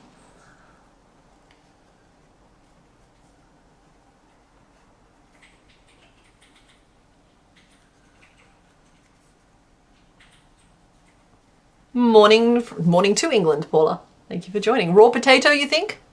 Raw potato feels about right, but like one of those ones that's already turned slightly green. You know how when like you're eating potatoes sometimes and you get that very potato taste? That kind of potato. You think a bean? Oh, mung bean. It would totally taste like mung bean. Like just one of those stanky beans.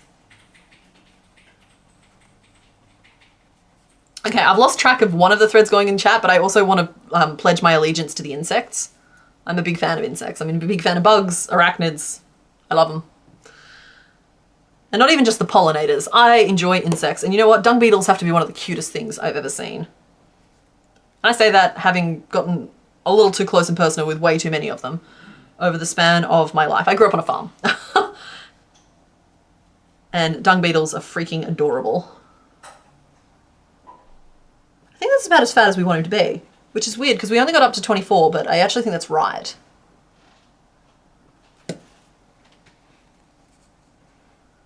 So we'll do our next round of back post single crochet, then we'll just grow out the bottom of his tum.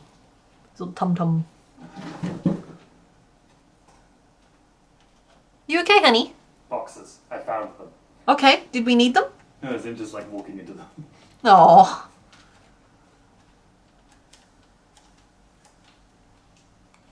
How do these always develop into potato talk? That would be because when, like, I play a mental game of whenever I'm designing anything, I find the nugget, but find the nugget is also kind of find the potato.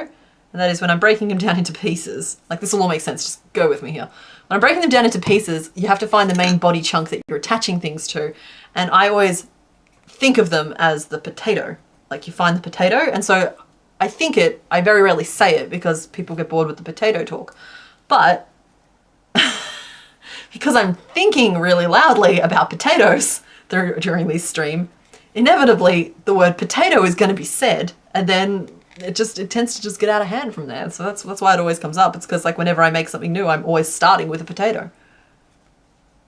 Maybe the insect thing is a bit different when you have actually lived next to or in the countryside. Maybe, because like I'm an insect fan and I grew up around fire ants and angry hornets and all of the ones that want to eat you. So like I understand that they are not necessarily our friends all the time, but they are our friends all the time. Hi, Mr. Bones. What's up? Are we eating pizza tonight? Why? Because otherwise I'm going to cook some potatoes. We can discuss this on our next break. Sounds good. Okay. If you get hungry, just make growly sounds. I will growl at you should I get hungry. It's like, oh no, she's getting growly, better give her a snack. That's how we work, right? Oh, no. So I'm not sending subliminal messages to Mr. Bones.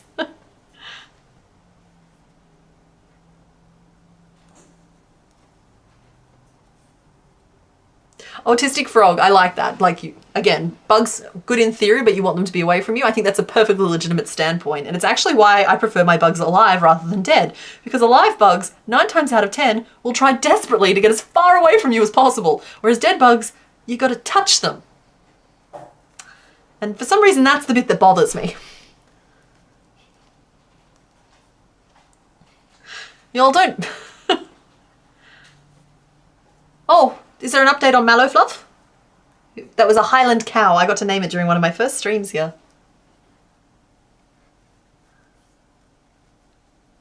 CK, have I considered I live in Australia and the insects were there first? Yeah, exactly. Like don't get me wrong. I'm not super keen on the idea of them crawling all over me, but like there is a difference between that and like, ew, yuck, gross, blah, blah, blah. It's like, nope, I like them. I like them in theory. I like them in practice. I think most of them look really freaking cool. Like, They're kind of like little robots, or robots look like them, I guess. 1, 2, 3, 4, 5, 6, 7, 8, 9, 10, 11, 12, 13, 14, 15, 16, 17, 18, 19, 20, 21, 22, 23, 24. And I love how some of them have evolved to solve the little problems in their lives. Like Caterpickle, is based on, I think it's called a swallowtail caterpillar. Turns into a swallowtail butterfly. And this little V on its head, which it does actually have in real life, when it feels threatened, flicks up and down like a little snake tongue. And it's anything that wants to eat it, thinks it's a snake and too much trouble to deal with. It's just like, that is so freaking cool. Alright, so we've done that. And now we are going to... Are we growing bigger? That's the real question of the moment, isn't it? We're going to stuff, we're going to pin the heads in place, and we're going to see if we're going bigger.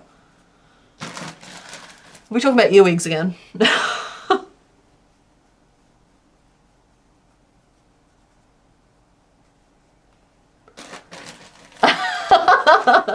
Nat just got very excited over Caterpie appearing in the channel. It's okay, she's taken to yelling at me when you're late with her dinner. Yeah, Katie, that's just a cow thing.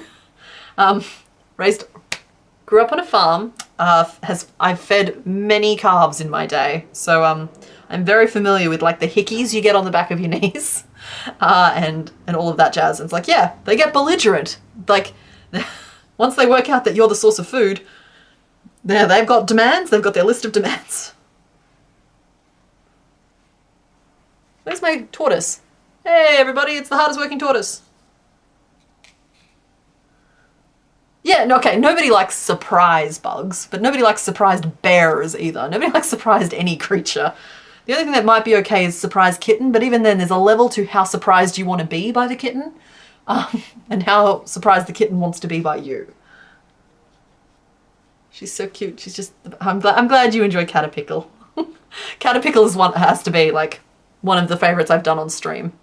She's just turned out so chunky and delightful and wonderful. And fully justified use of the giant eyes. I'm just pinning these in place to get a feel for proportions. Sometimes that can make it a little bit easier.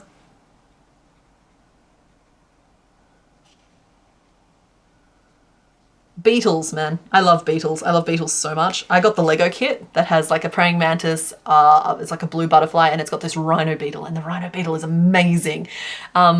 It's so good. It's so good. Yeah. So I'm honestly probably gonna, and I've talked about dung beetles already. I'm probably gonna make a dung beetle at some point because I just think they're adorable. You know what? I'm gonna find a picture of a dung beetle. Hold on.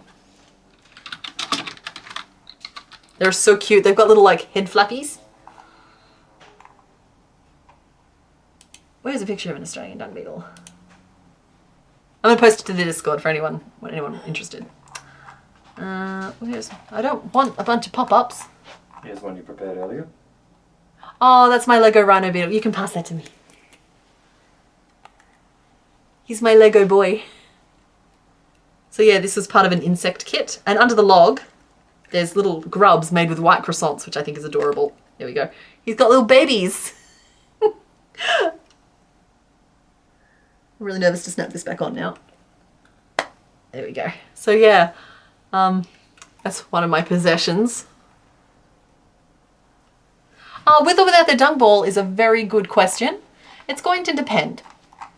Because I think with the dung ball, I think people's go-to reference for it now is that Pokemon that has the ball. I can't find a good photo of him right now, so I'm just going to let that go so I can get this keep going on what I'm actually doing here on stream. But yeah, 1, 2, 3, 4, 5, 6, 12, 13, 14, 15, 16, 17, 18, 19, they're just cute little trundly dudes, and they have little head flappies, and they're very cute little shiny dark beetles. They're like these big.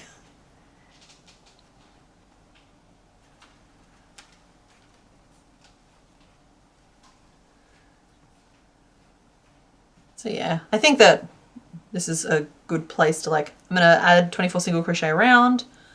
And then we'll just gently round off the bottom. So I'll start by doing a round with just 3 decreases in it. And then we might get a bit more aggressive with our strategy. There's not enough beetle patterns. I agree. I could do beetles all day. It's just, I freaking love beetles. And it's always interesting to me which patterns are proved to be popular. Some of them make sense to me. Things people keep as pets tend to be quite popular. Axolotls, rats, I assume dogs and cats are just very saturated niches, but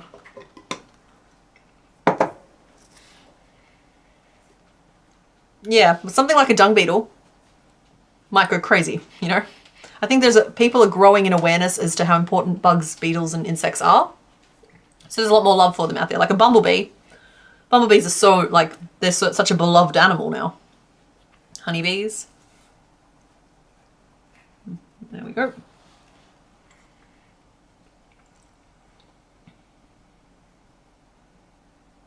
Now I could go down another row and then decrease in.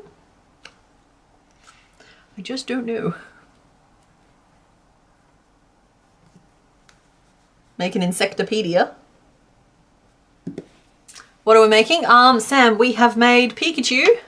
The theme is yellow today, so we've made little Pika. Got named Bolt because the weight inside Pikachu is just a giant rusty bolt. And we're now making Executor.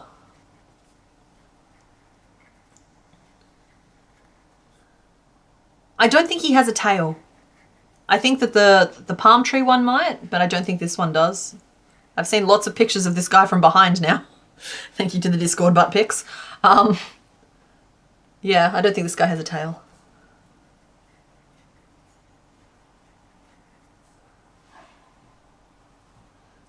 The most animal, and the representative ended up being a carpet beetle because most animals are insects and most are beetles. Yeah, because like I thought ants as well, like when they were trying to like, I saw something recently, sorry, this is an unrelated thing, but it's semi-related because it's just about the same kind of thing, where like there's like way more ants than you think there are out there is the gist of it. I can't quite remember enough of it to make this an interesting story, but there's way more ants than you think there are out there. We are disastrously outnumbered, and ants should be respected at a distance. I don't like ants. I don't like ants. Ants are bad. Ants have a purpose, but a little, like, I don't like thinking too hard about how much of what's beneath my feet is actually ants. The palm tree one has a head on the tail. What? Maybe it's just more effective with how many of its eggs turn into faces, because this guy here only has 3 heads. Whereas Palm Tree Bro, I think, still has 3 heads, but if he has one in the tail, maybe that's just one of the seeds tagged along. Okay, I'm definitely feeling the beetle love here. I think, yeah, that's good. I'm glad you guys are beetle stands. We love us a beetle. That gives me permission to make a beetle, you know what I mean?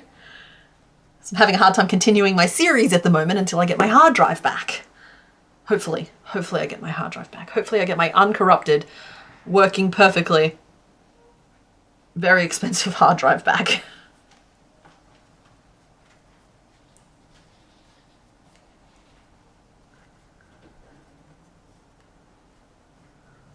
There's this colony of ants that spans a huge chunk of Europe. Yeah, that's what I mean. It's just, they will carry you away. My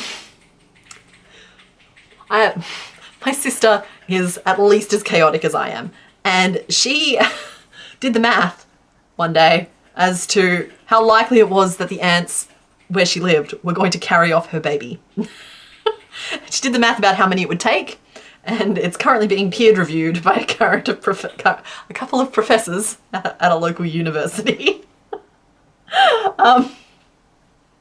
So yeah. Like ants, you gotta watch them. They will carry away your baby.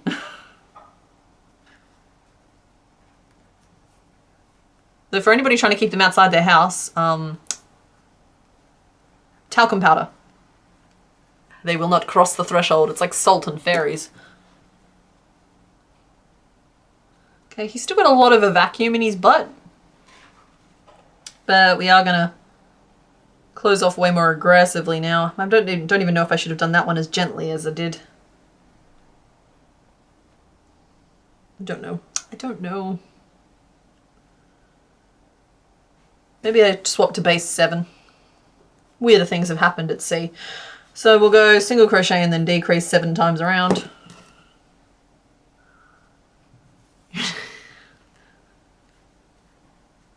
Yeah, I'm quite fond of my sister too. I I agree. The roly-poly does need more bug friends. And also the fidget slug was also very popular. But part of me wonders if that's just not because they're articulated and so they've got that little bit of movement to them as opposed to just because they're bugs. It's kind of hard to read the market sometimes. But some beetles might be really fun. I always get into like a beetle-y frame of mind around my spring. But unfortunately that's you guys' autumn, right when you're trying to feel spoopy. Making spheres till you understand spheres. Yeah, do it. And it's the way to do it. Like, you will understand more about spheres after you've made 100 spheres than you did when you started, even if that knowledge is not useful. Back from getting cold pizza. What's happened? Good job, Jinx. That is the pinnacle of foods. Just poking all the stuffing in the butt. I think he's a good little bulb. I think he's meant to be nice and bulby. Do we like the, I think the lines around the middle, I don't know if they're necessarily showing up super well on that camera, but I promise they are there and you can tell. You can see them a little better. Yeah, hi. You can see them a little bit better there. And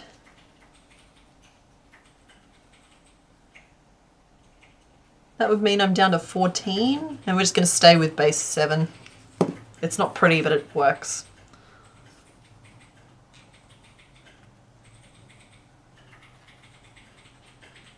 And we'll just decrease all the way.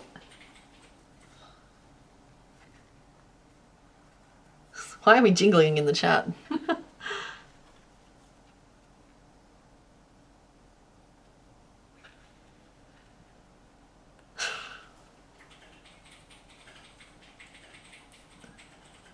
See, somebody started Christmas in July early. Is your sister an academic scholar? Because that's peak unhinged scholar behaviour. Not a formally trained one, I'm afraid. She is terrific fun at parties, though. 1, 2, 3, 4, 5, 6, 7. There we go. And we'll just finish off with 7 stitches left because it makes no real difference.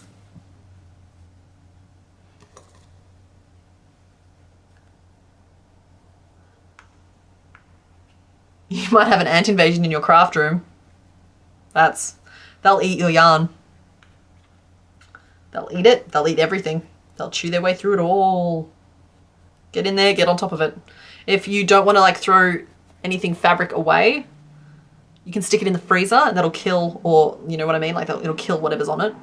It's how you can kind of help yourself when it comes to silverfish.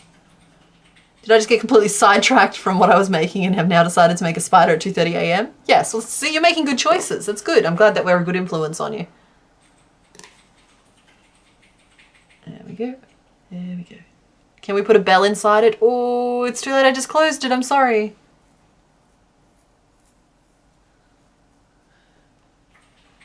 Okay, so we need legs and we need leaves. Maybe we try adding some leaves to the top now, just to see how we feel about it, because we haven't experimented with that yet, and I don't know how it's gonna go. So I left the loops free at the top for 2 full rows.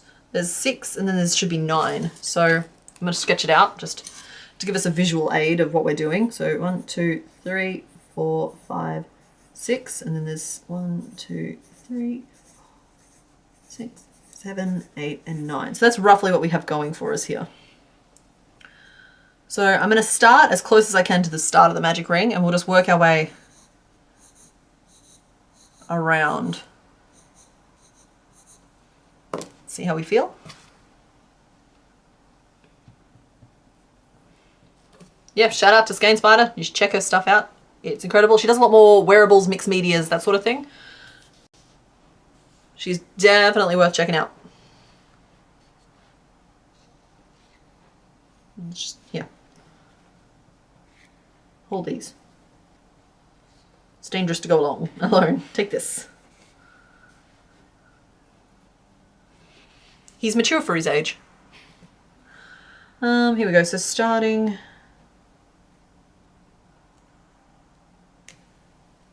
I can't pick up that first loop. We'll pick up the second loop. It'll be fine.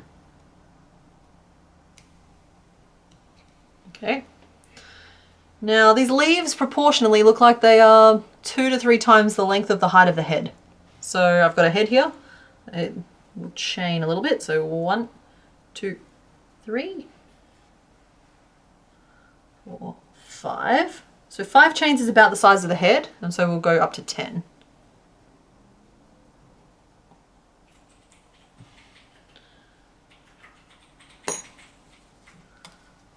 Need one of these without pins in it. Of course I picked the one without a mouth. That's not helpful. I think that's about right. So we'll make them 10 stitches long, which means we need to chain 11.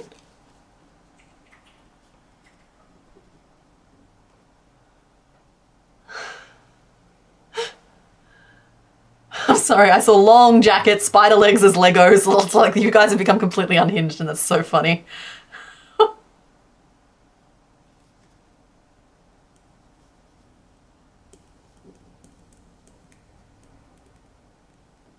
Loop of body.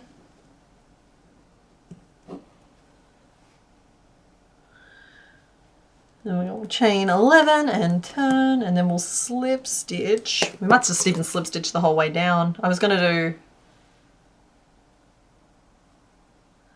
And if you guys want dual coloured leaves, you could work a colour change if you want. Oh, should I work the colour changes? That's the real question here.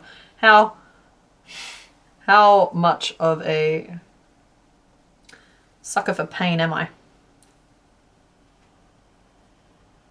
Flubbed that first slip stitch, so I'm going back and I'm going to try it again. Needs to be a pretty little slip stitch.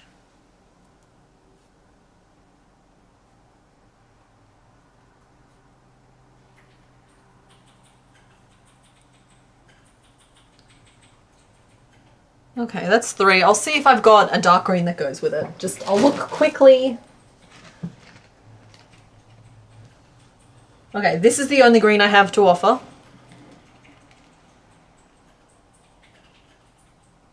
I don't think it's the same kind of yarn, but it's a similar weight. And I do think it's too dark for what we're doing today. I do. So I don't think we're going to do it. We're going chicken out of the colour changes, but know that they're an option if you are more dedicated than I. I think that there's going to be enough of them on there that the shadow that they cast is going to give us some tonal variation. I think Darcy Rose has named this guy Hollandaise. In case anybody was wondering what's going on there. Because the execute is known as Benedict. It's Eggs Benedict. Eggs Benedict always comes with hollandaise sauce. Slip stitch around. So that's leaf.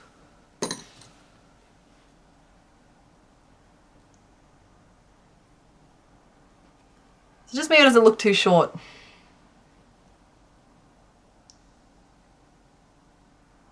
I think that's too short. We're going back. We're going back and we're going to make them longer. We're going to go all the way up to 15. Hi. What's up, honey? What's wrong? I think the leaves are about the same length as the body. Oh, right. That's why you were calling out body before. Why are you singing in chat? Oh, woo, it's just a colour change. I don't get it. You said you're a sucker for pain. Oh. Oh, it's just a colour change.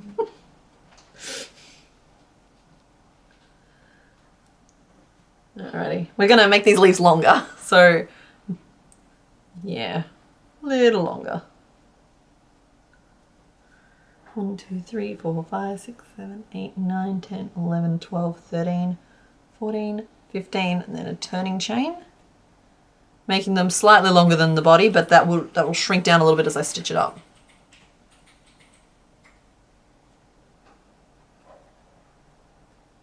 I like the Jets. That's a fun name. Because it's, yeah, like you said, it's Benedict, Benny, and the Jets. Plus it's a pluralized name, which I appreciate. I think there was a fun pluralized name for Doug Trier that was suggested. I'm trying to remember what it was.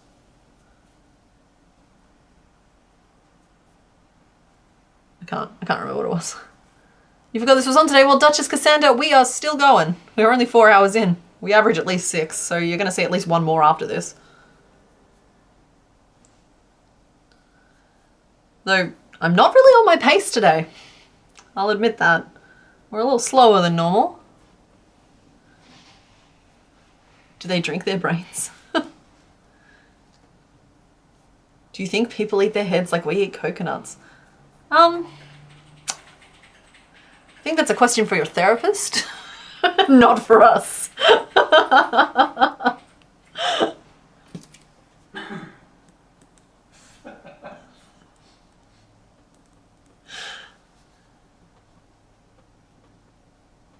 Alright, no, I'm just updating my notes so that we don't lose anything here.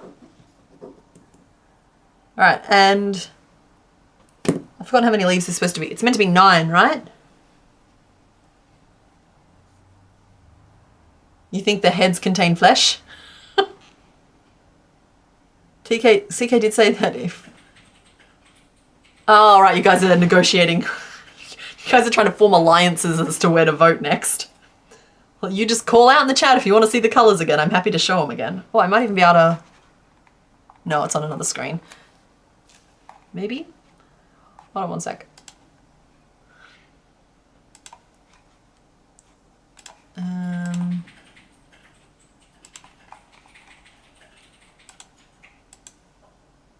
think it's that one. Nope. I have regrets. That is not at all what I wanted to do. I'm just glad that it wasn't a spoiler. Anyway, I was going to try and put the little mini up on the screen for you guys to see the colours, but let me know if you want to see the colours again. We'll make it happen. 1, 2, 3, 4, 5, 6, 7, 8, 9, 10, 11, 12, 13, 14, 15, 16. Long leaves on this boy.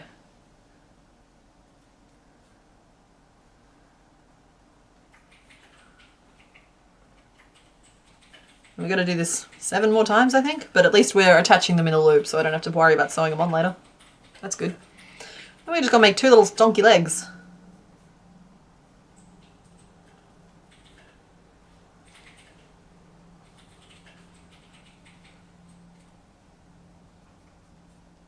Yeah, I've seen people want pink, they want 3. I'll try to remember to tell CK to leave the colours up long enough for you all to form voting alliances. So sorry, here we go. Like I said, I'm happy to chuck them up on the screen. I'm just making leaves. They all look the same. They can go on the screen for a little bit while you guys pick. So we have 3 colours left there. We have white. We have sometimes, like, I don't know, you could describe that as grey or brown. All colours are sampled from the actual Pokemon that they are from. So this isn't me just waxing lyrical. I've gotten better about this. And we have pink. And the theme for today is yellow, for anybody who missed that. All Pokemon have a strong yellow presence. 1, 2, 3, 4, 5, 6, 8, 11, 12, 13, 14, 15, and 16. I will add that all 3 of the remaining ones come with their own headaches, but I suppose all of the 2 that we've made so far as well also came with their own headaches. You guys form your alliances. We're not going to vote for probably not for at least half an hour.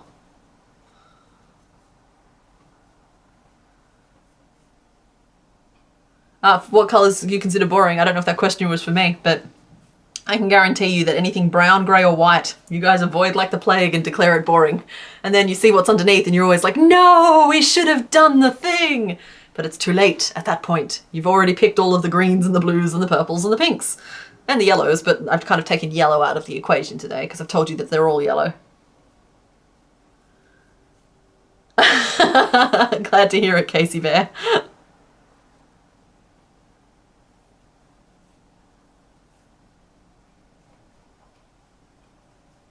I'm also happy to show you the yellows again, because the yellows are their own thing.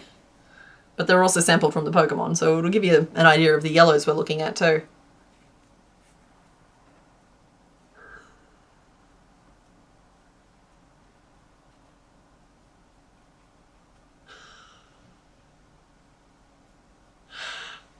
Sorry, but the Christmas carols, they'd be annoying if they weren't making me laugh as hard as they are. The remaining colours look like Neapolitan ice cream. They totally do. But tell me, with Neapolitan, are you one of those people who scoop across the top and get all 3 flavours, or do you, like, you gotta have one at a time? Because I'm very much a, sometimes I feel like strawberry, sometimes I feel like chocolate. I don't ever really just want all 3 mixed together. 2, 3, 4, 5, 6, 7, 8, 9, 10, 11, 12, 13, 14, 15, and 16.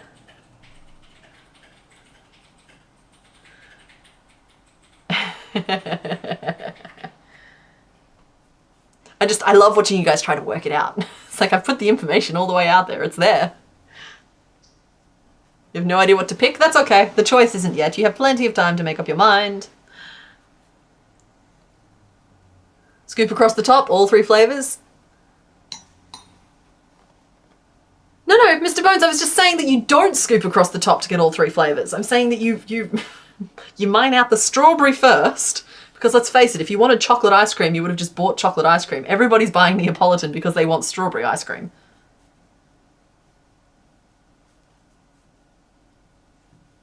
And anyway, if I'm buying ice cream, I'm getting cookies and cream or honeycomb. Do not remember Pokemon objectively at all. Yeah. It's like literally one of the joys of the stream is watching you guys make guesses, and like we very seldom get to like guess properly at what's going on. I am going to flick this screen back to the top-down cameras to give you guys an update on how our tentacle boy is going, because sadly he is very much turning into a tentacle boy. Here we go. There we go. Look. He's very stranded, but with the heads in place, I actually think they're going to help hold these little tufts up a little bit, and he'll look like he's got a lot of attitude. And I've got hair in there somehow. We'll give him like some, tweak him around. We'll use some hairspray to prop him up or something. Have I already made the evolutions? Yes, we have made all of the evolutions, except for, I think we're missing Leafeon, Glaceon, and Sylveon. But they are not Gen 1, so they are not candidates for anything going on right now. I agree, Casey Bear. Like, getting chocolate ice cream is hit and miss. But you know what's never hit and miss? Milo ice cream. And I don't mean going out and buying a bucket of Milo ice cream. I literally make ice cream. You just mix, it's basically whipped cream and condensed milk. And then you can put whatever flavorings you like through it. Milo works perfectly. Crushed up chocolate cookies works perfectly. Stays soft in the freezer. It's just yummy. It's real easy to make. So yeah, that's like, when in doubt, if your only options are chocolate flavorings or nothing, get nothing and mix Milo through.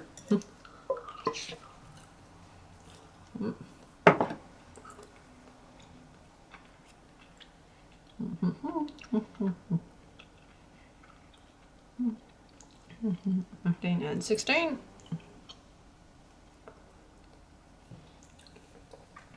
Mitch has suggested to thread a piece of thin wire through each of the leaves. I can absolutely do that as well. Sometimes hairspray is an easier option, just because it'll stick them in place. If I wasn't already halfway through these, I might have gone back and done the wire thing, but honestly it's really hard to thread the wire through once they're already made. There, it's easier just to stitch over the top of the wire in the first place. Don't worry, we will fix the hairstyle. There will be a way.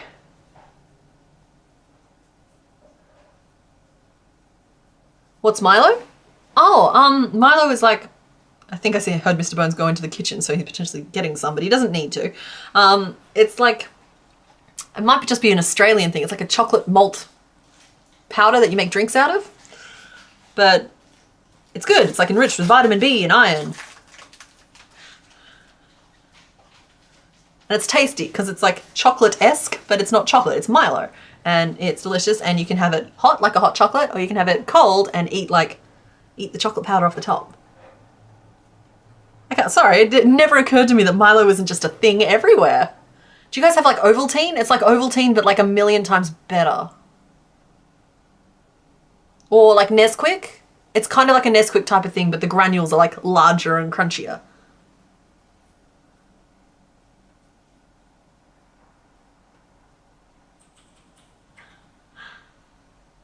Oh wow, I didn't know Milo was Australian. But like, I knew it was Australian, but I didn't think it was like exclusively Australian. 1, 2, 3, 4, 5, 6, 7, 8, 9, 10, 11, 12, 13, 14, 15, 16. In any case, my point stands about you find something chocolate-esque and you make something chocolate-esque instead, because chocolate flavoring is very hit and miss and tends to be more miss than hit. Yeah, it totally goes crunchy, but it's tasty crunchy. Like, that sounds revolting, but it's good.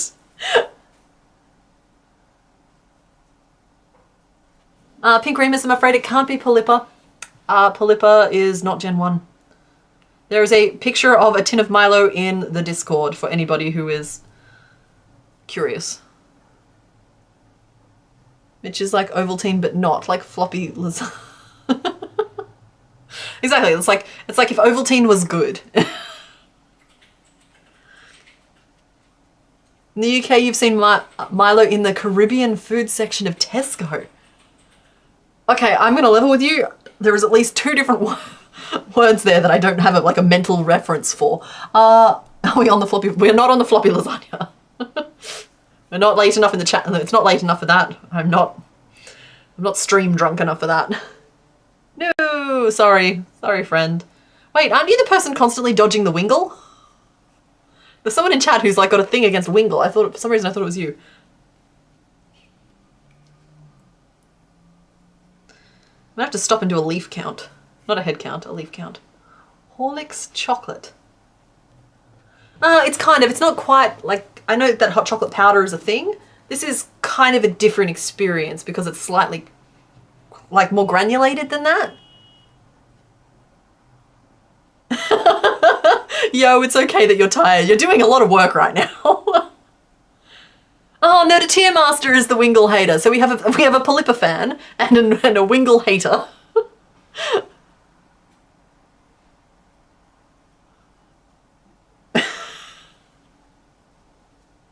Tanwen, there is a link in the description of the stream, which should still be active and fine, though sometimes it does have a problem. If you go there, you should be either able to sign up to Discord and then join the server, or just join the server. There is a 10-minute delay, just because Discord gets really jumpy about how many people tend to join after these streams or during these streams. So you'll have to wait 10 minutes before you can click the yarn ball and actually get in proper, but it'll pass pretty quickly because you've got something entertaining to watch. 3, 4, 5, 6, 7, 8, 9, 10, 11, 12, 13, 14, 15, 16. Okay.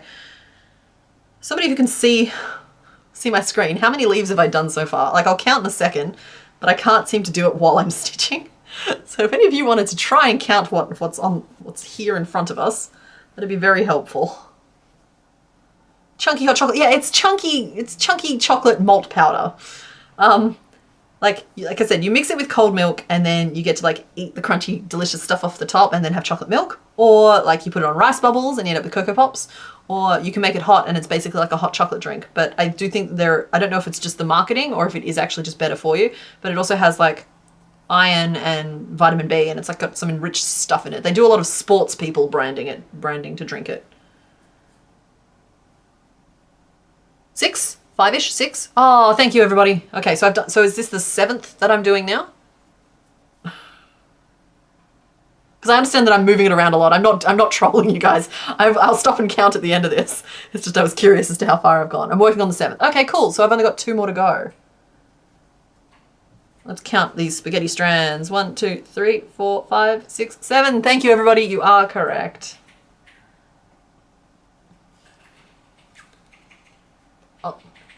Moss, if it helps you at all, I don't get how people knit. I tried recently and I'm just this makes no sense. How do you keep the yarn on these? They're just pointy. Where's the hook? So we're 2 sides of the same coin, but everybody's welcome here at Crafternoon. 1, 2, 3, 4, 5, 6. Mr. Bones being helpful and yet also an example of how data doesn't always tell the full story. 1, 2, 3, 4, 5, 6, 7, 8, 9, 10, 11. I lost count within 4 stitches. 12, 13, 14, 15, 16. There we go. So this is the penultimate leaf. The face is derpy, the wings are weird, and T-post a flap. What are we describing? Oh, Wingle. Wingle's the letter M. It's just the letter M. And it is the Zoob out of the ocean. But it's just a friendly little guy. Knitting is easier, you reckon? Oh, I don't think so. Crochet has a hook. You can grab things with it. And you only need half the number of tools. Sorry, I'm not actually a supremacist when it comes to crocheting versus knitting. I think both have their place. I think that knitting creates great fabric and blankets, and I think crochet you can make shapes with. And they have their strengths, and there's reasons to use both for both. It's just I know how to do one, and so that's what I'm going to keep on doing. You're making an Afghan and watching you. Cool. So Afghan can be so many different things in that context, but I'm assuming you mean the rug, the fabric one, right? Not the delicious chocolate cornflake cookie. The Zubat of the ocean is Magikarp. Wrong, friend. Magikarp is always welcome and clearly a freshwater fish.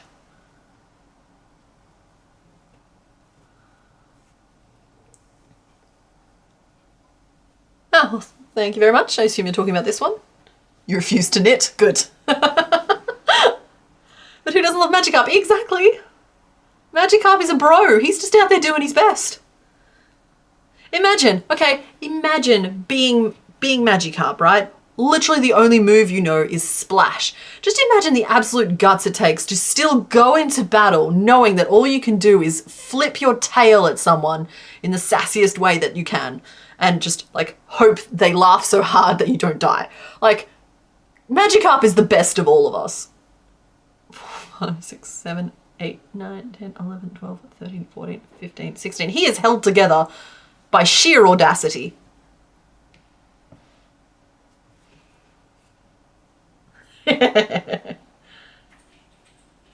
Demonique, you are correct. I do relate to that meme showing the correct amount of Milo to have on a spoon. I'm currently watching Power Rangers and we are on the first episode with Tommy. Was he the Green Ranger or the White Ranger? It's been a long time for me since Power Rangers.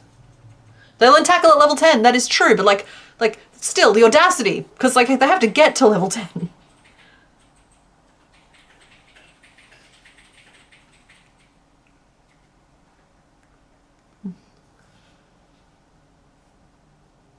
Ten, 7 minutes behind. Oh. No, you gotta catch up, yo. Deathly move? I know what to do. What's that? Trouble. Stand back, citizens. I've got this one. Magikarp does a surprising amount of damage when wielded by the right trainer who has been hitting the gym. No, you don't get to beat things to death with a Magikarp.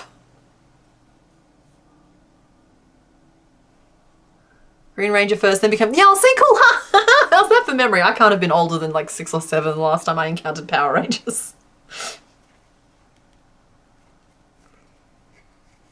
It was more of my older sibling. Get off. It was more of the older siblings. Into that. Alright, we have our little... It's just a fun little plant at the moment. Let's just tuck these little ends away, because we will thank ourselves if we do. Yeah, I want to get closer than that. There we go, that's a better place. I'll just tuck those ends away. The feet should be interesting, because I'm going to have to do some techniques to make those feet. They've got the little yellow foot pad, which we'll start with. We'll build up the rim of the grey, browny, tanny colour, which I'm going to just refer to as brown from here on out. Let's pin these heads back on, shall we? Let's see what we're working with. Where's the back? That's the back, so we'll do this on this side. That goes there. And come here. That's upside down. There we go. It's coming together. I could try Tunisian crochet. Yeah, I think I have a Tunisian crochet hook. I used it to make my longest stitch. A single stitch, 1 meter long. I yarned over the hook 100 times. The video was never released, but I know I did it. I have proof. Just sort of wasn't interesting enough, you know? No one's tuning in for 1 stitch, and then I'm just like, cool, this is fine that I've done it, but now what? You're drinking decaf?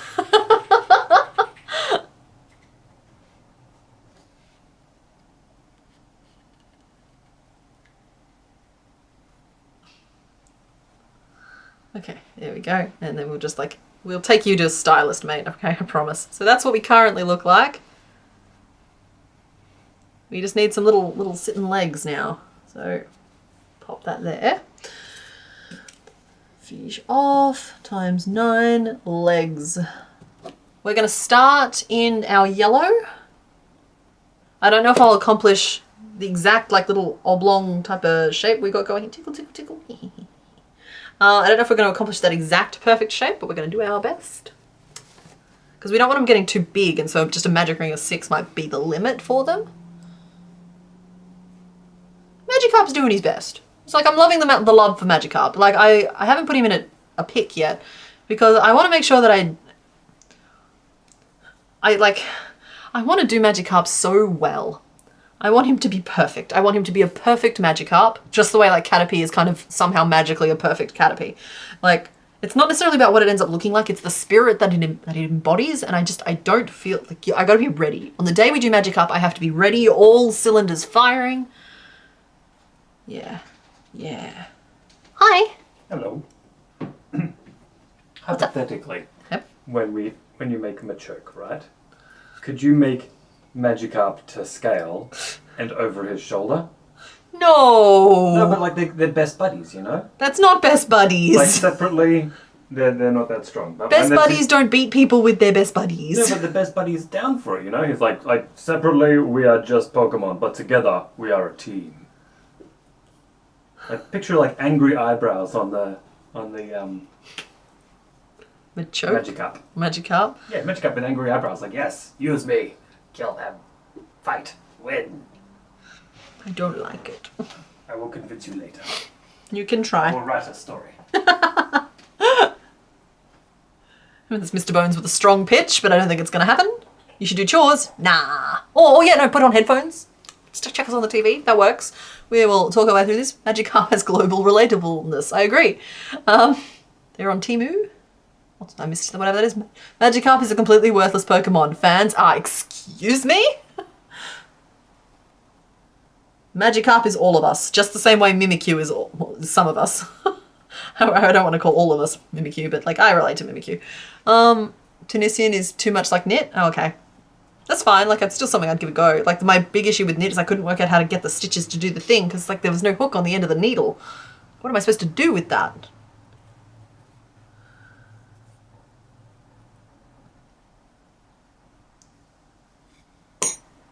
This isn't looking quite the shape I wanted, and it's looking a bit too big.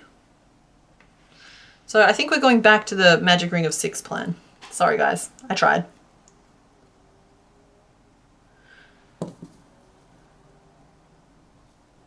And in brown, we're going to do 6 increases around. And we'll do them in the back loop only, so we have some colour definition.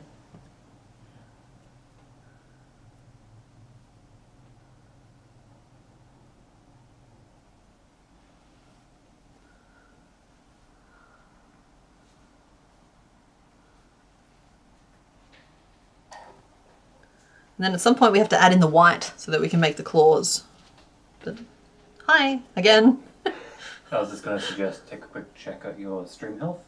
I've lost 2 frames in the last 10 minutes. I've got 0 dropped frames, but the kilobits per second is very low. Are you on Wi-Fi? I checked that before we started streaming. Sorry guys, a little bit of troubleshooting here. You might just check the cables plugged in. The Wi-Fi is definitely turned off.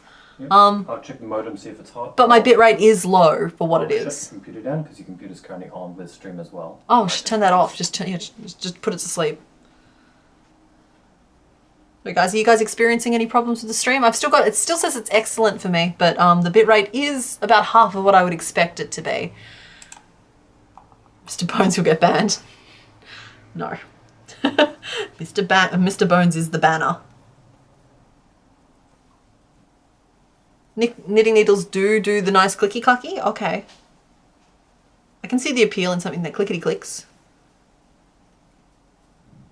Yeah, and I understand that the hook squeak can be kind of a contentious thing.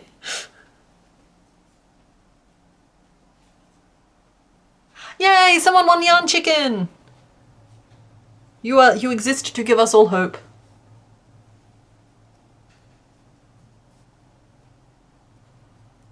Oh, excellent, good. I'm glad that the stream is showing up okay. I understand that the chat sometimes doesn't show up in a logical place on the TV, but that's YouTube making changes, and unfortunately there's nothing I can really do about that.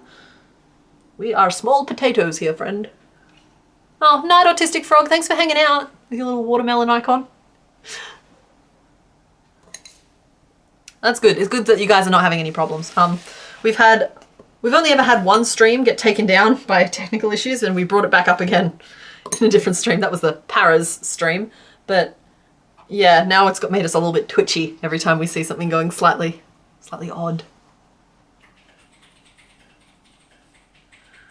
So, all right, so we're going to do the toenails now. And we'll do them early rather than late because we cannot put off the thing that we're uncomfortable with. So we'll go treble and we'll go slip stitch and we'll go treble.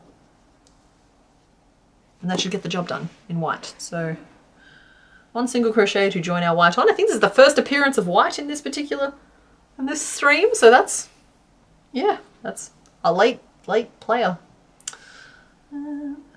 Because I think of using white and black in all of them, but I guess it doesn't always work out that way. That was only a double. I definitely want a treble here. So treble, that's US terms. And what I'm going to do is just basically crochet over the top of them in the next round so that you can't see the white in between. And they'll poke out and they'll be great little toes. Not twitchy, YouTubey, but yeah, that. I don't know. I watch my streams on YouTube, and so like it never really occurred to me to start streaming on Twitch, but it's once I finally get this stream to a point where I'm happy with it, because it's still a little, I wouldn't mind if it had a few more pixels to it. Oh, I forgot to repaint my thumbnail. I am so sorry, guys. Naked thumb. That derailed me a little bit, sorry. Yeah, I need to upgrade the computer so it can handle having slightly higher res footage coming from this one here, because this one up here is actually a 4K webcam. It's just not capable. My computer's not capable of powering both it and the face cam at the same time at that level. So we'll upgrade the computer, and when I get happy with that, I potentially will start dual streaming. I don't know. I've thought about it. There has to be a point. We all just agree to standardized US terms. I use US terms, but I include that piece of information because I understand that there are people in the audience who don't. Like, as long as you have that information, you can adjust as you need to. Well, thank you for that. Darcy Rose, thank you for sharing that particular grab. Sometimes the only way I can get through the day is living in ignorance of what my face is doing. I did not need that to be slapping me in the face like that. Popping my eyes back into my head. Yeah. 1, 2, 3, 4, and then it would have been 8 single crochet back to the start, leaving us with 12. Right, this next row is where the magic happens. I know we have a lot of strands, but as I mentioned way back at the start of the stream, I'm superstitious about trimming off colors before I know I'm happy with the shape. And so I leave them attached as long as possible. But now we're just going to single crochet there. We're going to single crochet in the treble. Then we're going to single crochet over the top of this little slip stitch I did in between to save me from having to do a million color changes. Then we're going to single crochet in the treble. And just like that, we have a foot with a yellow pad and 2 little white claws. Oh, that actually made me dizzy. I might need to hydrate.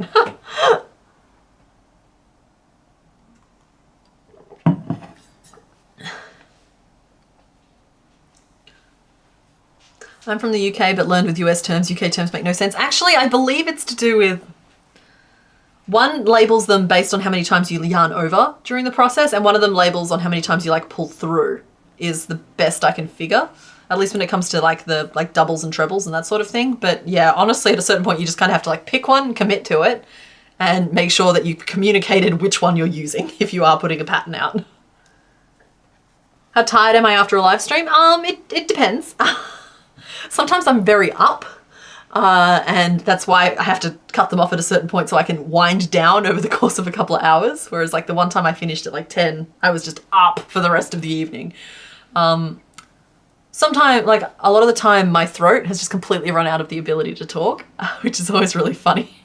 And a nice break for Mr. Bones, who listens to the whole stream and therefore gets 6 to 8 hours of my voice pounding into his poor brain. Because like, yeah, we live together, but nobody absorbs that much of their partner at a time. Yeah, so like we have a very quiet house for a little while afterwards, or Mr. Bones gets to do a lot of talking for a while afterwards. I was waiting for this. Could listen to 6 to 8 hours more. Oh, isn't he cute? Well, you guys don't know, but he's cute. He's very cute. Yeah, so there's that element of it, but there's... What else was I going to say? The train of thought is gone. I'm trying to increase my stream stamina at the moment, because if I can get my stream stamina up, then guys, the potential for hijinks is high.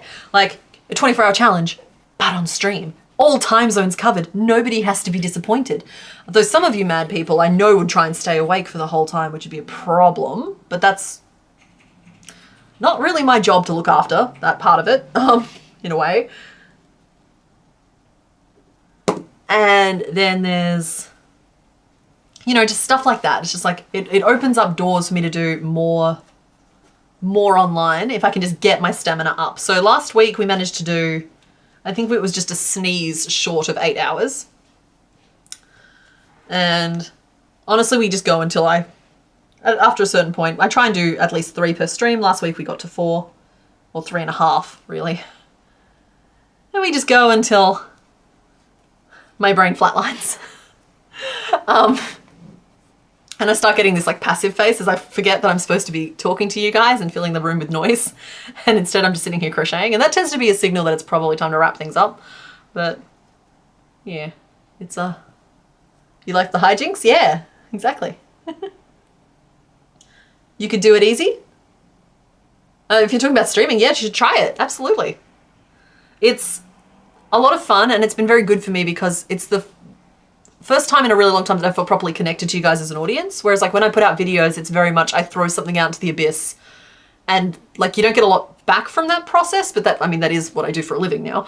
But like these streams have been really great to like feel like I'm actually involved with the community and get to hang out with you guys. And so that's been really good too. Hi. Hey, pretty lady. What's up? I was just thinking, you were talking about how like after a while you start getting like that bit of a distant face. Yeah. I've seen it too. It's fine. But like, it's fine because that tends to happen around the middle of the stream. Oh. But then after that, everything goes really weird and loopy. Because I get stream drunk. Yeah. Oh, it's the best time. You guys, if you prattle on long enough, eventually you start forming sentences you never thought you'd say. That's called stream drunk. And you make the moderators very nervous. Yeah. Though honestly, I think we started there, with what happened to the poor Pikachu and the Bolt. They're the only comments I can't delete. Yeah, stream brain, exactly. It normally kicks in for me. Honestly, I think we're in the danger zone now. We're almost at hour 5. Jeez, we're almost at hour 5 and I've only done 2. Ah, okay, we're only doing 3 today. I don't think that there's yeah.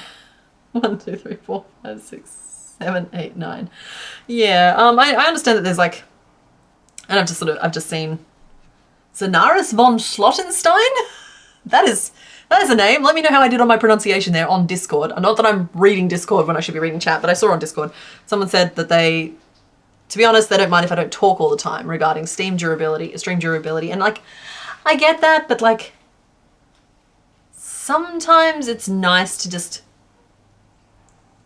be in a place where other people are already doing the talking. I think it brings a certain kind of peace, at least for me. And so like, I'm trying to kind of be a little bit of that place for people where like they can turn it on and it's just very, it's like you're in a house filled with friends and they're talking and you're just in the other room. Or you're part of the chat and so you're in the room talking with the friend. And so like that's kind of the vibe we're going for here a little bit. Will we potentially get to a third? We will at least vote for a third and get started on a third because we only have legs to make. But I think the chances of getting to a 4th are probably lowish. That said, it's only 5 o'clock. Like it's weird having started an hour early. Oh, I need to get one of those. Grim Squirrel, you're distracting me terribly again. Like this time I get that it was helpful. Like I'm already sitting on, I don't know if you guys know what a yoga ball is, but I'm sitting on a giant bouncy ball, which helps me like stay fidgety, which helps me focus. But I started like 4 sentences then. I don't think I finished any of them. So Grim Squirrel shared a photo of like one of those under desk peddlers to help keep blood flow up. Whereas like I was just reassuring them that I'm sitting on a ball, but I've also closed Discord for now because I'm clearly getting too distracted. And I have to get this done. And I didn't write down the last 2 rows of stitches. I've just a lot of tabs open right now. 1, 2, 3, 4, 5, 6, 7. I'm down to 7 stitches and I should have 9. I think I just worked a single crochet 3 together.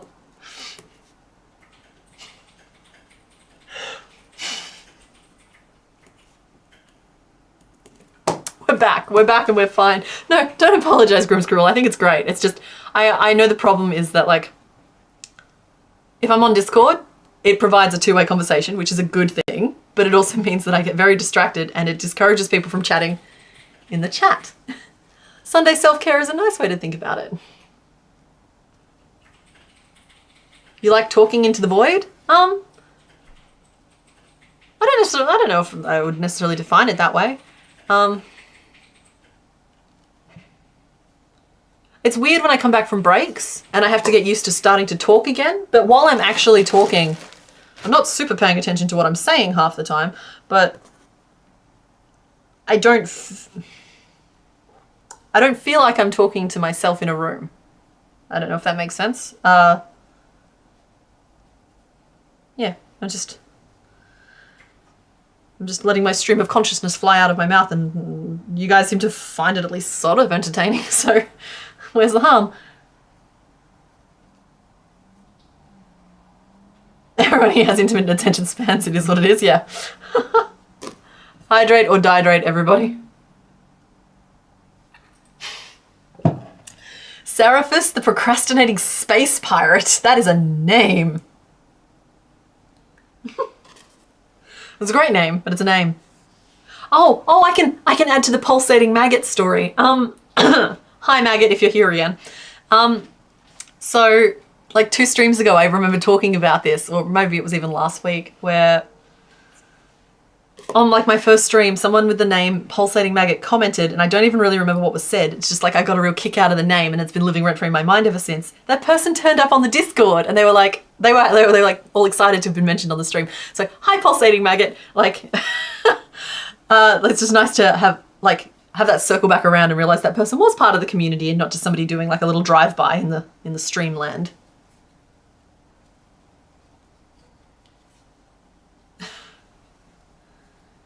Excuse me, pulsating what? Yeah. Their name is Pulsating Maggot, and something about that name just entertains me so much.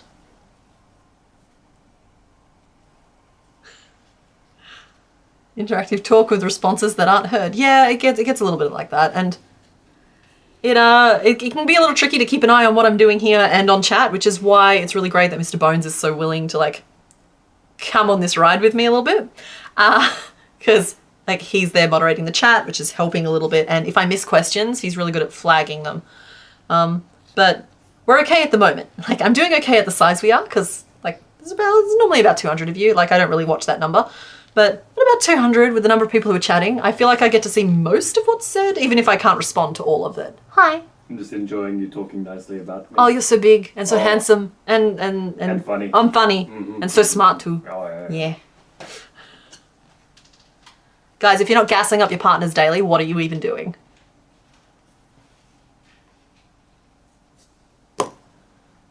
You've been waiting? Wait, what's happened? Interactive responses that aren't heard? I sent a video to the live stream channel of my cat trying to help. Is Ekans okay? Ekans is fine. Oh, Ekans fell. Sorry, I must have shoved the book at some point. Ekans is good. Good call. We fixed them all. Let's just sit them all up now that people have kind of seen them. They can all just like be watching. Yeah. And the turtle got stuck. I'm wondering how much it, like, I feel, first of all, I'm sorry, I'm nailing this leg. You got to do some positive self-talk sometimes. But I don't think it needs to be any bigger. I think it's already probably even too big. I took the bobby pin out and I didn't count how many rows I'd done.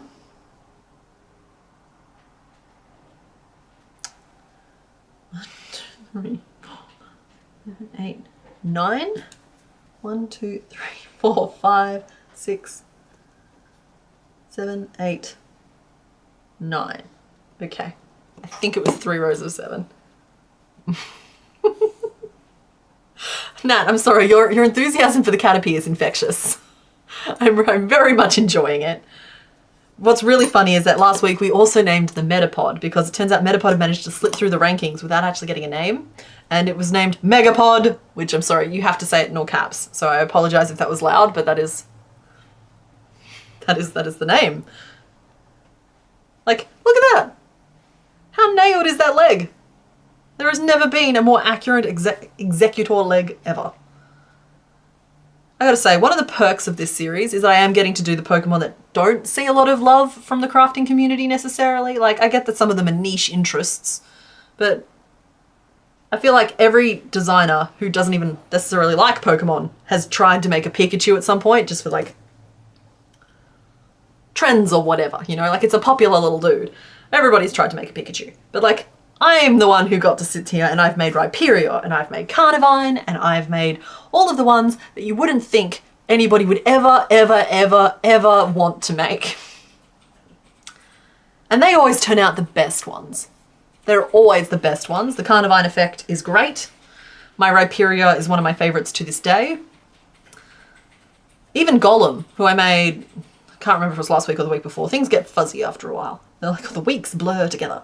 But Golem, the Boulder Boy, Bob the Boulder, wonderful. He has the most wonderful craggy texture and doesn't get enough love. Doesn't get enough love. Well executed. Thank you very much. You guys really are my people. You're all grumpy chihuahua. He'll jump and whine and rough at you, then walk away and cry when you try to give him attention. Aww. Thalulu has not had her sandpit, I'm sorry. Thalulu has gotten very distracted. She's currently fraternizing with Electrode. Which seems like a pairing that I should be keeping half an eye on, but I suppose Thalulu is an elder god and can probably look after herself. I suppose technically Electrode is her toy boy. I'm having a problem with infantilizing Thalulu a little bit, I think. Did you ever lose interest while you are actively crocheting? I think I've kind of always powered through it. Like, don't get me wrong, I get project fatigue, but it's really motivational to know that you gotta put the video out on Thursday. It just helps keep the clocks running, you know, to know that you don't really have a choice here. This project has to be finished. Because I hit project fatigue really hard with Crochettosaurus and the subsequent baby dinosaur, which I keep calling dragon, but it's dinosaur. Like, the project fatigue hit and I just didn't want to. But I'd say that success is something like 90% just being too stubborn to stop even when you don't feel like stopping. You got to play on demand, as it were. And so, yeah, you just got to keep doing the thing. And often I hit my project fatigue during the video editing process more than in the crocheting process, because the crocheting has its moments with certain projects, but the editing process, oh my goodness, that is suffering from start to finish. I don't mind the storytelling ones, but pattern videos, man. Pattern videos take years off my life every single time. But you're not supposed to love every part of your job. It's not realistic. Nothing gets CK up quite like me shouting, "Hello, it's Thursday," on Thursday morning. No, nothing wakes me up quite as fast as him shouting that out on a Wednesday. You ever want to see CK jump? Confuse your days of the week. Maybe that's just a Chihuahua thing. I understand that Chihuahuas are meant to be very, like, single-person dogs, right? Like, they get quite, like... And even then, they don't really like that person. They've just decided that's their person, regardless. Super distracted with a spider. I did not realise it was 4 a.m. No, you've got to go to bed, Katie. You need to sleep to heal all of your many injuries. Now, walk carefully. Very carefully. I give you permission to move again. We've got project fatigue with the scrappy blanket. Yeah, that'll happen. Blankets, anything that takes multiple days, that's where the project fatigue can kick in. Where am I up to? I'm up to there. Okay, cool. I'm not really super duper paying attention here, but I think it's fine. I think my hands have got it clocked in as to what we're doing. So they're going to carry us home on this one. I learned today that my name is not Thursday. Yeah, it's a common misconception. Hello, it's Thursday just sort of became... It was really awkward for me to get started when I was first trying to start filming, what was it, 3 years ago? And so, like, I just had to, like, pick something and go with it because hello wasn't cutting it. And it's really strange trying to talk to a camera when you don't have anyone that's necessarily watching on the other end. And so, like, you need something to just, like, help get you started. And I was like, oh, I'm publishing on Thursday. Hello, it's Thursday. And it just sort of became my go-to phrase to snap me into filming mode. And so it sort of stuck around. But over the years, people have thought my name is Thursday. Which, it's fine. I would probably respond to it at this point if anybody called it out.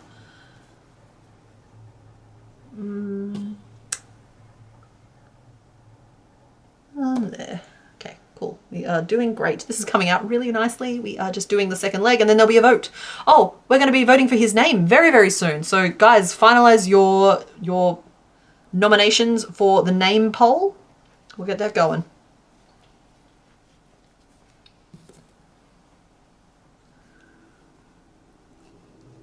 2.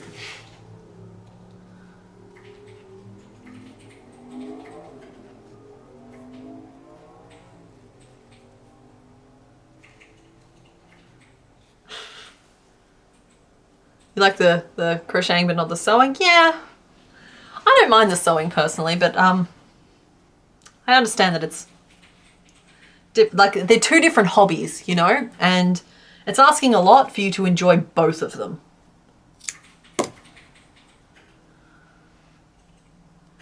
Hollandaise.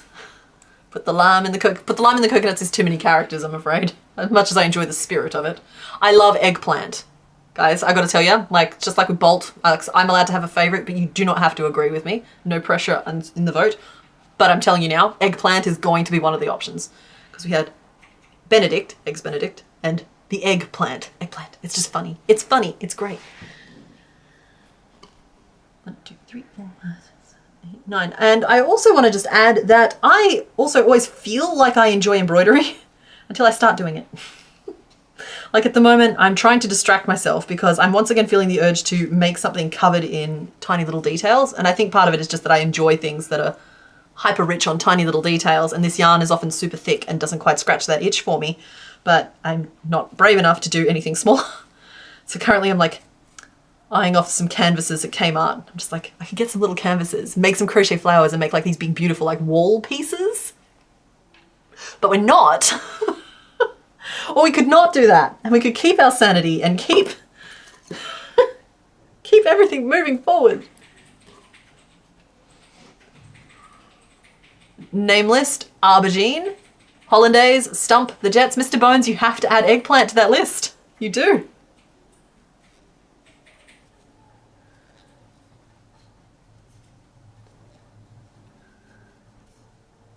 The secret math.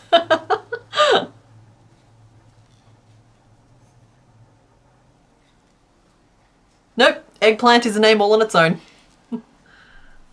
Good to know I can replace aubergine with it though. Fight me.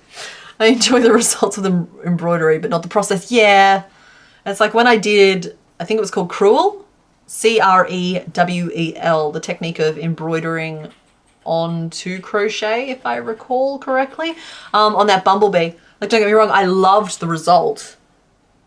He's still up here somewhere. Is that going to cause an avalanche? It's not. Crewel, where you embroider on top of crochet. And it's like, I'm not going to lie, I actually really enjoyed the process. It took us such a long time to do even just this tiny little potato bee that it's not really conducive to my cereal. Oh gosh, you're so cute on top of that. Look at this. You're sitting on top of my candy jar like just a little gentleman. Oh, stop that. Yeah, it's just not really, it doesn't really lend itself to the bigger projects I want to do, because what I want to do is create a giant frog, right? And cover it completely in French knots.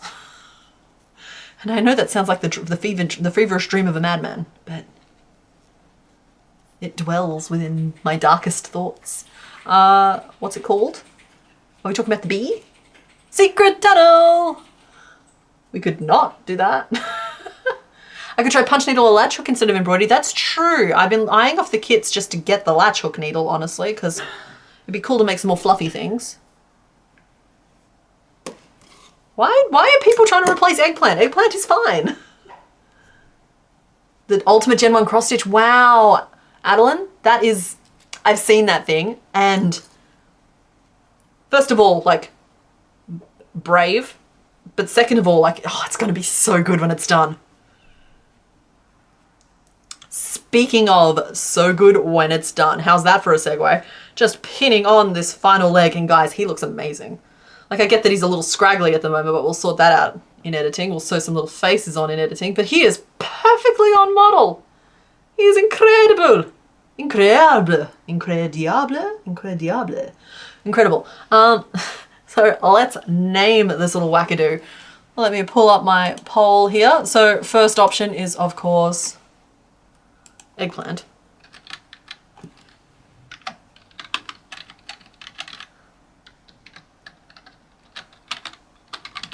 Then hollandaise is, of course, also included. I may not spell that correctly, but I'm going to do my best. Add options. Mr. Bones, let's get a finalized list. Where is it? Okay, Eggplant's on the list, thank you. We could name him Trunks. We're not going to name him Trunks. That's a cute name. I liked Stump, and I liked the Jets as well. We all okay with those 4 names? Did I miss any of the really obvious ones? Oh, no, we liked Aubergine as well, and I don't want to exclude that one. No aubergine? No, that's what I mean. I liked that one. I'm trying to find a way to, I'm trying to work out which one I'm going to replace with it. Because I liked the Jets as well. Maybe we replace Stump with Aubergine, which is a layered pun, if I ever saw one, and the Jets, because of Benny and the Jets. Okay, there's our options. We picked 4.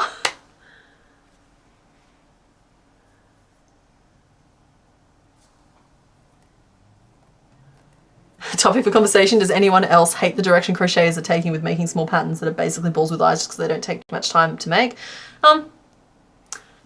Some people like little basic potatoes. I find that the most interesting part for me is working out how to make stuff. The more interesting shape, the better, which is why I'm doing this Pokemon series, well, one of the reasons. So maybe they're making what they like, and that's allowed. You should only make things that you like. Just don't feel that you need to... If you already know how to make a potato, you already know how to make a potato. So there are always reasons to buy patterns, but don't feel like you have to buy every potato. And be careful of the AI scams. Like, that's something I can get a little bit more fired up about. Just like, we don't pick on other people's design sensibilities. Some people are super into their potatoes, and that's fine. But like, don't fall for AI scams. Like, if you're not sure, ask people. Come to the Discord, post a photo of it and be like, yo, is this a scam? And we will help you. All right, Eggplant has 43% of the votes right now, and I think that's pretty much going to stick. Mr. Bones, meanwhile, is aggressively anti-potato. All right, I am going to... Oh, we're dropping. So I just saw a big move from Eggplant. It's dropped down to 42%, but that's still nearly half the votes, guys. And with 4 options, it's probably leveled out. I'll give it another few seconds.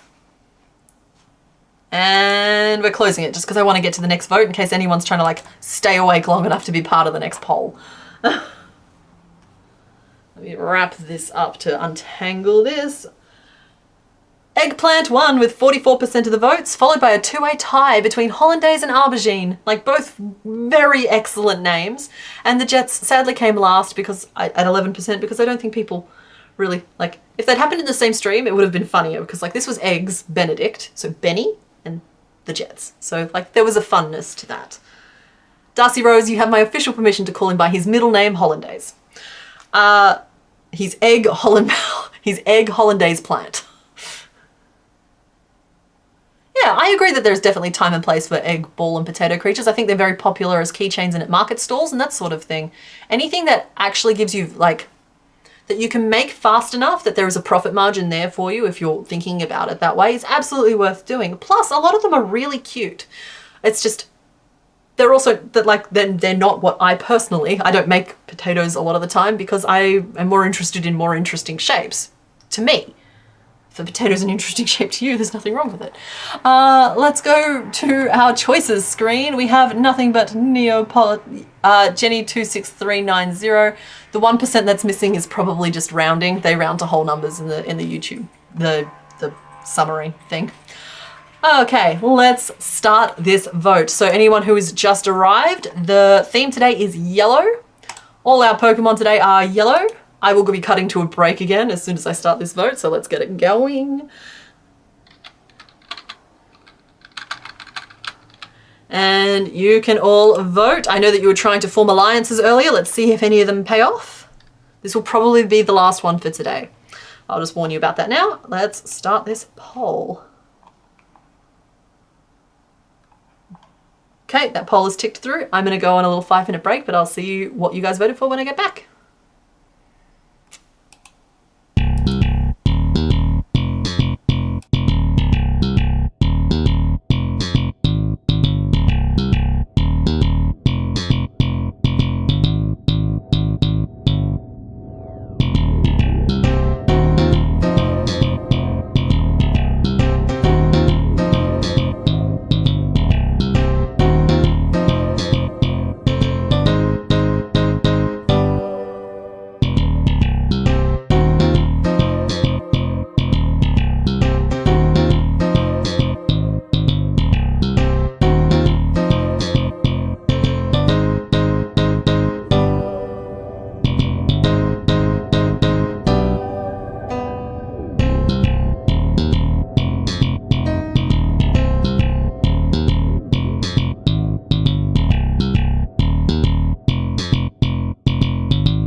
again. I'm back. You guys picked number 1 from the looks of this, but we'll close off the vote and we'll see. I hope everybody grabbed a cup of coffee while I was gone. I see there's a lot of contention about people betrayed their alliances in the chat, so that's fun. It looks like 1 was the winner at 38%, then 2 at 33%, and 3 at 28%. Alrighty, so I did see somebody had just showed up and like, yeah, oh, we decided on pizza, Holly, by the way. So I see, thank you for asking. You did miss Pikachu. We got a little Pika-Pee, and we've made, I keep going to call him Hollandaise, thanks Darcy. Eggplant. We've got, that's who we've made so far. So you guys have picked number 1. Let's do a little reveal Skaroony over here. So what got me, I'm curious as to what made you guys pick number 1. Because I would have preferred to make number 3 personally, but you can't possibly have known that. So number 1 might be everybody's favorite little guy. It's always the most adorable ones that are hiding behind the most beige of colors. Now, I understand that white is kind of a mislead for this one here, but you should know it's coming from his finger and toenails because I didn't want to use the yellow from his belly or the yellow from his back. I personally was going to use, if you bear with me a second, this color here of the eyeball, but Mr. Bones talked me out of it, said it was too mean. So let me just line up the screen again now that I've moved it around. So yeah, we're making Sandshrew, who is a very cute little fellow. Now, I don't think we'll make another one after him, but just in case, I won't reveal what 2 and 3 are in case we do end up going to another vote. But once we know for sure, I will, and always do, will reveal what's behind those 2 doors, regardless of if we make another one or not. But for now, we are making... How shrewd of you, Sandshrew. That's right, everybody, it's a baby. Can we see what we missed out on today? Like, as I said, I'll show that before the end of the stream. I either show it right at the end or I show it once we know we're not making another one. So let's update our little counter here. So this will be number 49. Guys, we are getting through it. We're so close to 1/3 of the way. We still got mic on. We still have mic on. Cool. Let's change the sprite over. And let's find our little shrew. There he is. Hello. Just trying to resize him to make him a wee bit bigger. So he is meant to be just a tiny little guy.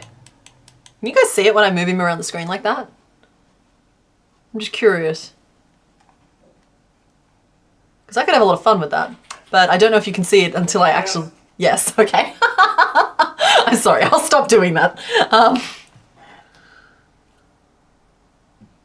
I'm not familiar with what BCB is, I'm afraid.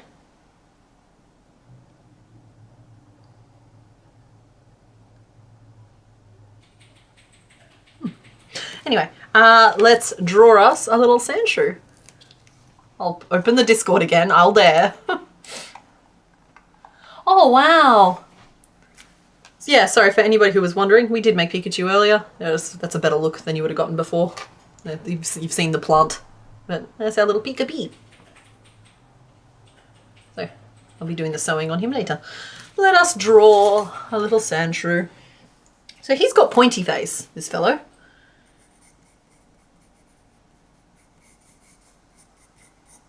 And round head. I'm wondering, do I dare try and build in one piece, or do I make the head and then I make the body egg? The body is never as round as I expect it to be. I always expect him to just be a little ball, but he's actually way more of an egg.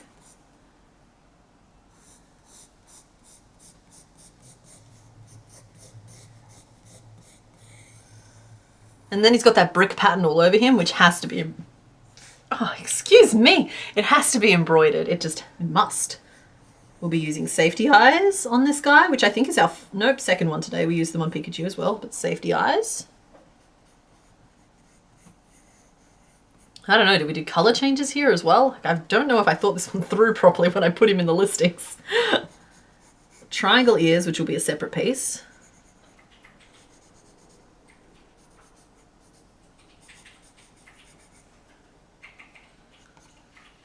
He's got nice chubby little arms here. But those claws that we're seeing there, they are perfectly designed just to be embroidered on afterwards. We could name him Pyramid, Tootin' Shroomin. Boring Colour Brigade. Oh, BCB stands for the Boring Colour Brigade. That's what I mean. Like, you guys missed out on seal the other week because you're like, white's a boring colour. We could have had a seal. That's nice. I like that you guys are forming alliances. It does mean that the game is on though. It means that I'm gonna have to be more careful about who I stuff behind the boring colours from now on.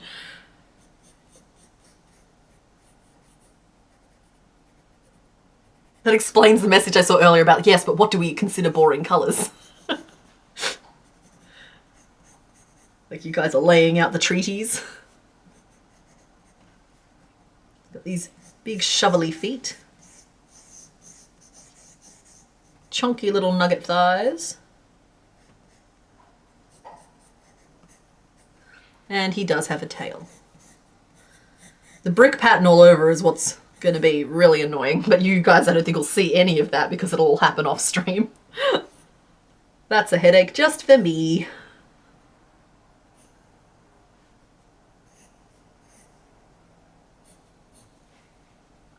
Just trying to rough it out a little bit.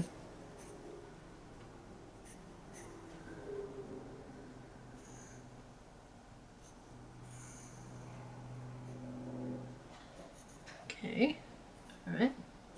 Alright, okay. Oh my goodness, that made him so freaking cute just then, those two little lines. You'll see, you'll get a feel for him in a second. Where's my pen? I found it. I'm afraid we have limited choices when it comes to this guy, because there's only two things that kind of count as yellow. But we could substitute cream in for the belly. So I'll pull out the colours in a second and you guys can have a look. And tell me what you think, because I'm of two minds with it. Such a baby. Oh my goodness. Where's your mama? You're too small.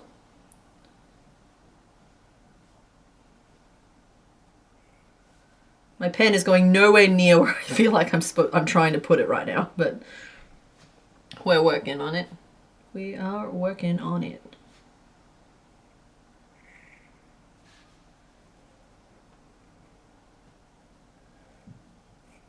You got those lines for days, y'all. And a little shovel foot. And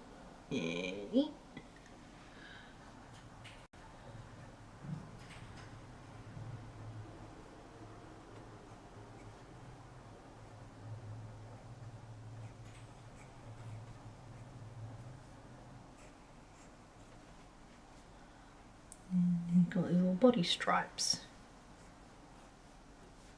For just days, just stripes for days.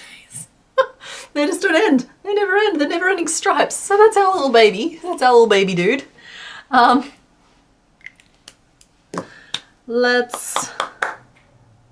so the colours here we have, you've seen the yellows before at least. So we've got a pale yellow and we have our sunshine. The sunshine has been rejected for every Pokemon so far. We also have cream, which can be considered a very pale yellow. So I'm thinking that it has to be these two, right? He is just a little guy. You are absolutely correct in your assessment. Oh, I like Kero. That's a fun name. Yeah, you know what? I've never really made the connection between Sandshrew and like pyramids, but he totally has that same like brick texture to him. So yeah, we like the cream and the yellow. That's what I thought. I'm kind of like, I'd completely forgotten about this color and I was thinking, oh, it has to be this, but this color just doesn't seem to work very well for any of them. Like it was even rejected for Pikachu, who was like known for being yellow. So I guess this really is the pale yellow's time to shine. And we'll get cream out for the little belly and we'll do... Black is such an intense color to do the striping in.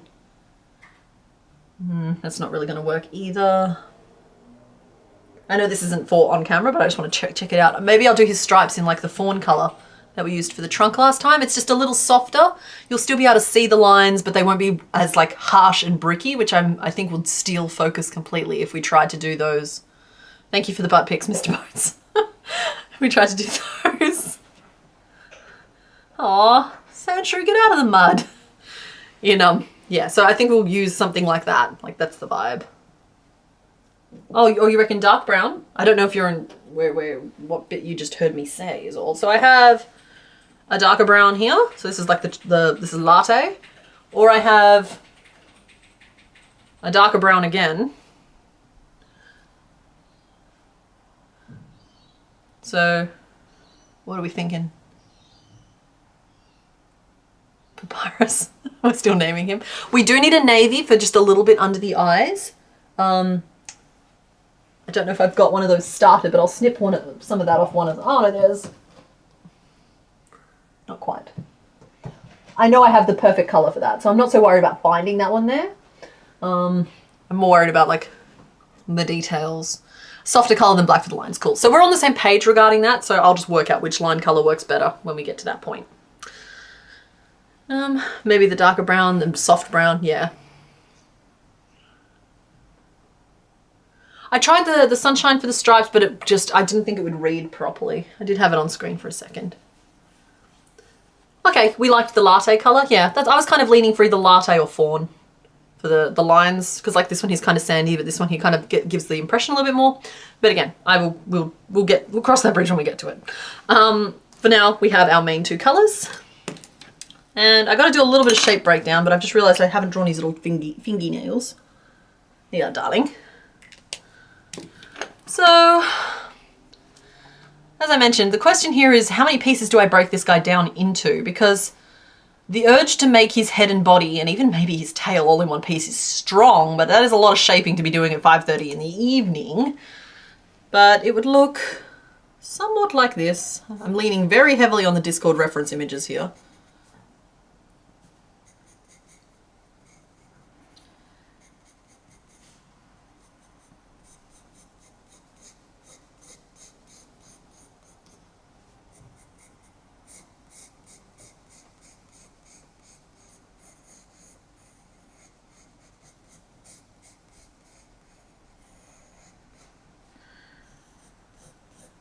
I'm just refining the shape down a little bit. So he does have this cute little nose, and I'm thinking I'm going to do that whole piece as a separate piece that we sew on. Messing around with color changes when you don't have time to frog and remake a lot is just not a good idea. So we'll make that nose piece separate, which makes this piece here instantly smoother because we can make the, like I said, the face mask have a little shrew type nose on it.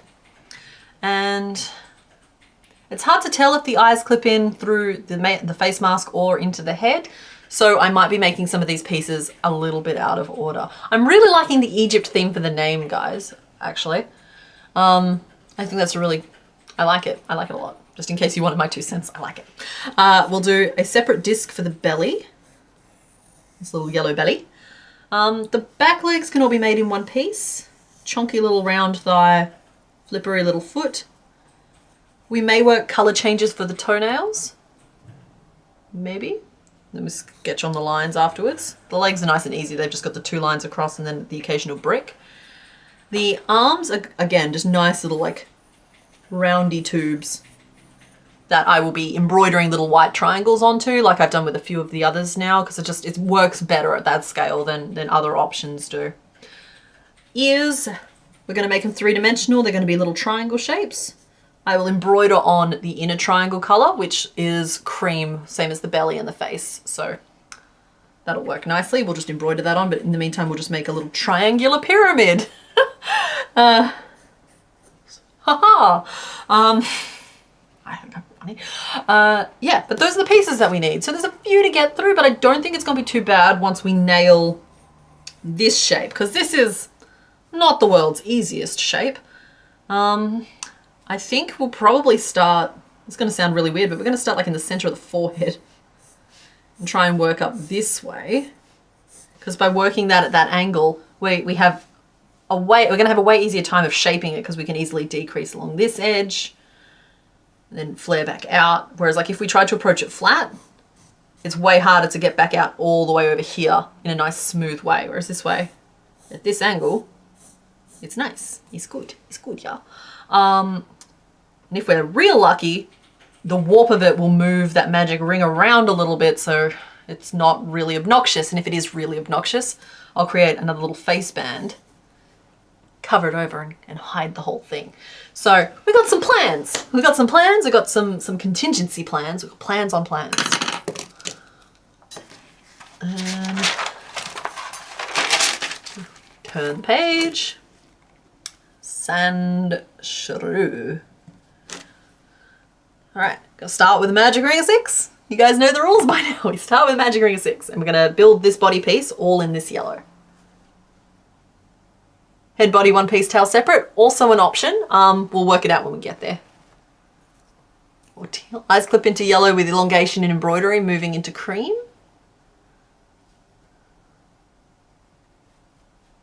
Yeah, okay. I don't know if I quite followed that one. Sand Slash. Yeah, Sand Slash is who Sandshrew evolves into. Sand Slash has a lot of like plates and scales and stuff on his back. So Sand Slash is probably going to end up on the larger side, whereas Sandshrew can be like a nugget sized. Dino nugget, yeah. He needs to be called Nugget. We already have Nugget. Our Articuno is named Nugget because it's a frozen chicken.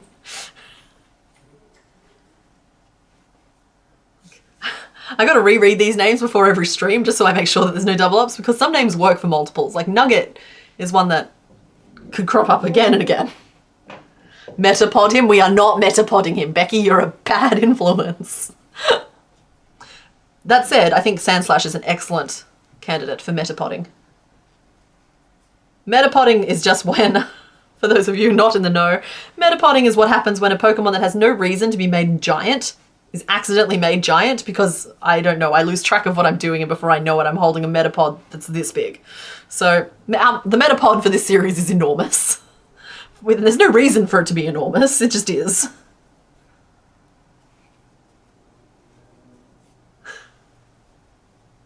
Everyone putting pressure on the Metapod.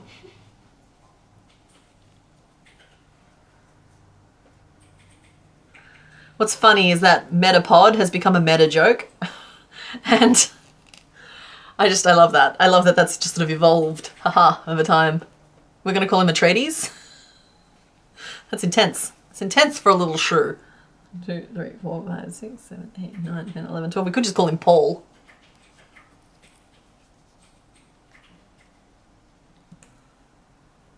Alrighty. Bigger.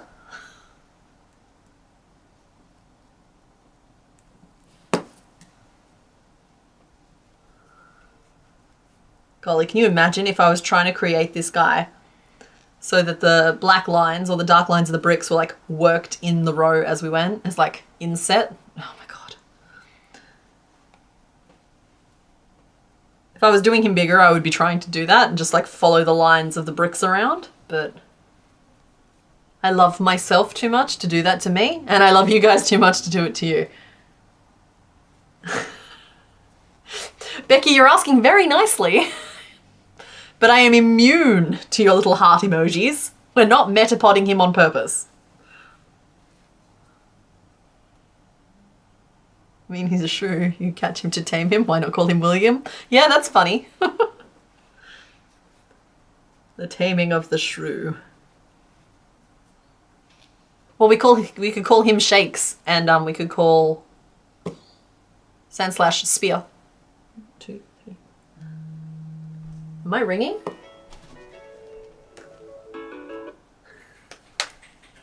It's fine. Everything's fine. Do you want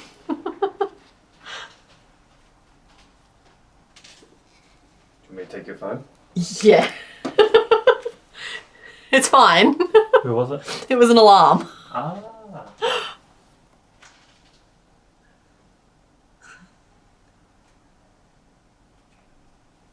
Okay, that's 18 around. That's as big as I'm going for the top of the head. So that's like here. So now we work a couple of rows of 18. That would be so tedious. That's what I mean. I'm not going to do it for you. I'm not going to do it to you guys. Metapod is literally newborn sized. Yeah, he's a big boy. Metapod, been eating his greens. It's going to be the world's largest Butterfree. Guys, it was an alarm. It wasn't my phone ringing. I have alarms set throughout the day, but the look of alarm on my face, so to speak, was because I have my alarm set to say things out loud, and I don't remember what that particular alarm was about to say out loud, and sometimes they're not very nice. Like sometimes I just think it's really, really funny to have my alarm swear at me or reveal Mr. Bones' name and give it like it's a reminder for him, and just, you know what, like layers of that sort of thing. So it's like I just really didn't need my phone to start swearing aggressively on stream. It's not Thursday, it's Sunday.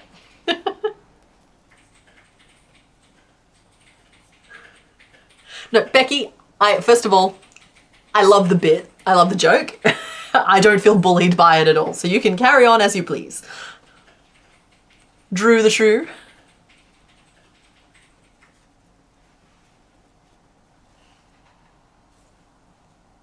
Well, we could call him like Andrew. Andrew? Because like Sandshrew. Andrew the Sandshrew.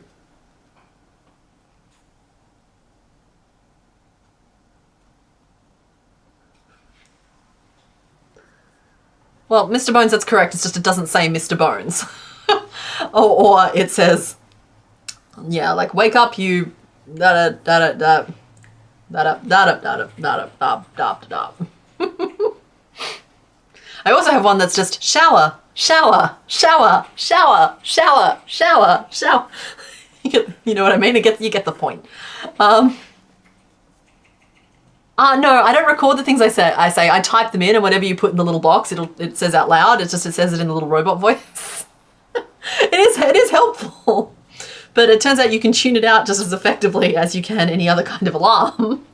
And so some of them are aggressive, and I think it's funny. I used to set ones that would go off and be like, Mr. Bones, please wake up, CK, because I knew I wouldn't wake up for it. So.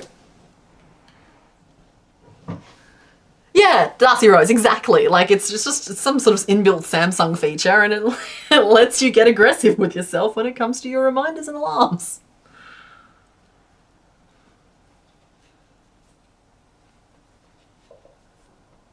You named him Sandy Andy in the games? That's fun.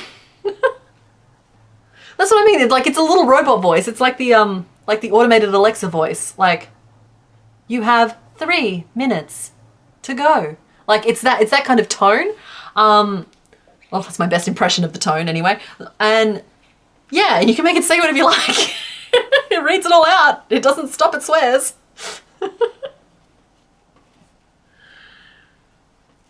It brings way more joy to my life than it otherwise should, but it's very funny.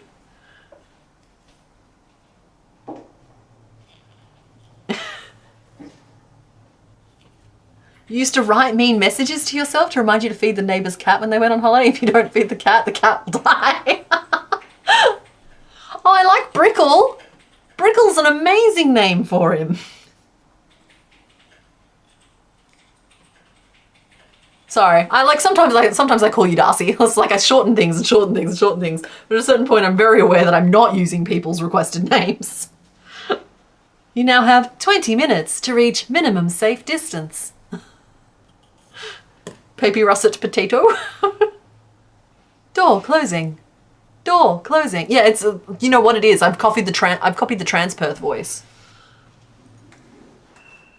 I've just internalized it after all those years of transporting. Okay, so now we need to start aggressively increasing out one side. But first I better just make a note of how many rows of 18 I just did. 3. The answer is 3.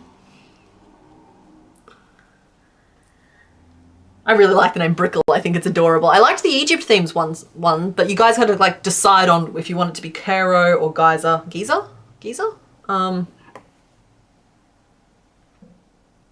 Yeah, you guys got to decide which pyramid it is. Because like I don't think I can put all, like I can't fill the whole poll with nothing but Egypt names. You gotta mix it up a little. Oh yeah, I love, is that a Michael Reeves one? Fluffy Chomper, the robot that swears, and like he's gotten Lily Pichu to do the voice. That's so funny. Next station, MacIver. Mind the gap. You now use Google Maps and I hope to get the right notification to get off the train. Yeah.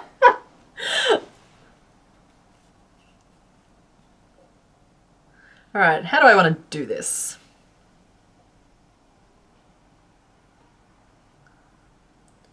I need to find 6 stitches and I need to put an increase into each of them because that's how you get this level of aggressive growth on one side.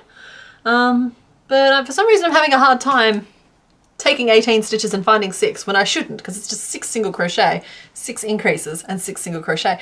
I found over time, right, that if I just start explaining something with an inherent duh in the conversation, that even if I don't know what I'm doing at the start of the sentence, by the end of the sentence I've panicked because of the corner I've backed myself into. So I'm just like, oh, of course, it's obvious, you just do this. And I was like, cool. The row flowed out of me, no problem.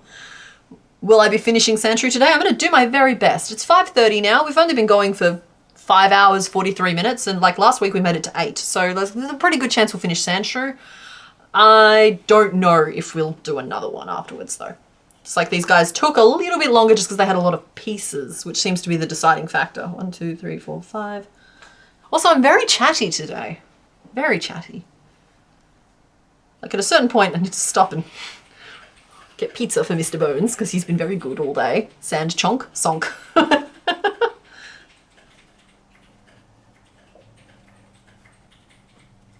In the same vein as Darcy, you don't have a requested name. I just know absolutely do not mind any variation you wind up. Oh, right. I appreciate that, Nerditier Master. You will, it's very likely that you will forever be Nerditier. Stick around long enough or you might reach nerdy. 3, 4, 5, 6, 7, 8.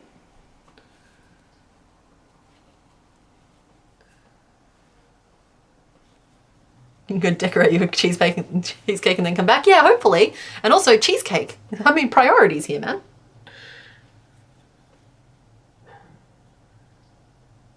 One, 2, 3, 4, 5, 6, 7, 8, 9, 10. And Mr. Bones demands his full name every time. Joke's on him. I'ma call him Honey as much as I like. Alright, so this is after I've loaded 6 increases on one side, which isn't as aggressive as we could have been, but we were quite aggressive with it. See that we've got like this little like lip coming out one side of our opening. That's the start of the curve of the front of the body. So we're going to keep growing out that way.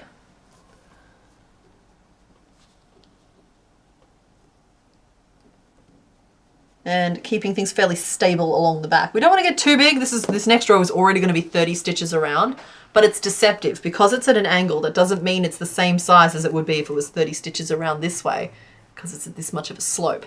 So it's a little harder to gauge the width around, whereas like something like this, you can easily say, okay, it was, I don't remember the actual numbers, but like it's 30 stitches around at its widest point.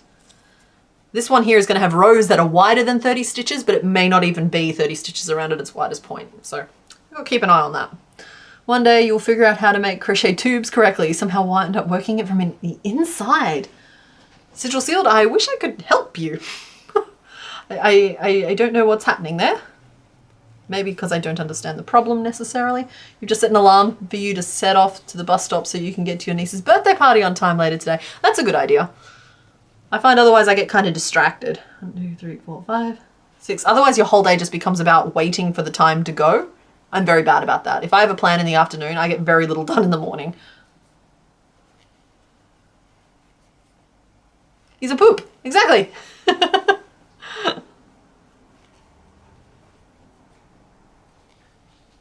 Not you losing track of time to look out the window to see the sun come up at some point. Yeah, I've been there. Been there, done that. Pulled more than a few one-nighters in my time. One-nighters? I mean all-nighters. Woke up to me and heard the discussion pronouncing names. Oh, it's Kate. I'm so sorry. It was a coin toss as to which one it was.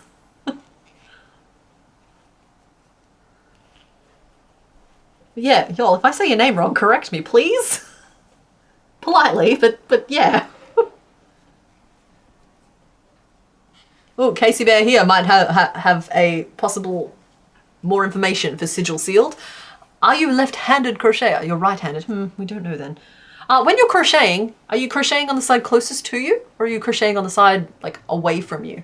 That's kind of the next thing we might need to know. The Scooby Gang is on top of this.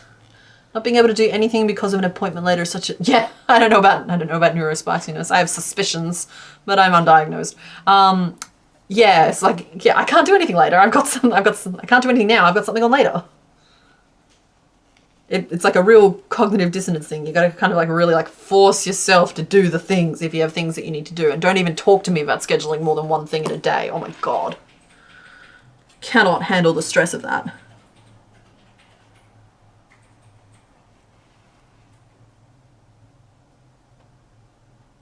Okay, so we're growing out his little chest. He's being a brave little ball. What are we up to around anyway? We're up to 30. How do I want to do this? I kind of want to... I don't know how much longer I can just continue going straight at the top there. That last round we did means that there's now 18 where there used to be 12. Bear with me, guys. A lot of what I'm about to say may not be super coherent.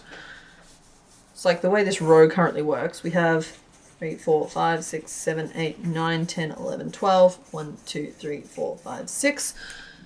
So that's the increases we just did. I don't want to grow any wider with this. I want to focus it more down into the middle. So I want to keep it at a single crochet and an increase rather than going up to the next logical step, which means we don't need all 18 of these stitches. We only need 12 of them. So I should eliminate 3 from each side, I think is how that works. So instead of 6 at the start and 6 at the end, it'll now be 9 and 9, and then we can just otherwise repeat the row we just did. I feel like I don't explain things quite as well to you guys when I'm trying really hard to explain them to myself at the same time. It's like part of my brain is apparently supremely confident about what we're going to do next, and the rest of me is just like, I don't know if that's going to work or not. I'm sure it's going to be fine. Yesterday you stayed up until 6:30 a.m. making cupcakes and a cake for your niece's bridal shower and your grandbaby's birthday party, then got up at 11 a.m. to go to the shower and then went to the birthday. See, that actually sounds like a really like lovely series of events, because at least it wasn't like I stayed up till midnight doing geography homework for the thing and then I got up and I had to go to a funeral. You know what I mean? Like, you sounded like you had like a really nice couple of days.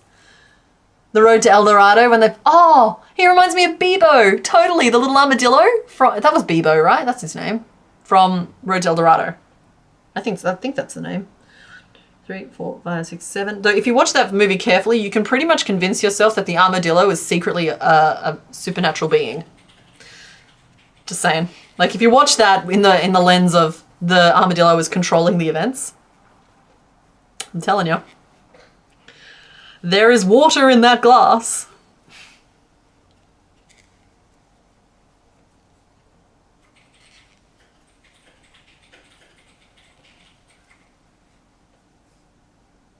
I hate how you noticed you're sewing on things crooked. Oh yeah.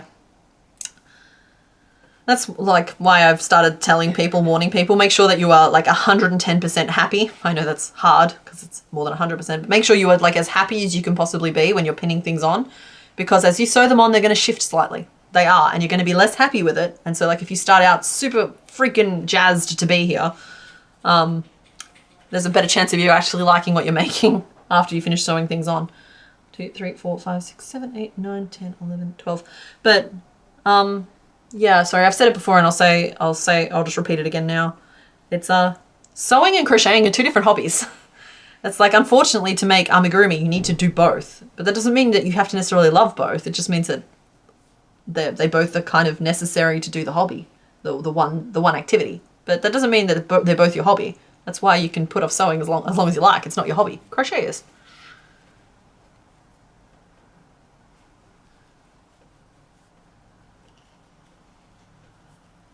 Oh, it was Bebo? Yay! Man, I like that. I like that movie so much. The number of times that I'm just like, can't do it. The stars. Not today. The stars aren't right. Can't do it. Not today. I'm miffed up the order, but you guys get what I'm getting at there. Okay, I think we've reached the widest point we need to. And the time might have come to just start. Oh, have we though? I do think that, what do I think? I think all kinds of things, but I don't think any of the thoughts are good thoughts right now.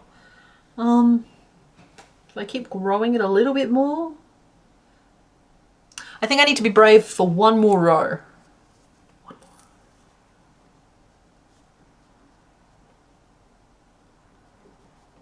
Gonna be brave for one more row. This will all come together real fast once we've got this sorted out. Who is crossing Mr. Mime with a spider? What is... Again, I don't think you meant that for this chat. I think you meant that for your therapist.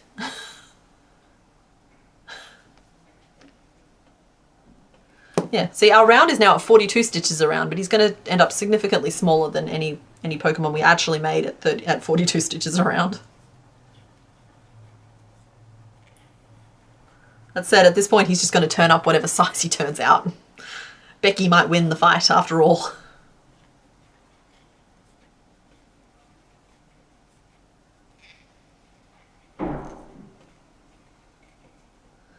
Okay, so Sam, you remember pulling an all-nighter to get an essay finished for uni and then getting shouted at for having a shower at 3 AM? Like, but how else were you supposed to go to sleep after that? You got to wash off the essay. And if you're lucky, you'll get in the shower before Mr. Bones has used all the hot water. CK, can I please orient you to your Sandra? It's a long... Okay, yep, sorry. Here we go. So this bit that we're growing here, it's down the belly. We're building him at a...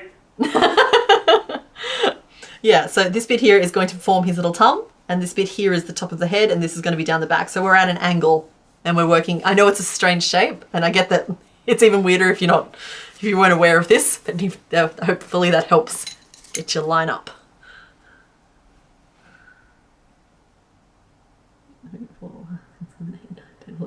Yeah, more and more I find myself working things at angles. So like when you start out, everything's a flat row and you just start thinking flat lines, but depending on what you're making, sometimes an angle is just the way to go. Keep losing count. 1, 2, 3, 4, 5, 6, 7, 8, 9, 10, 11, 12. Cool. But I think this is the last line of growth I'll do, and then it's just about rounding off the back of the egg.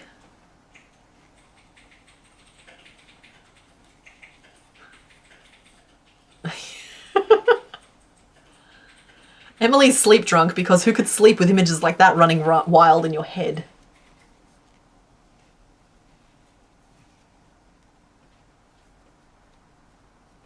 Yep, for the face we are going to do a little cream coloured mask over the top. Just a little face mask with a little snoot on it. It's one of those things where like I have supreme faith in my vision right now, whereas like it's coming out fine. It's looking approximately like I thought it would.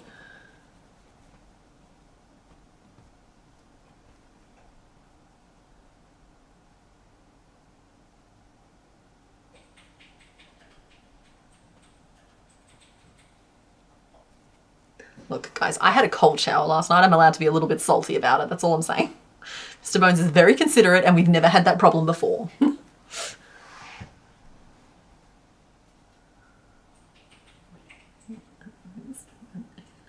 10, 12. Okay, so this is the last increase.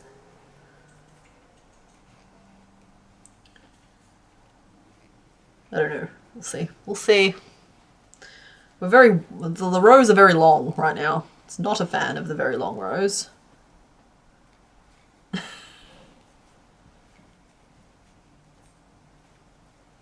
don't know if his channel is... Oh!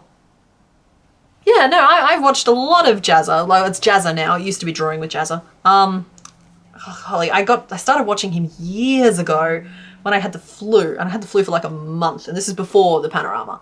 So, like, it wasn't that flu. It was just a flu. And, like, there was something like... You know how you're in that stare at the wall state of being sick? And, like, I had that on in the background. I just started watching him. I binged his channel. It was so good. So good. I really enjoyed that stuff. He is based in Melbourne, which is a bit far away from me. But yeah, he's a good YouTuber. He's very entertaining. He's massive though. He's got like what? It's like 4 million, something like that. 6 million? I don't know where he's at now, but he's got that following. And he is the absolute golden retriever of ArtTube. That dude is like just wholesome. Haven't watched a lot of Drawfee, but I am like it's like I'm aware of it. I watch way more ArtTube, I think, or I used to watch a lot more ArtTube than I do CrochetTube. Yeah. Don't know why. Though these days, honestly, I'm watching a lot more gaming on YouTube than anything else, I think. Hell's Kitchen. So I love me some Gordon Ramsay. And yeah, like Pirate Software I kind of lump in with like PM7 and M&J TV. Though Jenna Phipps and her house renovation, I am so on board for this journey. I am obsessed with that series. I hope they get their housing permit. I'm really stressed right now because it sounds like they were waitlisted for the permit to actually replace the bulk of their roof, which is a problem. Like, that's a problem. We need them to get their permit so that they can build the roof and I can keep having content to watch.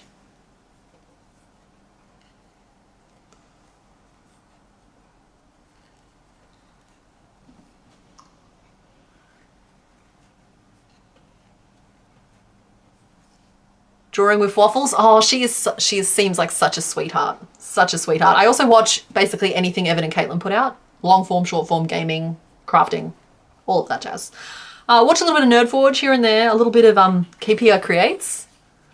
I think her name's Pumpkin Plushies is doing this amazing Pokemon series where she's like making full-size plushes of the things she catches, similar to the Soul Silver one that I'm doing.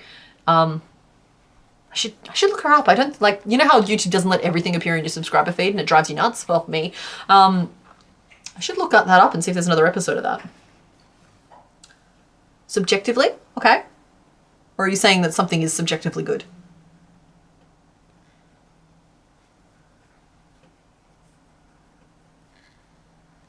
Yeah. I think that was just one row, but I also zoned out a little bit. It was just one row. A 42 single crochet, but it was one row. Yes, the time hath come to start closing off at the top of the head here. So we'll start sneaking that on down. We'll do like 2 decreases at the start and 1 decrease at the end. That balances it at the top of the head. So I'm just pinching it to like work out visually where that sits. But I think that's about right. So we'll do 2 decreases, however many stitches, and then a decrease. And let's see, what's 42 minus 6? 36, of course it is, duh. Sorry, just having a moment. And so that's 39 stitches. Around, and around, and around.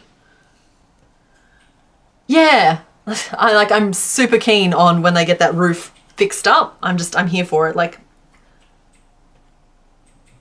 put the roof on, and then like, I just know that the inside is going to be like a crafty, wonderful wonderland. And I love how much of the stuff they've tried to keep.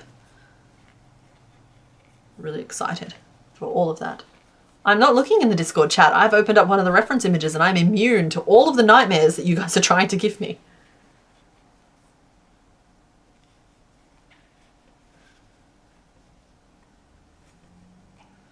Lost track of some of these conversational threads that are going on, but that's fine. Everyone's enjoying themselves. Yeah, so I'm closing off the back of the head now to kind of curve this bit down, and like this bit here is now going to stay stable. So kind of doing the same thing that we did at the top here, it's just now we're doing it the other way around here. And I'm going to judge based on what where the opening's looking like as we get to the back, as to whether or not I'm just going to build straight into the tail, because we can totally do that.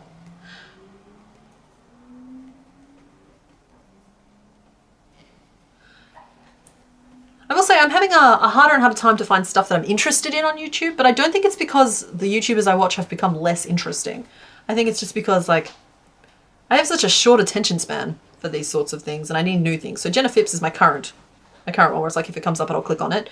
You know who else I actually really love watching? Bailey J. She has been around on YouTube for a really long time across many different channels, but I never miss one of her studio vlogs. I'm the first click. Hi.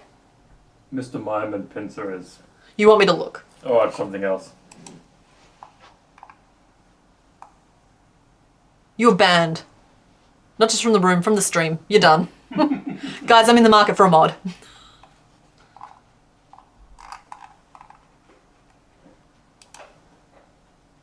No.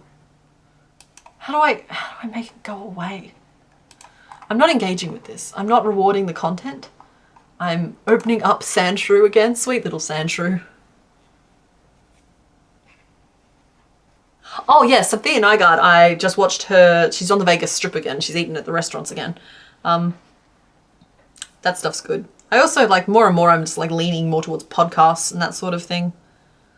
I like Colin and Samir. I like anybody who's certain people when they get interviewed. I'm willing to listen. Like I get a bit of a kick out of listening to most interviews with Mr. Beast. And I know that's not a unique position, but I think that he has a very interesting brain. The way he's worked stuff out and the way he's just constantly looking for that self-improvement. And I just like, yeah, I think he's a very interesting fellow with a lot of thoughts to share. You need not fear the beastification, so to speak, of my content. I don't have it in me. I do what I am capable of doing, and that is all. You've been watching, I don't know, KMK? Selena Spooky Boo? I used to watch some of the Spooky Boo stuff. Skein Spider, yeah. CK, that's me. Click, not heard of. Nerdforge, yep, Nerdforge is great. I watch her when I want inspo for big projects because she's very good at cutting together massive projects in ways that are very interesting. So I watch her Metairie. I get a little upset when she's rebinding books though. I find it very upsetting to watch her cut them apart in the first place. Like Sophia Nygaard. I used to watch Simply Neological. She's pretty much just streaming these days, so and I don't think I've really like hooked in properly with her content.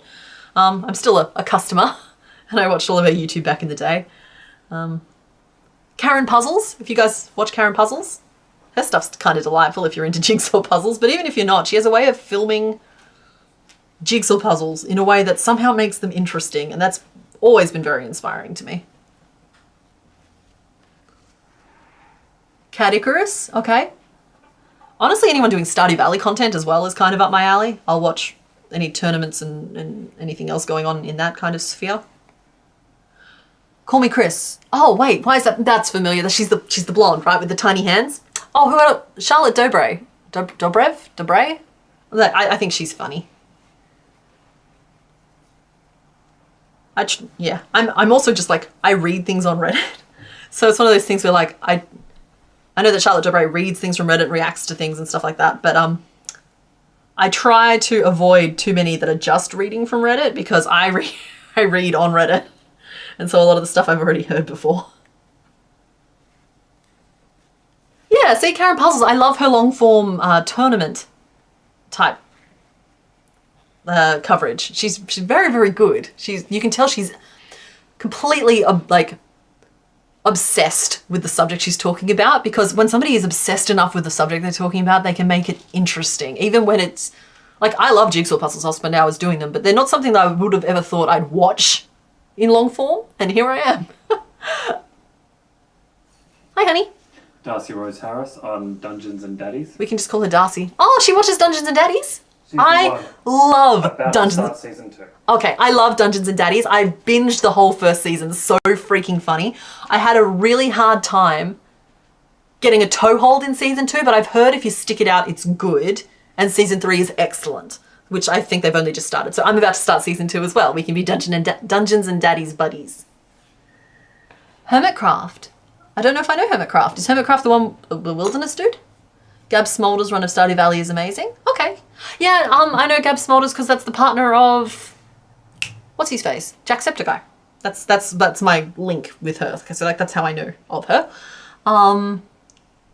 Yeah, see, simply neological when we climbed Polish Mountain together. Mystery puzzle game streamers. Sharky's Crochet, if you have any actual, sorry, I don't mean like actual suggestions. I mean like if you have any names, drop them, because I am interested in that. Yes. Okay, so we're curving this off. I'm just going to give you another little recalibration. You'll see here we're closing off the back of the head, which is causing this to curve down. Well, this is, like I said, this is the shape we're building. This is the shape being built. Pretty good so far, right? I think we're doing great. Hermitcraft is a Minecraft server. Ah, I understand. I have a hard time with Minecraft, not because I don't love it, because I want to love it so bad. It's more because I get really motion sick if I look at it for too long, which makes it really hard to descend into the madness as much as I want to. that said, back when Dream was a thing, I don't know what happened there or where he's gone or whatever, but he had the Hunt series. Honestly, very entertaining. Like, I believe it was all scripted, but even so, I can appreciate entertaining content for what it is. You're a Sims lover? Oh, see, I've never played Sims. So I watched, Kelsey Impishime. She used to be in BuzzFeed, the blonde, super like delightful pixie of a person that used to do Sims challenges, and I was watching her for a while. Yeah, Mr. Bones, could you do us a favor and maybe compile all these YouTube recommendations into a list? Yeah, get on that, honey.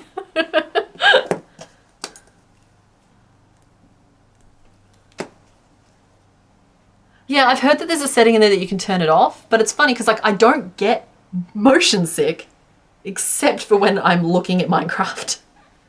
And so like I take it as a signal of just go do something else.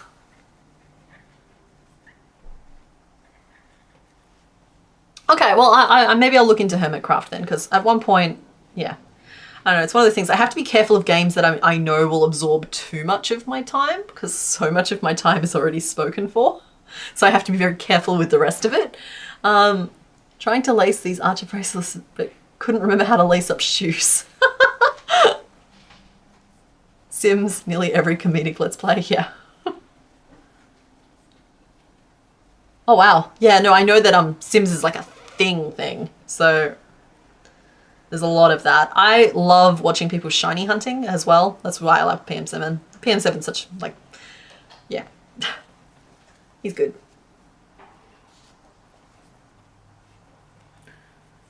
He's the kind of content I can put on and like, he'll take the rage down a notch, but he'll also like take the, I don't know, the malaise, the boredom up a notch. So like he's good at like that mood balancing for me.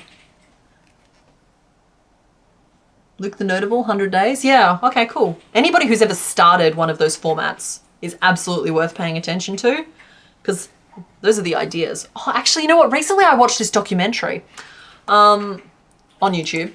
And this, well, I say it was a documentary. I don't even know if it characterizes itself as a documentary. I'm just going to look it up real quick while I finish this sand shrew, because it was fascinating. It was all like, and by fascinating, I just mean like it was such a small story, but it was being told so very well. And it was about them trying to get this Pokemon off this corrupted version of a game that this guy had since he was a kid. And I just got to scroll back far enough in my conversation with Mr. Bones and I'll eventually find it. So please hold 1 second.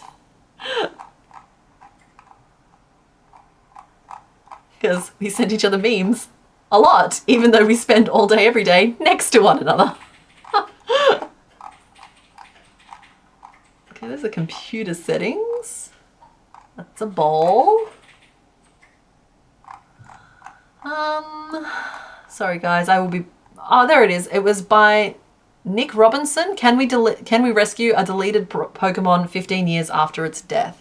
And I didn't see it coming. It's like a longer video, but it's just a really well-told story, and you get to feel the victories and you get to feel the bumps along the way, and it's just very, like, it's a very well-told video. So I really enjoyed it. I think I've curved this off too aggressively now, but I don't think there's a lot I can do about it at this junction.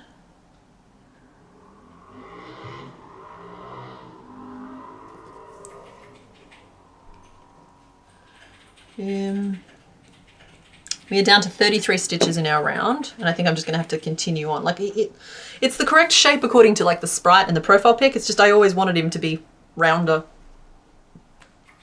Excuse me, I've got the hiccups. Little Body Big Fan. I can't quite recall when exactly you departed, but we finished Executor. We named him. His name is Eggplant. His name is Eggplant. And we are making Sandshrew now.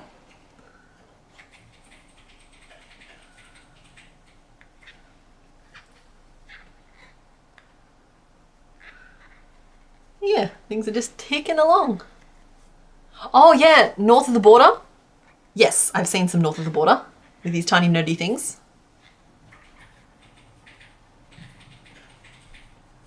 Yep, I've already shouted out Jenna Phipps fairly vehemently. I am very on board with her House Reno series, which is funny because I believe she was like a crochet craft tuber before that, but I didn't find her until, like, honestly, it was only about a month ago, with her House Reno content. I love house renovation content. I've been looking, oh wait, you guys are the perfect people to ask. I have been looking for some, it's a very specific kind of video. Maybe you can help me, please don't judge me for looking for it. I want, like, cleaning hoarder houses, but people who are, like, not necessarily talking about the people's story, like the big sad story, but like just how they're approaching the method of cleaning the big hoarder houses. And this isn't a I'm asking for a friend type of thing. It's just I find it scratches all of my brain wrinkles really thoroughly. So if anyone has any suggestions for like those like cleaning videos, specifically like the big hoardy house ones, I would love that, because I think there's like an Anna Corner something. Hers aren't too bad, but I don't know. I don't know really. I don't have a specific example of what I'm looking for, because I don't. But I'll know it when I see it. Midwest Magic Cleaning. I've watched a couple of those recently, but he gets very into the stories of the people, and I'm way more interested in how he's approaching the clean. Like I'm interested in the process. Like people are fine, but I'm interested in the process. Rah. Midwest Magic Cleaning is the way to go? Okay. I'll give him a better try out. I only really watched part of one of his videos when I was distracted one day. See, pool cleaning or even like lawn mowing type stuff is also good, as long as they're talking about why they're doing what they're doing, because I'm looking for a form of understanding. And I'm not quite getting it from the ones that I'm watching. All right, Midwest Magic Cleaning looks like it's the vote. Thank you very much, guys. I appreciate that.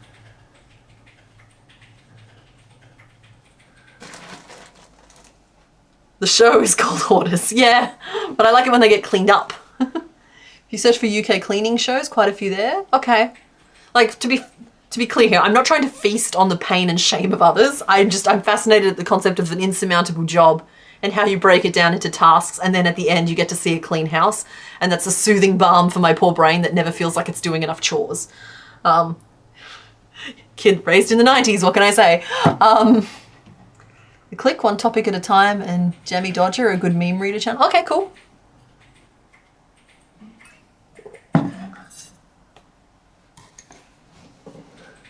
Yeah, I know. I know that there's a TV show called Hoarders. All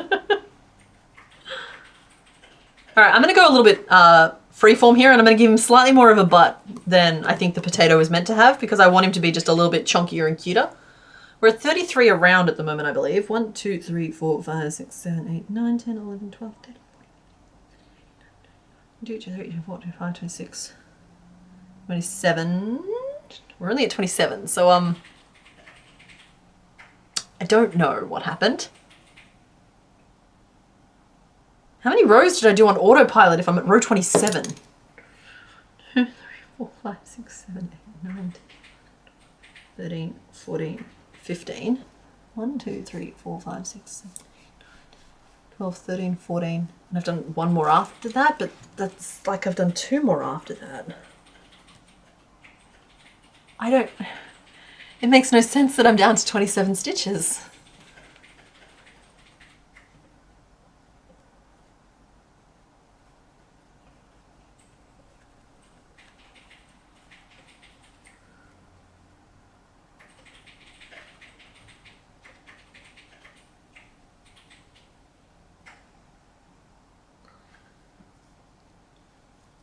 Okay, I've apparently just done 3 rows on complete autopilot. Like I count it and I can see them there, but it's just really weird.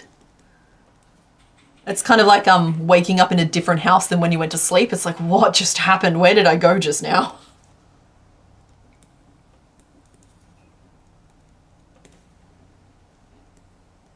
So yeah, one way or another, we're definitely down to 27, and that was unexpected. So we're gonna do a row of 27 single crochet. Hydrate or dihydrate, yeah, no joking. Okay, crochet question. I know you don't do amigurumi. I do amigurumi. If I wanted to size up a pattern to recreate amigurumi from a pattern such as you do, how do I do it but not make it huge by sizing up the hook? I have a whole video on that. You can do it mathematically. Or are you asking how do you do it by sizing up the hook? Because you size up the hook and size up the yarn comparatively with it. But you can work it with a double strand and a larger hook as well, but I do mine mathematically. I have a video on my channel. I think it's called literally something like Make It Bigger. If you go to there's like a playlist that has just like my how to design type content on there. I do have a video that covers like the basics of it. Yeah, basically the principle of it is that you double the number of rows and you double the row totals. And I go through some of the math of what's involved with that, depending on how complicated or simple the pattern is. Yeah, it's something that I do a lot. That's kind of why these Pokemon patterns are so good, because it's giving me a chance to make a lot of different shapes, right? But then, like, say we want, hypothetically, a Snorlax the size of a beanbag chair. Well, if I've made a Snorlax this size, and I double that size, it becomes twice as big in both directions, and suddenly we have a Snorlax this size. If you double that, suddenly you have a Snorlax this size. If you double that again, you see what I mean? You see what I mean? And you can just times it by 8 and do it that way, but that's a way to lose your details. Kind of like enhance when you've only got 4 pixels in your image. Hello to Tasmania, Australia. Rose Garland Creations. Happy to have you here. I like it when my Aussie crew turns up. I love all of you guys, but it's just special to me when the Aussie crew turns up. Oh wow, I am missing so many of the recommendations happening in chat right now. Hopefully Mr. Bones is grabbing a lot of them. I can hear him clacking furiously. How do I do it so it stays the small size but in a thicker yarn? Well, I would mathematically halve it. Again, I got a video for that, and then use the thicker yarn for it. And it's less precise, but like, yeah, that's what I would do. You will lose a lot of your details by doing it that way, but you want a small puffy thing from the sounds of it. So yeah. You would halve mathematically the size of it. You take out half the rows and you halve the row totals, and then you would make it using the bigger yarn and the bigger hook. And it would come out, depending on the yarn you've chosen, about the same size, but with half the details in it, and it will be puffy. Shannon Makes. She's a circus artist and is now doing a series on Rune. Oh my goodness! I'm in a Discord channel with, like a Discord server with Shannon Makes, I think. She'll be so excited to know that she came up in this chat. I'll let her know.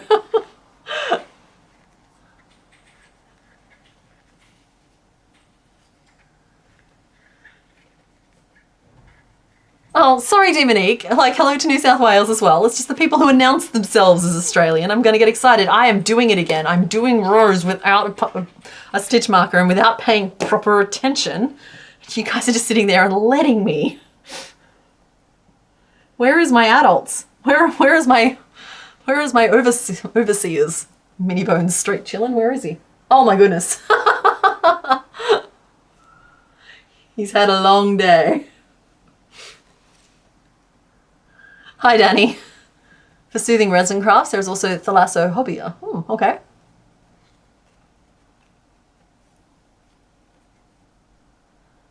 I would say yellowy gold, Becky, if I get a vote.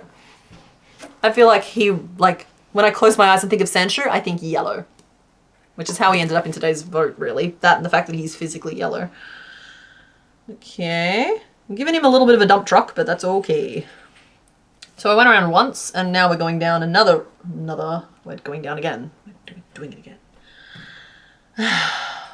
These are repetitive rows, but they are worth it, and they are building the shape that I want. So we kind of put up with that. We put up with their repetition.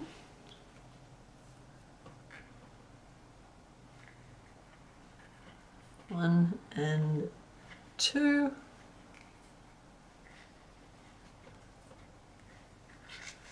$26 in the list. I am going to be I've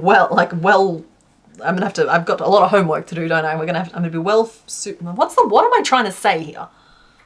Well situated. I'm going to have plenty of content. And I appreciate you guys for the recommendation. That's what I mean. You trust the process, but I am the process. I still need a t-shirt that says I am the process. Perth crew? Oh my goodness. I forget that there's actually people who live in my city that might be watching me.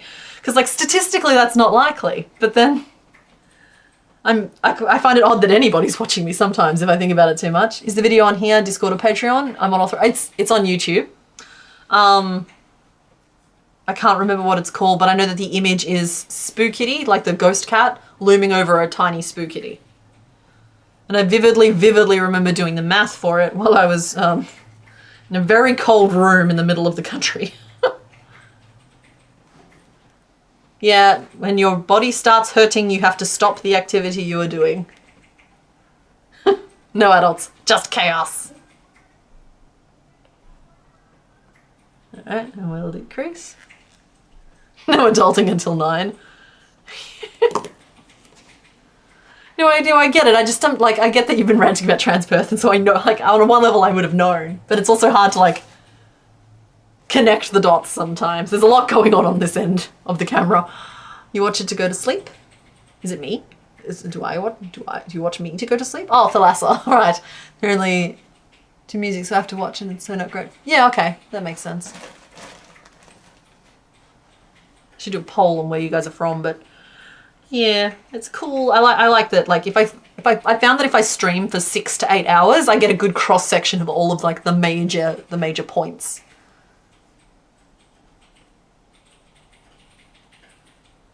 H bomber guy. Okay.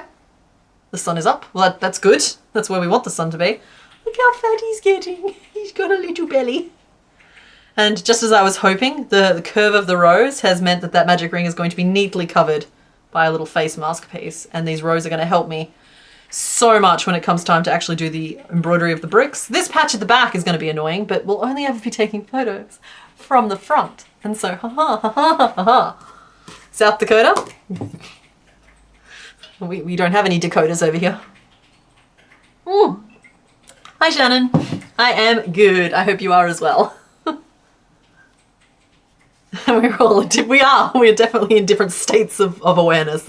I'm definitely a little stream drunk at the moment, but then to be fair, we've been going for 6 hours and 24 minutes, and I don't think that there's any shame in being a little stream drunk after that. We're just trying to close this off. Now, I'm trying to work out if I want to keep closing off just at the top, or if I want to start closing off more evenly, and I think the time has come to close off more evenly around. And now we're at 24 stitches, it's a great time to do it. If I start closing off evenly now, the Scotland thing, I'm going to come back to that. We'll be able to just build the little tail straight off. It's going to come out in just the perfect place. Now, Scotland, I don't know how this happened last night, but Mr. Bones and I were talking and we got onto the subject of like the origin of our names and like our genetic ancestry and all of that. And like, long story short, we ended up looking at the castles that are currently for sale in Scotland. And you guys have some beautiful castles for sale currently. Like, not realistic, but that's not the point.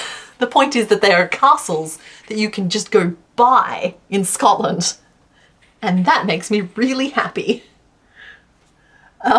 6 single crochet, and then we do I stop for a second and I do a little bit of math. And then we're back. Do I make money from YouTube? I do. It's my full-time job. Has been for a couple of years now. Pays all the bills. Pays for the housing. All that jazz. It's not castle money. Don't want anybody thinking I've got castle money. Oh my goodness, no. But it is, yeah, it gets the job done. That said, to anybody thinking about doing YouTube, please know that part of it being my full-time job means that it is 12 hours a day, every day. You don't get weekends. Not really. Not when it started as a hot cuppa. Oh, yeah. That's not how you make iced tea. Use one. Yeah, I woofed it already. 1 decrease. 1, so that's 3. Here we go. 4. You missed the Aussie roll call when you're in the ACT. That's okay, Stephanie. We'll forgive you. It's like being in WA, you get kind of the vibe that the rest of Australia doesn't like you very much. But I'm sure that it's nothing personal. I'm telling you, I don't have the kind of, yeah. straight to the pool room. That's where I put my silver play button.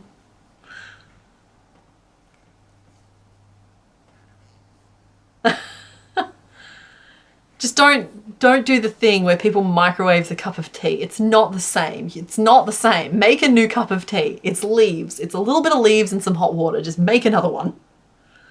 Love yourself enough to make a fresh cup of tea. You're in Melbourne? That's cool.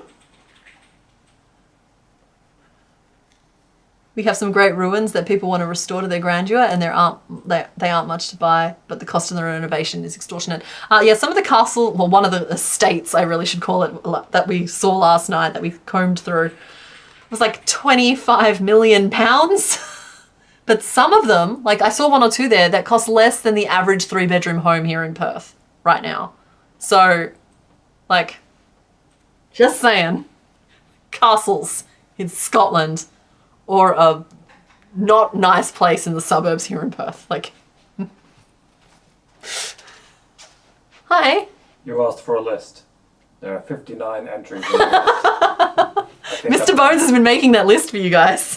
I'll throw it onto Discord when I work out how to format it. I'm suggesting a notepad and you would do it as an attachment rather than a list to block the whole Discord.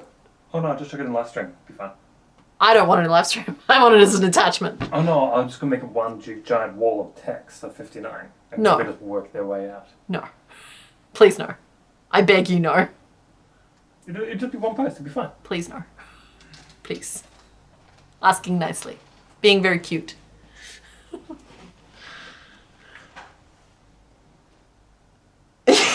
When you love us, but it just takes a while to get over there. That's fair. My mum's side of the family is all based in New South Wales, or was all based in New South Wales. I'm not really sure where they all are now. So like, I got roots on both coasts. I feel like Tasmania is beautiful, but I feel like Tasmania must be cold. It must be. There's no reason for it not to be cold. Hi, Wendy.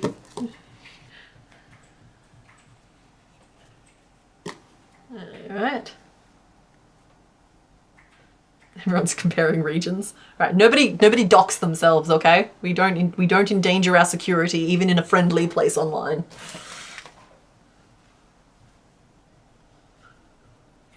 Okay, and now I think we close down a little bit again. Do I want to start sloping into a tail now? There's potential.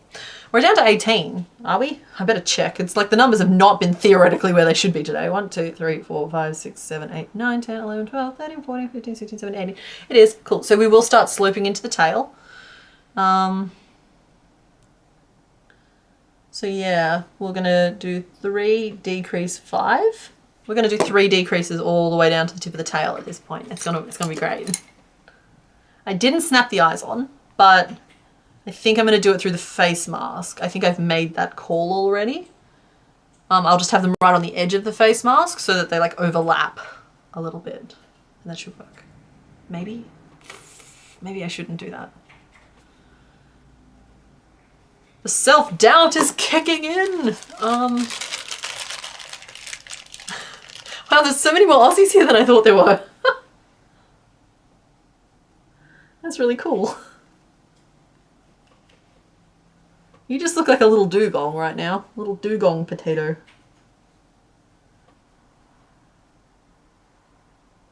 Do you know that they think that, oh no, that's manatees. Are manatees and dugongs the same thing? I think they're the same thing. Anyway, I think it's dugongs I'm thinking of.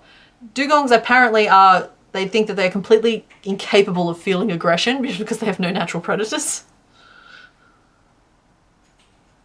I found that out on TikTok, so like take it with a massive old handful of salt, but well,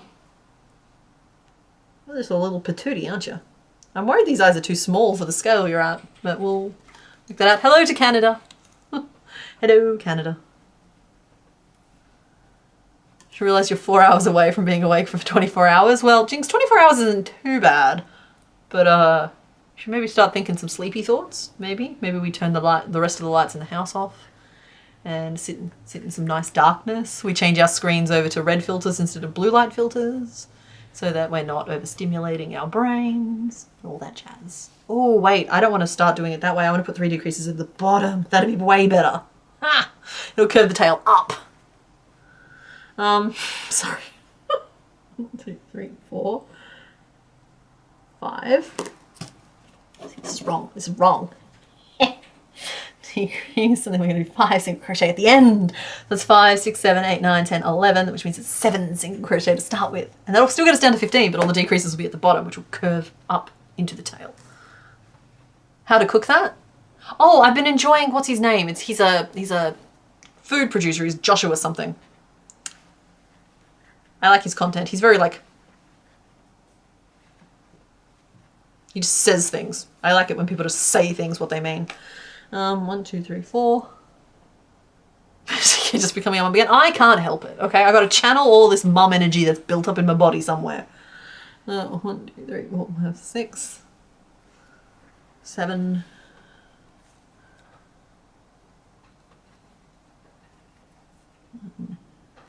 2, 3.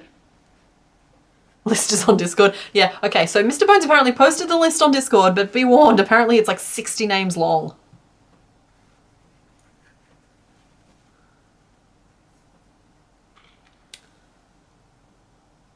Good morning to everybody who's in the morning. If you go back a couple of hours, you'll see everybody talking about what they had for breakfast. I said breakfast and my stomach went whoa, whoa. I think I better have a stream snack.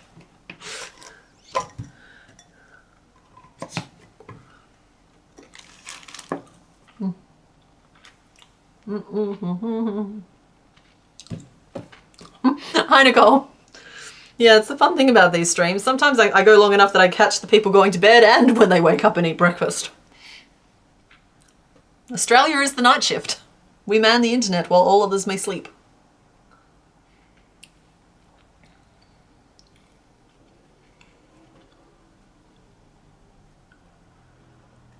Okay.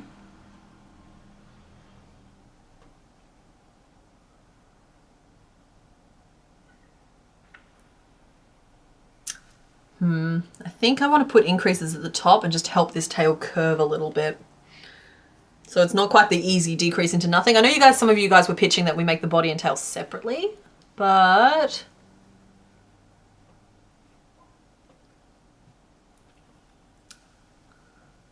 yeah. It's in a text file. Thank you, honey, and thank you, Flushed Phoenix, for letting me know. So I have to ask, are you flushed as in blushing or flushed as in like... Because either way, it's an interesting image to pair with a phoenix. They don't have a kettle. Okay, we're picking on people now. Let's see. We're on this side. We're gonna go 3 increases right off the bat, and then we'll put 3 decreases at the bottom. Oh. No, it's 3, and then 1, 2, 3. Okay, cool. All right. I'm calibrated now. This row is going to maintain at 15, but it's going to do it in a very strange way. Odd numbers are great for this, surprisingly. Like, normally odd numbers aren't very good for anything, but odd numbers are great for this. And that is, we're doing the same number of increases and decreases in a row. And that's great when you're doing something like 3 increases, because 3 increases take up 3 stitches, but 3 decreases take up 6 stitches. And so, like, if you have an odd number, it kind of like evens it out for you a little bit. Like, it's just, yeah. If you're doing even numbers of increases and decreases in your row, having an odd number is sometimes a very helpful thing. So in case you missed it, the reason I'm doing this is that the slant on the rows is tucking the tail a little further under than I'd like. So I'm just using some increases to pull it upwards a little bit. I'll probably only do 1 row of this just to adjust the position of it. And that should get the rest of the job done.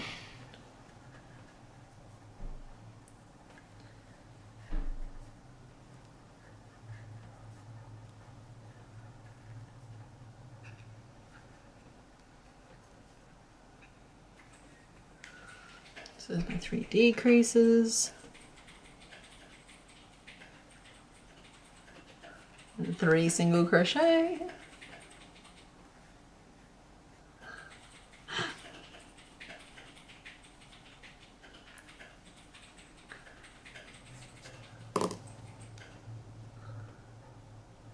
Okay, and that has kind of helped a little bit. Just sort of see how like the tail is now sitting further up. And I get that he's meant to roll into a ball, but I feel like he can still do that with what I'm doing here. So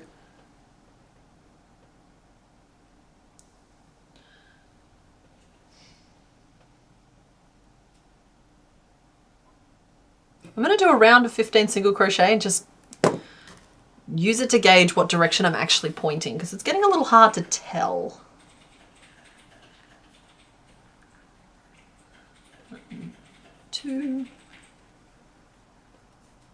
3, 4. Oh, night, Darcy. Thanks for hanging out. You crocheted a giant Pikachu for your boss's birthday last year. I feel like you told me that, and that's very exciting. Did they end up liking it? I don't think I ever got to hear the end of it.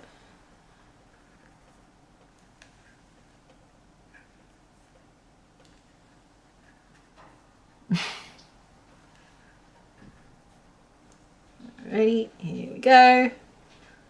So I get that I've kind of left it a little long now because we've been live for almost 7 hours, but like, what did you guys think of the early start? Did it make much of a difference to you? Did you enjoy yourselves? Do I need to try and get it earlier, even earlier, or are we good? I realize I'm talking to the late crew for this, so it doesn't make any difference to you guys because I'd be live here anyway. But yeah, just try and... He loved it? Oh, great. That's so exciting. It's just like, it's so nice to like put all of your effort into something and give it to someone who just appreciates it. Again, night, Darcy. You're Becky. I'm trying to use up some scrap yarn in Pokemon Blanket and finally one yarn chicken. Yay! What's up? You asked. I enjoyed the early start. Mr. Bones liked the early start. Dazzling Action, you're still here from the early crew? My goodness.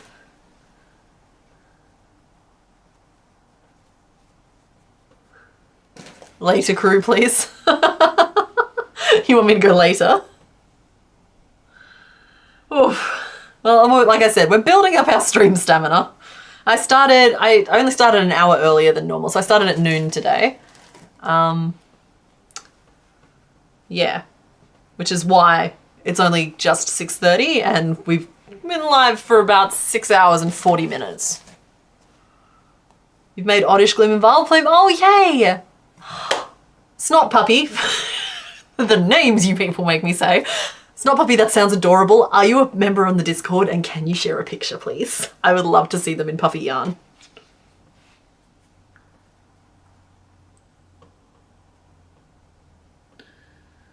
Alright. Okay, so now I've got a better sense of the direction, having done that row of 15. I'm going to start putting 1 increase in the every row, but I'm going to still do my 3 decreases along the bottom. So that's going to shrink it down way slower, but it's going to help continue pulling it up. Because it's got a problem at the moment where it's kind of being sucked under by the butt. It's like the butt be snacking, and it'd be snacking on the tail. Essentially really looks like a nugget now. Yeah, well, we've already got a nugget. Oh! I dropped for a second then.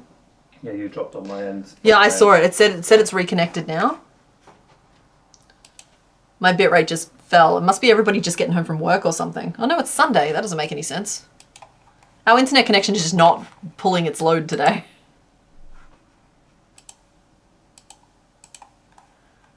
What can I close? Sorry guys, the stream dropped for a second. It was global. You felt that drop? Yeah, and my bitrate fell to nothing. OBS disconnected. And OBS is what I stream through, and then reconnected itself. So we're back, and we're just gonna keep an eye on it. That said, at this point, if it does end up dropping out, we'll just call it for the night. But otherwise, I intend to keep going for another hour or so and finish it.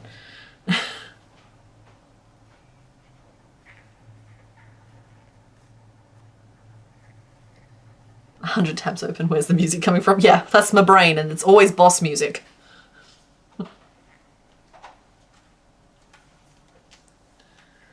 Alright, I don't remember what I was prattling on about at the time. Early start means I miss more, but I also watch the replay through the week in chunks, so it just means there are less surprises in terms of what you're making. Okay, yeah, that's not a bad approach to it, because it's way easier at a certain point for me to push a little bit earlier now than it is to push a little bit later. Just because earlier, it does mean that I get hungrier when I push later. Like, I could eat dinner now if I just hang up the proverbial phone, but instead we're going to wait a couple of hours, you know what I mean? So it's like, it kind of makes it does have an impact, so I don't know. I think I just need to be more comfortable taking meal breaks. If I took meal breaks, I could keep this thing going. When is the next tutorial? Didn't I just do one? We just did Baby Dinosaur. I don't know what I'm filming this week. I'm still recovering from the shock of losing the last 18 months of my channel. It's just... so yeah, I have to film something tomorrow, but all of my planning and everything else is on that hard drive, so I don't know what I'm doing yet. So I'll let you know as soon as I know. Not that I don't appreciate the enthusiasm, I very much do. Hello, honey. Love to Crochet 315. Hello and happy Sunday. As always, late to the party. Apologies. Why are you reading in that tone of voice? What did I miss? Frowny face, love heart, love heart. Oh, okay. Oh, I see you there. Love to Crochet 315. You've missed Pikachu. You've missed... who has a bolt in its butt, so it like stands up really aggressively. You've missed Eggplant, whose name I keep forgetting for some reason, and now we're making Sandshrew. So you missed a little bit. We started an hour early today, and yeah, that's kind of the gist of it. Now we're here. What am I doing here though? I think I'm still going to keep doing what I'm doing. I think it's the right. I think I'm on the right path with this tail. It's just taking a little bit longer than just making. That was the perfect voice for it. He's an eccentric, but I love him.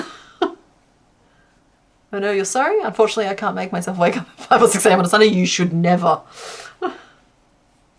You'll take meals break. It's when I eat. Is it crochet along with you? I've had a couple of snacks today, but because I ate my breakfast, which as mentioned was like a pretty heavy breakfast, just an hour before the stream started, I'm pretty good. Like, I'm starting to get a bit hungry, but I also... building up stream stamina doesn't mean I want to like burn myself completely to on this particular wheel, if that makes sense. So it's one of those things where I'm slowly accruing the stream stamina. We are building up to it. Increases and no single crochet at the end. 1, 2, 3, 4, 5, 6, 7, 8, 9 and 6 single crochet. We're not even anymore. That's fine. Drift is doing a thing. Drift is doing its thing. There's not a whole lot I can do about drift. I'm just the designer. What do you want from me? I'm gonna watch the rest of the live in bed. That's a good idea. But Darcy, you should go to sleep. It will be here. Do you ever get a craving for salad? I mean, I like lettuce. Cravings are like a particular vegetable that you're craving, maybe? How do I figure the size I want to make? Well, I pick a size and then chat bullies me to make it bigger.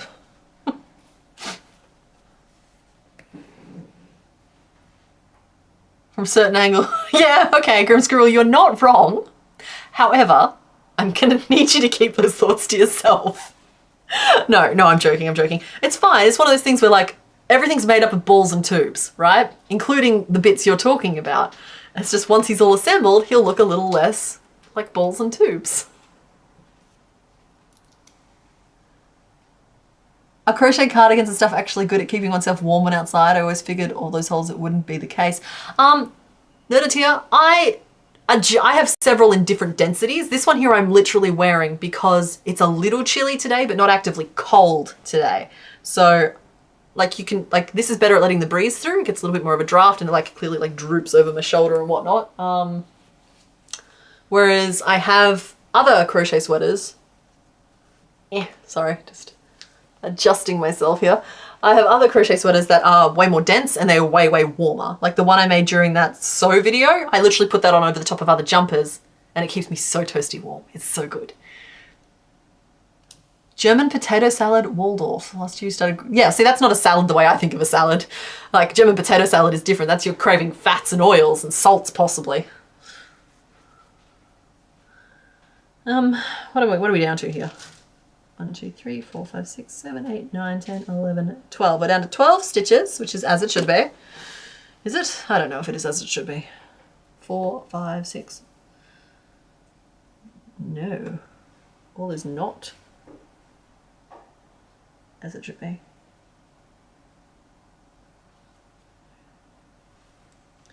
That was 2 decreases and then 1, 2, 3, 4 single crochet.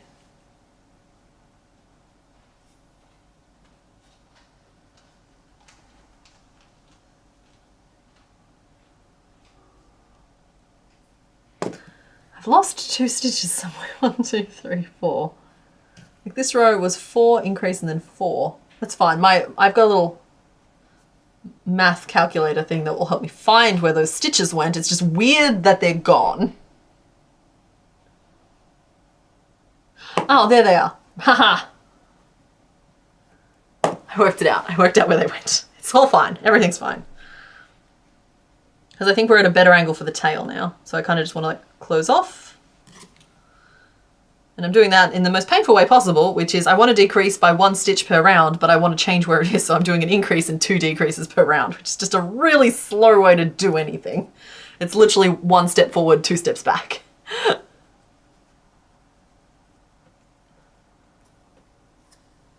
So we'll do a decrease, 3 single crochet, an increase, some number of single crochet, and then a decrease at the end. So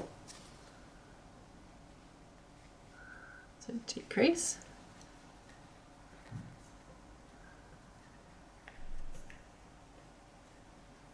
Ready.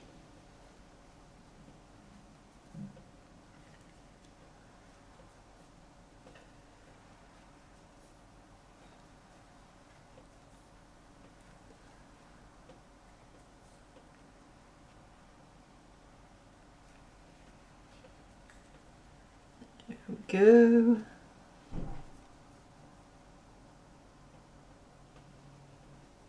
Just like that, we're down to 11. I'm trying to give him a nice little perky tail that like curves upwards, and at this point I could almost just sew those edges together and it would just be a cute little stump.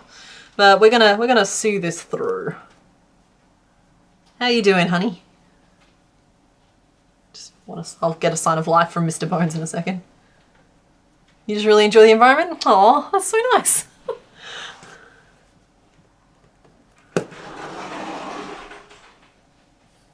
He looks a bit like a duck. Yeah, a little bit.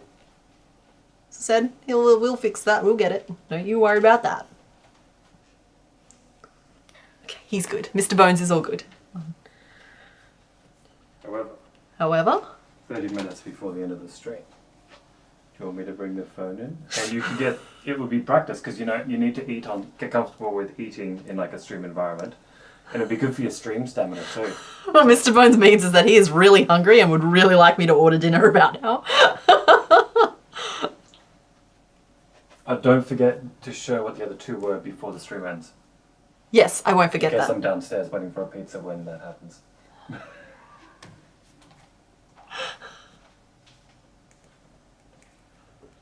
I don't know how I got by without this guy.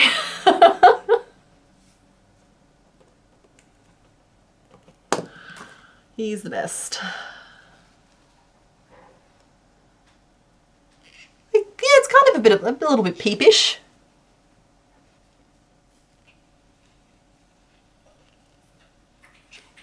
A little peepish, a little duckish. I don't think peeps are really a thing over here. I've encountered them in the odd location, but our Easter is pretty much dedicated to the chocolate side of things, where I think in various places it's a little bit more jelly bean and candy as well. So, yeah, Mr. Bones is very gently suggesting that I order him some food, please. What's our go-to pizza order? Oh, it's not very interesting, I'm afraid. We order off the cheap menu at Domino's. And I work those coupons until they bleed for us.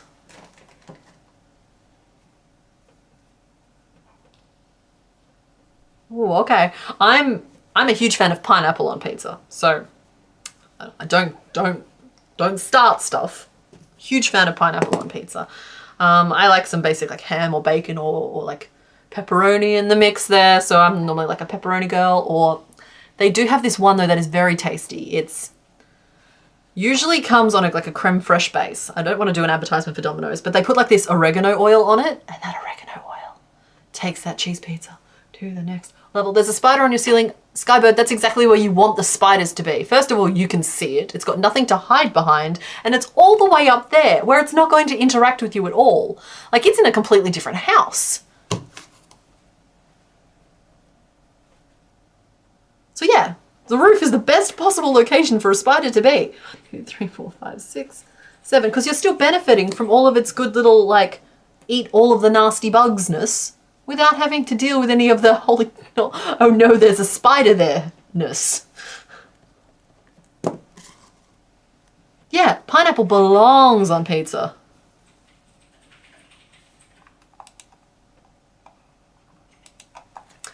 That and Domino's garlic bread is superior to all other kinds of garlic bread. It is. None compares.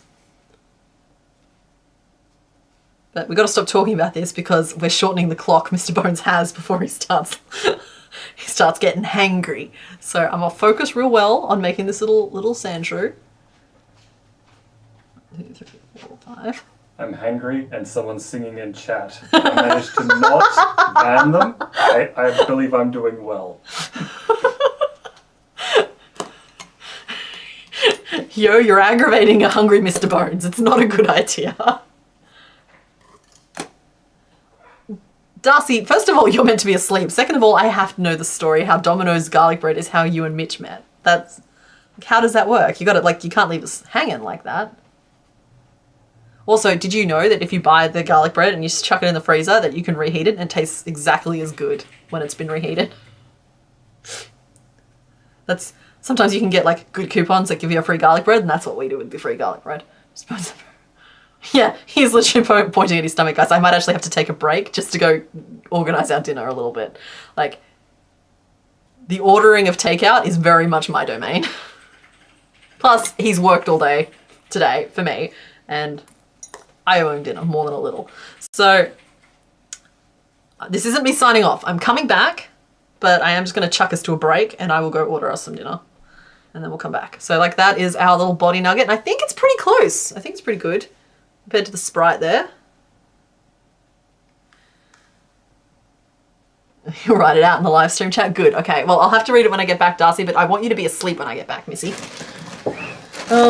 Yeah, all right. I'm going to throw us to a break. Everybody go get some food if you needed to. It will hopefully not be much longer than 5 minutes, but I'll be back in a minute.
sorry about that, guys. I needed just a couple more minutes, and I actually get a real kick out of the fact that I can rewind the little thing and just be like, not for you.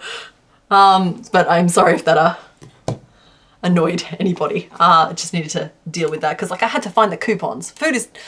Everything is too expensive right now to not be working whatever vouchers or coupons you can find. But I understand there is a picture of a giant Pikachu somewhere in my Discord. I have to go find it. So scroll past the nightmare fuel. There we go. You can whip some rats. Oh, I'm a bit behind in some of these channels. That's my bad. Is it General Whips and Brags? That'd be where it is. Right, scroll all the way down. Nicole, you might have to tell me where in the Discord you posted it because I've looked in a couple of places and I couldn't immediately see it. And I would like to see.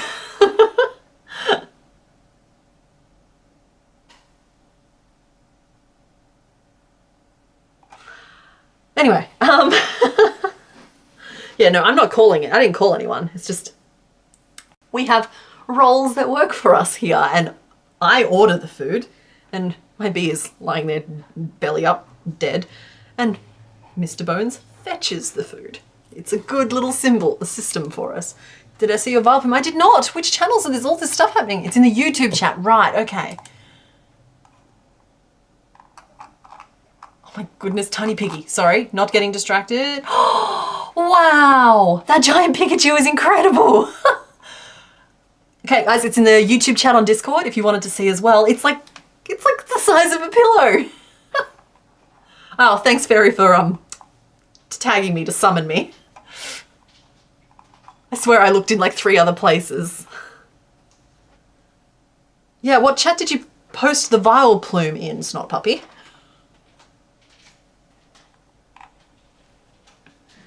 Right, we're gonna pop that there, and in the meantime, I'm going to get a... Oh, sorry, Mr. Bones has Darcy's story about how Domino's garlic bread connected her with Mitch, but we're gonna hold on that for a second while I get started on the next piece, which I think is gonna be the little tummy disc. And then while I'm working on that, he's going to take over the voice channel a little bit and he's going to read you guys a story. You think you put the picture in the Patreon Discord channel? That's fine. I can at least see that still. Oh my goodness. That file plume. Honey, you want to see? Yeah. Careful, don't get too close or whatever. But like... They might see my bones. They might see your bones. Oh, that's incredible. It's amazing. Oh, sorry, that was delightful, Snot Puppy. The name gave me the giggles. Okay, so yeah, Mr. Bones is going to read you a story while I make the belly piece for, which is just going to be a basic little oval. So, take it away, Mr. Bones. This is Darcy Rose's story from chat, by the way. Today's story comes to us from Darcy Rose Harris in the live chat. So I was 18 at a friend's housewarming party and had been drinking. Went outside to get some fresh air, and this dude pulls up in a ute and starts walking up the driveway eating garlic bread from Domino's. So I asked for one slice of it, because, you know, it's garlic bread from freaking Domino's. And he gave me the rest of the loaf, which was about 3/4 of a loaf of garlic. He then proceeded to pull out a full garlic bread from his back pocket and started eating that. Basically, he gave a random drunk girl garlic bread, although he claims I stole it. We've been friends ever since, and together for a bit after that. Haha. Our go-to, when one of us says, I didn't even know where to start, is either, well, you gave a drunk girl garlic bread, or you stole my garlic bread. That was all 13 years ago. That is a very sweet story, or savoury story, but sweet story. That's so cute. Yeah. Sorry, no, that story is great. I'm just trying to resolve. That's such a nice origin story. It really is. Mr. Bones and I met on Tinder. But yeah, the vial plume, I'm trying to work out how to share it because it is on the Patreon chat, but I don't want to share somebody else's pictures. So Gentha, you are more than welcome to post that in the live stream chat as well, or Snot Puppy, if you wanted to, but if you don't, that's also completely fine.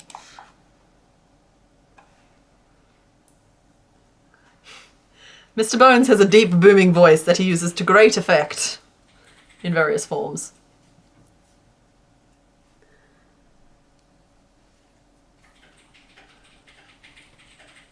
Yeah, I agree with that, Coletti Spaghetti. Like, the giant Pikachu, it looks incredible, but I don't love my boss enough to make them that. Well, I suppose I am my own boss.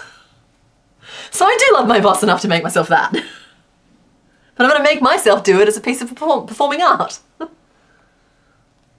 How do you do that? Are you not the giant, were you not the Vileplume posted to Patreon chat? Ah, whoops, I just opened the... Just started a phone call with the patrons. That's not what we're trying to do here right now. That's fine. My Discord's freaking out because I clicked the thing. The Discord link is in the description of this video. Sorry, Snot Puppy, I thought that, yeah, this one, I gave it a little heart just then. Can I share it to somewhere, maybe? Alright, I'm gonna do something a little bit annoying. I'm just gonna copy my screen. I'm gonna take a screen grab and I'm gonna post it into the live stream chat. I hope that's okay with everybody. You seem to be okay with that as a notion, so...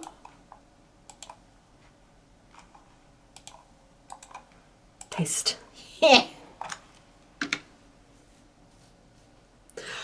The giant Vileplume has been pasted into the live stream channel. The second time we met, we got married, divorced, had 100 children, divided them all over his mum's bacon and egg pie because I asked if she could make it with spinach and cheese. What?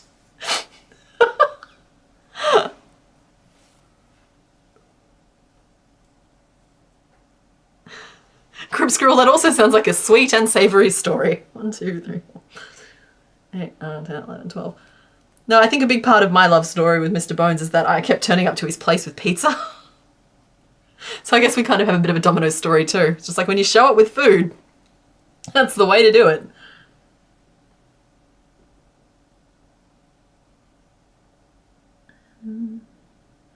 Trying to calibrate my brain onto how to make this an oval, which is funny because I've made so many ovals before, you'd think I'd be used to it.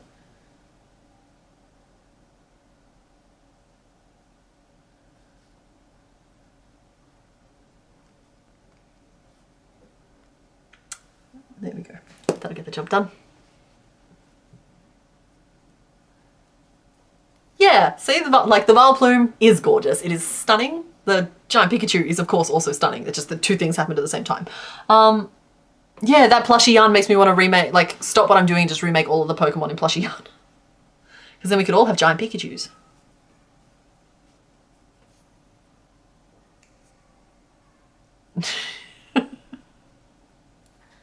An invite link to the description an invite link to the Discord is in the description of the live stream that you're currently watching. If you click on it, it'll take you right there. It is known as ComplicatedKnots Discord. How do you open chat on Patreon? I don't know that there is one. I meant on the Discord there's like a Patreon corner that only the patrons have access to. There's like a Discord channel and there's a the other two.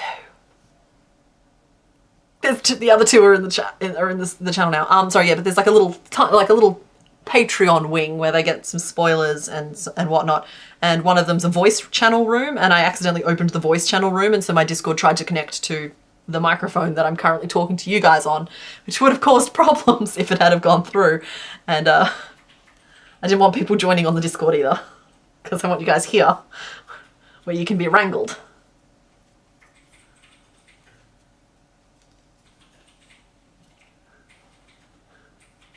We have a tradition that when one of us gets concussed, we get grilled.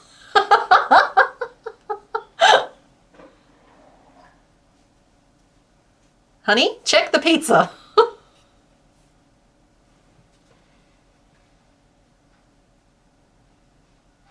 Mr. Bones has been left alone in the room with the pizza tracker thingy.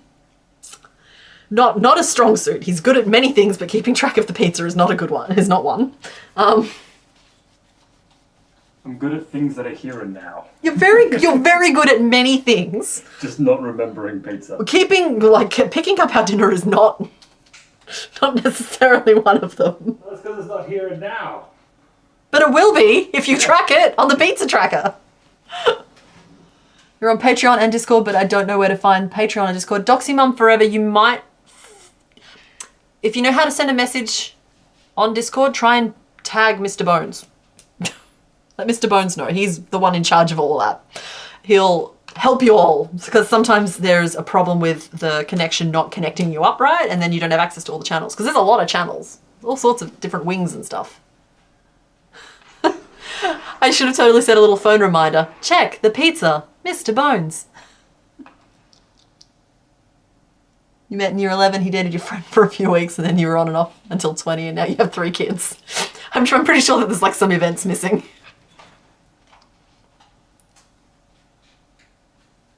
You guys shouldn't be cheering for the pizza to hurry up though, because when the pizza arrives, we're done here. I am not a mukbanger. I do not feel comfortable eating on stream. I wish to feed in the privacy of my home. So that's just how that's gonna work.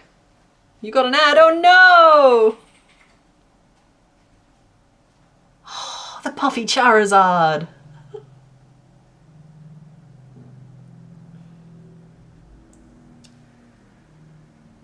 And then 1, 2, 3.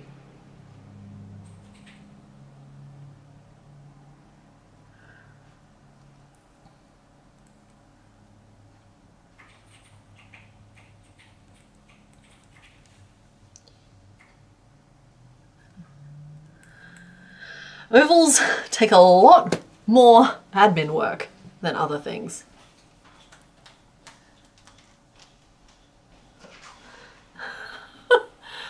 Wooly did something vile thing. Yeah, that's about right too. Accurate. You got the colours. It's definitely something going on there. It's like coughing. It's like vile plume and coughing combined a little bit.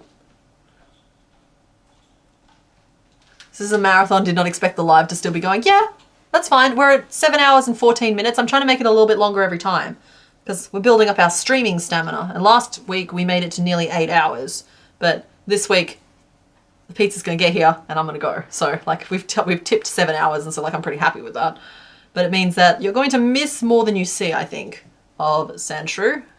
And I just wanted to prepare you all for that. But in preparation for that, what I am going to do is put down the piece I'm currently working on, and we're going to swap back to the choices screen, and you guys are going to get to see what the other 2 options were, because I never like to leave you guys hanging on that. It goes against my ethos. It leaves my brain all itchy. But I'm going to finish this row, and then we're going to do the choice reveals, just so that we're ready just in case. And worst case scenario, we will name Sandshrew at the start of the next one. Because I know Mr. Bones is very busy right now. And he's a necessary part of the naming process. Yeah, the crossbones from coughing, that's what I thought. Are we naming Sandshrew? Well, you do have the ability to name him, it's just I don't know if we're going to be able to work it properly. But let's swap back to the choices screen. Alrighty, so I can't remember who the next most popular choice was of these 2. But let me just show you who else you could have made. I'm just going to up the size of this eraser. And number 2 was Abra. And number 3, Victory Bell? I think it's Victory Bell. It's like Bellsprout, then it's Weepin' Bell, and then it's Victory Bell, right? I'm questioning myself now. But yeah, so those were the other 2 yellows available today. Number 2 was totally Abra. That's the color of his little shoulder. Yeah, somebody really wanted Abra. I don't make the choices, guys. You guys do. Okay, Mr. Bones has put the names through. We'll do a vote on the names, and then we'll just like coast. I'll keep working right up until the food gets here. So we can name the shrew. Victory Bell. It is Victory Bell. Yeah, that's what I thought. I thought it was Victory Bell. It's just sometimes you question yourself. Like when you're up on the stage and you're looking out into a sea of faces and you're just like, I'm about to announce something with confidence that could be wrong. So you question yourself. All right, we've got the name list was Cairo, There's, the list keeps moving. Toot and Shroomin. We have Cleo, Horace, and Bebo. I liked Bebo. And I'm sorry, Lane, you won't die tonight, at least. Abra was not selected. Abra could be the new Diglett. Hydrate or dihydrate in just a second. Let me just start this vote. Abra used teleport, yeah, basically. I am looking forward to that plant. I've pitched this plant like 3 different times now. And Horace, we'll just do Horace. There we go. Shrew. All right, folks, name the sand shrew that we are currently making. This doesn't mean that we're wrapping this up. It just means that we're ready in case I do need to scram.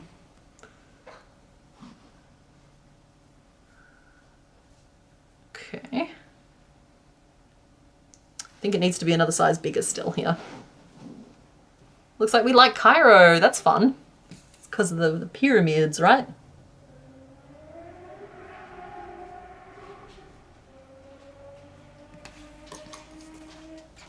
Hi, are you keeping an eye on things? One got off to a good start, but he's quickly falling behind, and the superior one is taking over. What? But I want to mention her.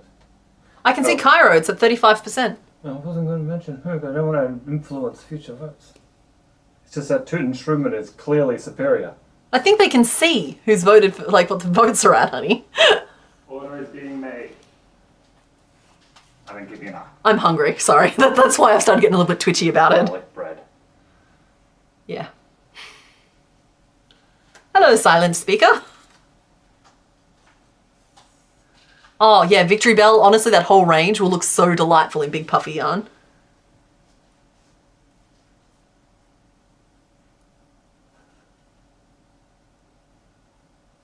Yeah, I've been wanting to make those bells for, yeah, a while. But that's okay. We'll get to them in the future. I just like plants. It turns out that like some of my favorite Pokemon are plants. I never knew that. This process has helped me discover that. 1, 2, 3, 4. I'm just enhancing my Sandshrew belly. Oh, I'm sorry for Papa Russet Potato. That was a very fun pun, but it wasn't on the list. The cockatoo from my patterns with chenille. I've seen people do that. It turns out super cute.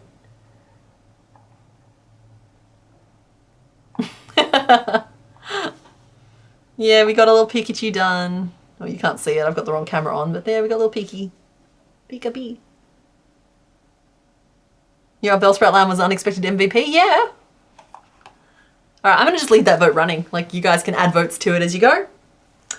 While I work out the math of what I'm doing here.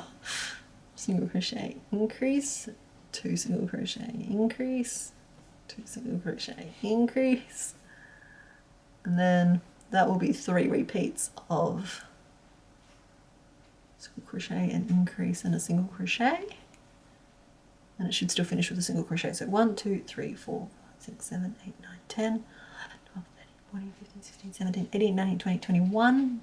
So that should then be 3 single crochets. Hello, love. Hello. Do you want to set your screen back to your top down? Oh, yeah. Good call, good call. I am nailing it. You are nailing it today.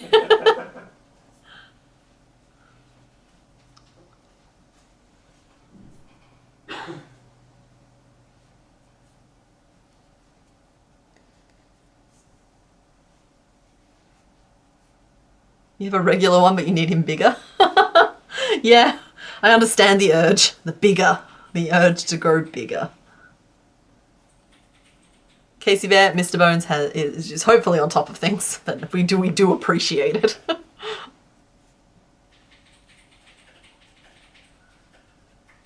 Three.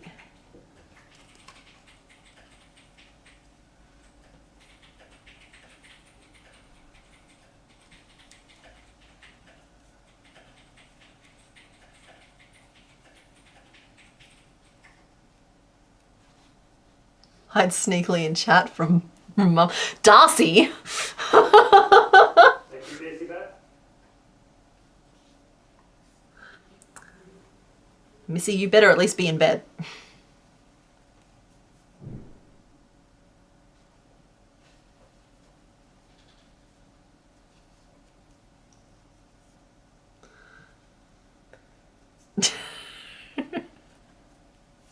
Ah yes, the confusing love story of the 100 babies.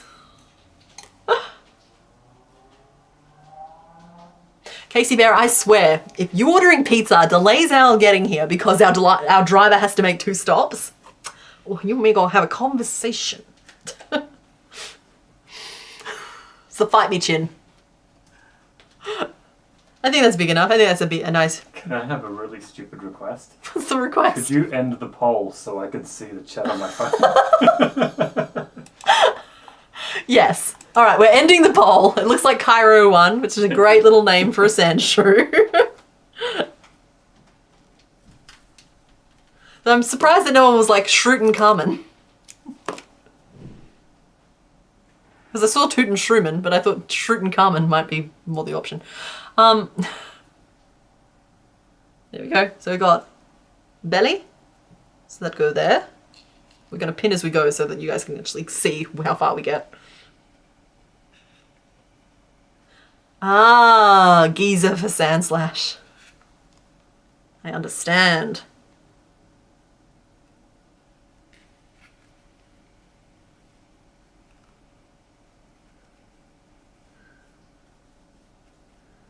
Nat, I'm going to posit that that might just be how Darcy was expressing her affection for Mitch. As in like, oh, we'll have 100 babies. Toot and Shroomin won your heart. I'm sorry, Jazz. But Toot and Shroomin came in second at 28%, so like it won a lot of people over. My personal favourite was Bebo. It came third. It's just these things happen. Of course you're in bed and not sitting in your dining room table weaving and ends on your granny squares, Darcy! Young lady, you are making some very questionable choices at the moment, and I'm not saying that I'm mad, I'm just a little disappointed. Your pizza arrived. No! That's not fair!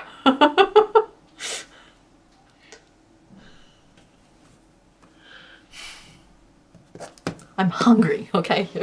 Chuck us a slice, all right? We're getting a little hangry over here. Now, I did see somebody very worried about why I hadn't snapped my eyes in yet. It's because they're going to go in over the face piece. It's going to be fine. But I do appreciate your concern. Because currently, if I put him in, he just looks like a little dino tato.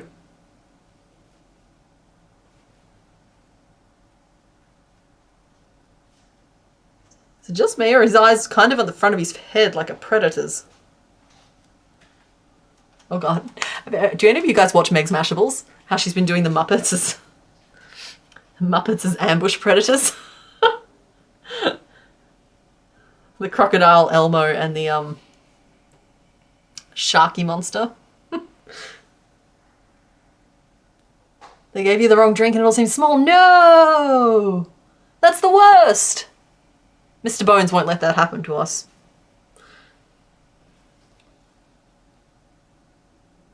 Yeah, his eyes are definitely kind of on the front more than they are on the sides. It's definitely predator position, so he hunts prey. Crocmo! Yeah, Crocmo! Coletti Spaghetti! Yay! I'm not alone in the Meg's Mashables bubble. So why would I be? They're just delightful. What am I making next?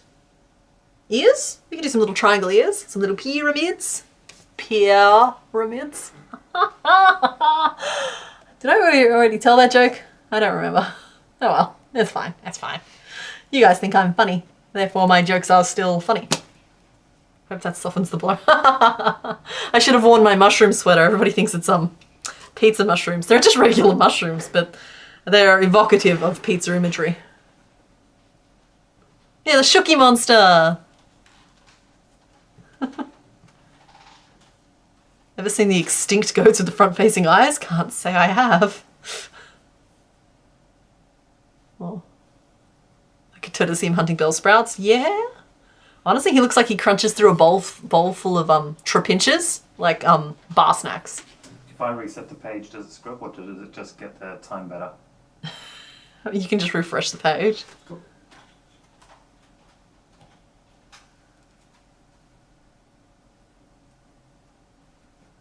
Okay, 1, 2. My favourite Pokemon? Oh, it's so hard.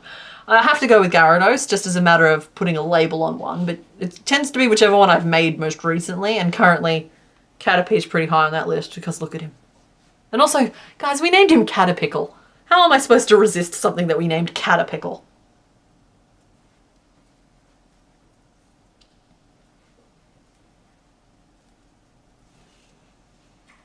Coletti Spaghetti, you can correct all you want. We saw you use the wrong there.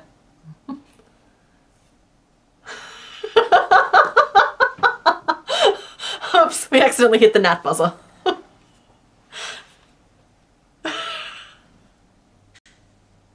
Your enthusiasm is delightful and I hope you never change.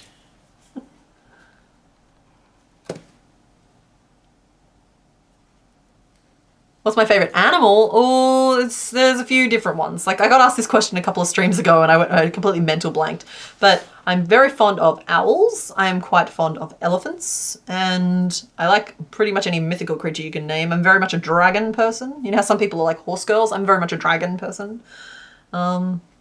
Frogs as well. I've developed just an aggressive fondness for frogs since I started crocheting on YouTube. I don't know what it is about it. It's just like something about YouTube just lends itself towards all the frogs. End of stream energy time. Yeah, I'm really looking forward to dinner. I'm not gonna lie, Dratini's still here. He's not a goat, he's a worm. Capybaras are so freaking chill. And I like crows too, actually. I like that crows, crows are a little too smart, but I like them. Hi. Don't forget to like the stream. Oh.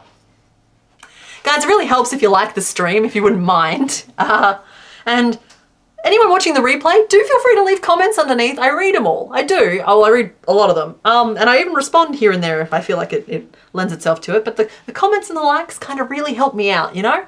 So if you felt like it, that'd be great.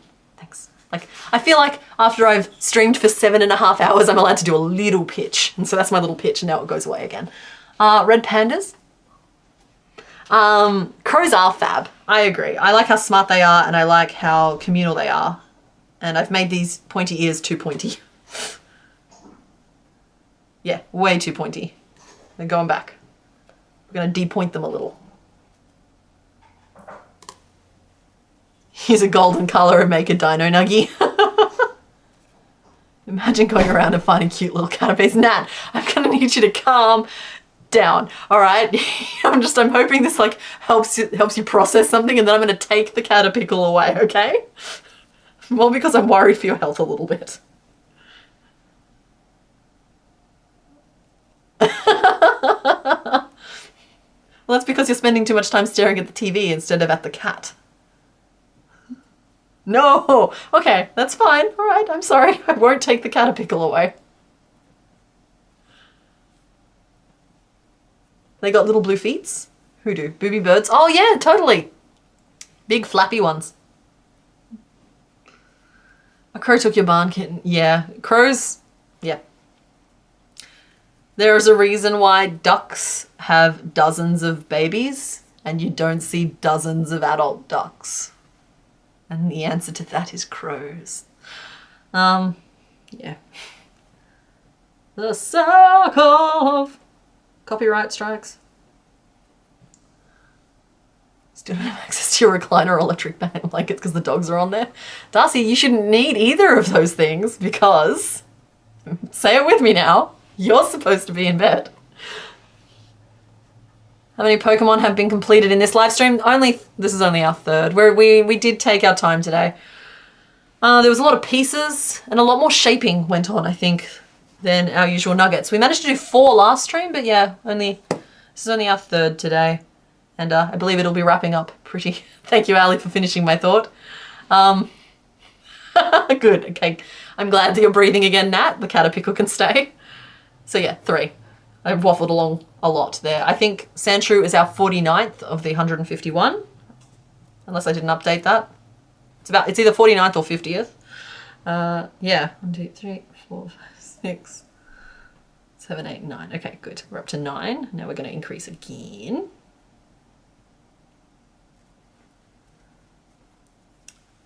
And I'm just making some little pyramid ears for our little sand shrew. And then, like, yeah, we sew them together off stream. And sorry, I don't mean sew them together as in like you and me. I mean, I sew them into one piece off stream. And then we do the reveal at the start of the next one. And that's how all that works.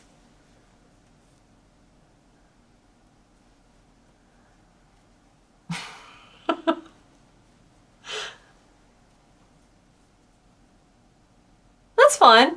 Nat, you got a little sensory overload from the Caterpie. It's like I've got a great deal of cute aggression for it where I just want to like squish it.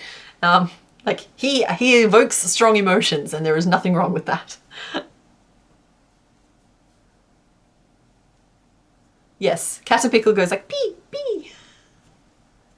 No, it's not only 3. I guess it's only to you, but that's a crazy number to me. Yeah, well, I mean, we've been at this for 7.5 hours and I'm a little disappointed. Normally I get one done every 2 hours and I should be done with 4 by now. But the further we get into it, the more I only have more complex ones to do and they're less like little round balls, so to speak. So like, yeah, sometimes it's a little harder to get in than others. And it also took us 20 minutes to get going today. So I've really only been crocheting for 7 hours. So I shouldn't be too embarrassed that I've only managed to design 3 Pokemon in 7 hours, right? Right? Just trying to convince myself.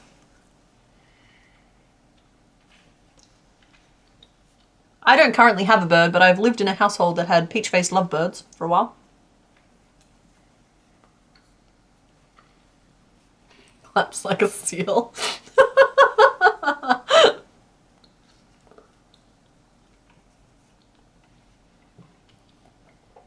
I will not forget his face mask. I mean, it's a very important part of his face, but I appreciate that. I appreciate that like you guys probably would have liked me to hang out a little bit longer and finish him on stream, but I don't really want to take a 15-minute break and come back at this time of night. You know, like it's 7:30 here now. I've been going since noon. It's probably time to wrap it up and change things. Yeah, I agree. Like I feel like I have the energy level that I could keep going if I wanted to, but I also just feel like it's a natural time to let this go for today. And by limiting myself like that, it also means that I'm extra invested in coming back next week, you know? Like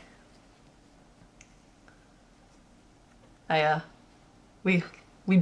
Bones and I both do really look forward to this every week. And a big part of that is you guys, and so thanks guys for always hanging out. We were picking on Darcy again.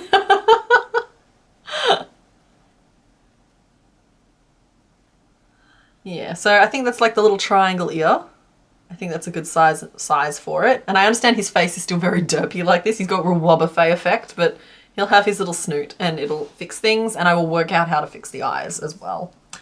There's something not quite right about these little safety eyes that I've just stuck in for now. 1, 2, 3, 4, 5, so that's 15 around and then we finish off. So that's one little ear and we'll do another one as well.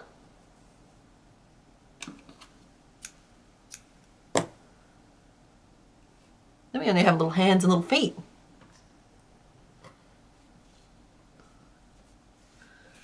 Oh, good evening. Oh, good. Sorry, I thought someone said good evening. Oh, good. CK, you, Mr. Bones, should just enjoy your evening. Yeah, like I'll probably go do a little bit of gaming. I have a rule on streaming days, which makes less and less sense the longer these streams go on.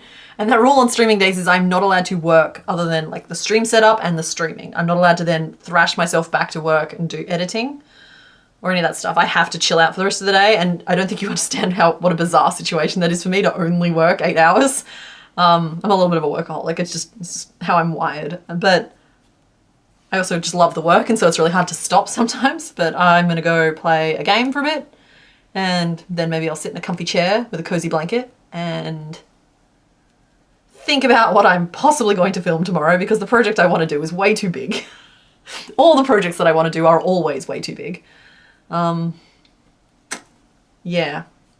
And I'm just really hoping I hear back from that hard drive restoration person tomorrow on a Monday. And I get my data back so I can get this vehicle back on the roads. We'll all come back next week. Duchess, you're never late. You always arrive precisely when you intend to. 1, 2, 3, 4, 5, 6, 7, 8, 9. But yes, I hope everybody's been hydrating. I hope everybody's been going to bed on time. Darcy. I hope that everybody has been eating, stretching, saving their work, backing up their work to a second location.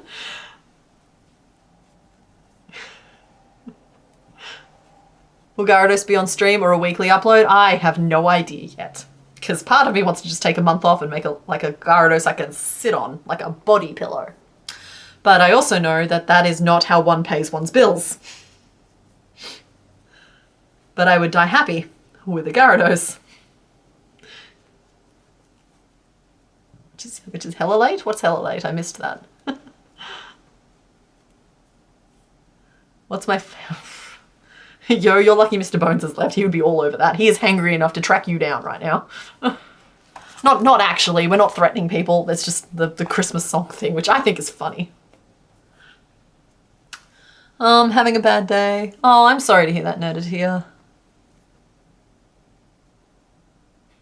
Oh, it didn't occur to me that I stream on Saturday night for you guys, but of course, that's why I moved my stream from Monday through to Sunday, so that people could stay up late on their Saturday nights.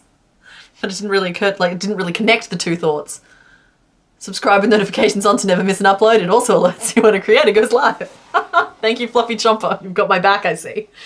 Yeah, I don't know. I'm kind of at the point where I just assume that anybody who knows how to get to this point on YouTube knows how to subscribe on YouTube and doesn't need to hear every creator every 5 seconds be like, subscribe to the channel. If you're here, I appreciate you. If you're subscribed, I appreciate you. No pressure for either option. Mr. Beast Gyarados collab. No. But I might make a big, at least you know how I did the red dragon behind me, the pepperoni dragon?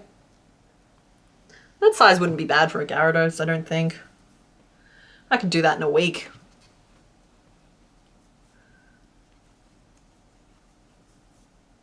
Giant Psyduck, giant Slowpoke, giant Lotad, giant Wooper. You've got Snorlax. We've got to do a giant Snorlax.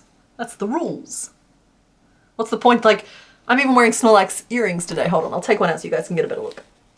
Yeah, there we go. So, they're little Snorlaxes.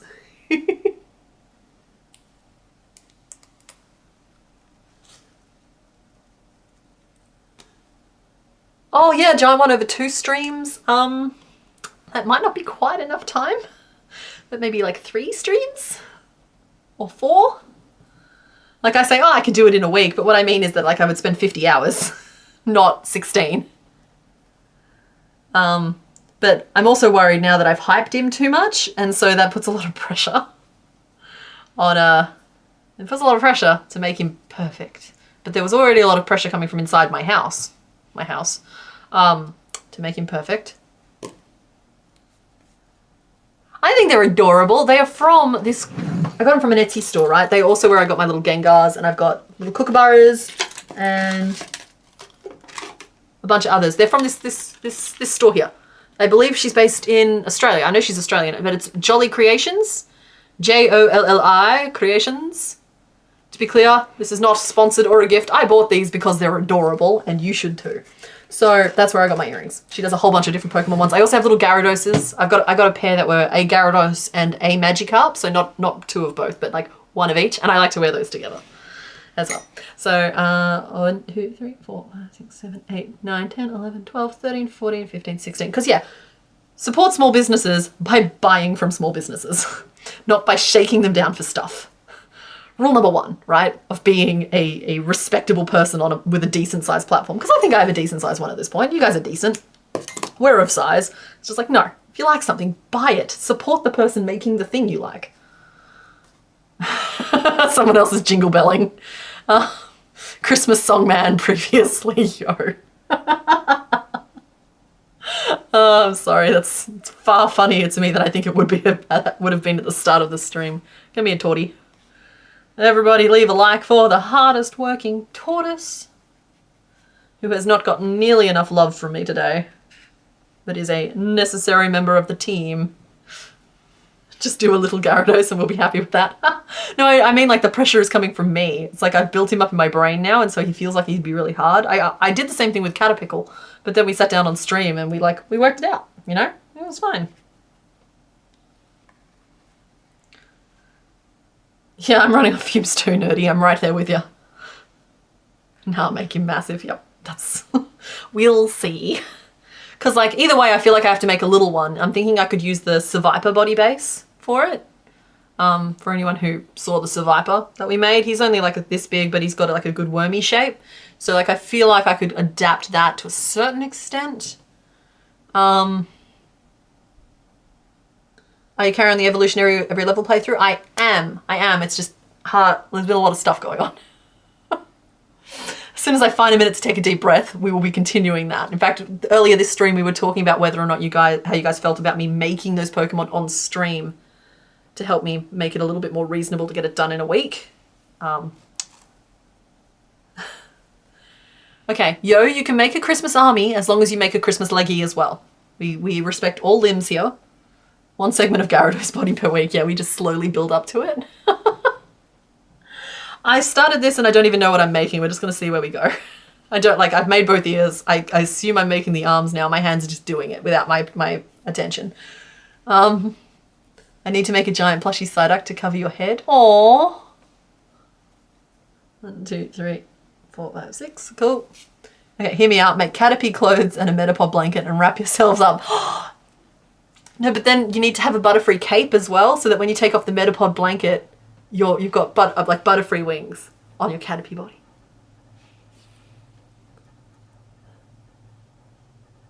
Dude, if you don't like the puns, what are you even doing?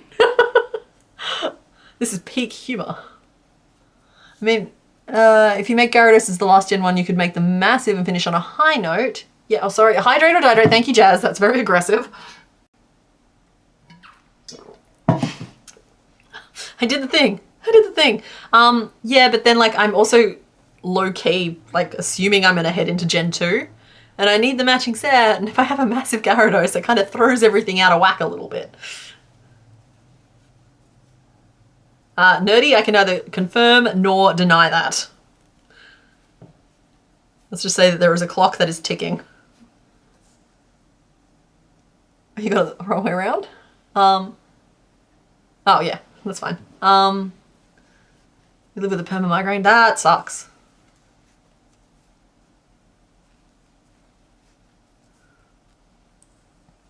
Yeah, that sucks. I don't get migraines anywhere near as often anymore. I used to be quite prone to them. But turns out mine were mostly from stress. So, on the one hand, it's nice to have that as a confirmation, but on the other hand, yeah. We live, we love, we crochet, yeah. But what if I dressed as Caterpie, wrap myself in a Metapod blanket and start to dissolve? Well, Becky, the risk of that is low, but never zero. I know as soon as I wrap myself in a cozy enough blanket, I start to dissolve. Is that big enough for a little Sandshrew paw, you reckon?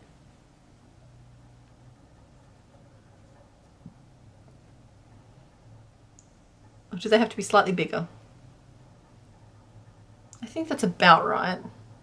But I also think they maybe need to go up to 9s. You don't want to dissolve? Well, then don't risk the blanket, man. Don't risk the blanket. It's easy. This is easily avoidable.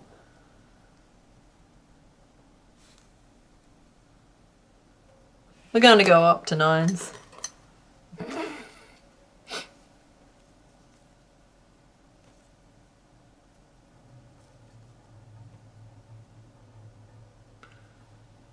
Megapod the paws? What? Oh yeah, I am going to... I'm not going to Megapod just the paws. I am going to embroider them, but I meant that I'm going to put the fingernails on with them. Not that I was just going to embroider the whole arm. They'll have an arm, and then I'll draw the little claws on with white. Sorry, the thoughts are coming from further and further away at the moment. How do I avoid a wavy circle? I obviously quite successfully, because I'm not fully clear on what you mean by that. Anyone else who's ticking in their head? I do, but I think it's just my heartbeat. What should you crochet, CK? Whatever makes you happy, Christmas man. Christmas person? Christmas person. Oh no, it says Christmas song man. Christmas song man. What is your favorite Pokemon? Mine is Ralts. Ralts is an interesting flex. It's Gyarados. My favorite is Gyarados. 1, 2, 3, 4, 5, 6, 7, 8, 9.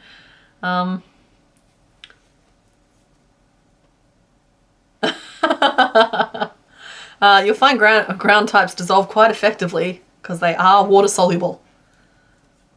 I don't think we have any water types around at the moment though, so I think you should be safe. Aww.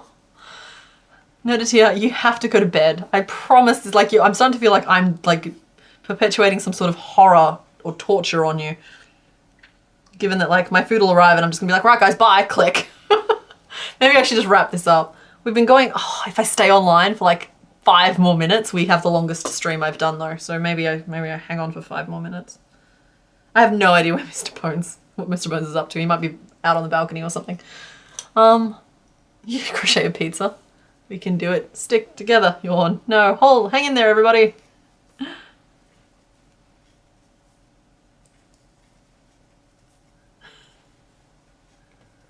I'll give Caterpie one of those stones that prevent him from evolving. The Everstones?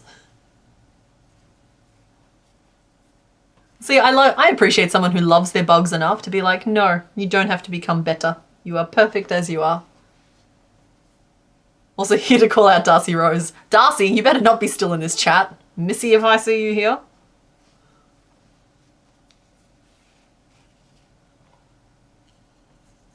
Sorry. Michelopolis?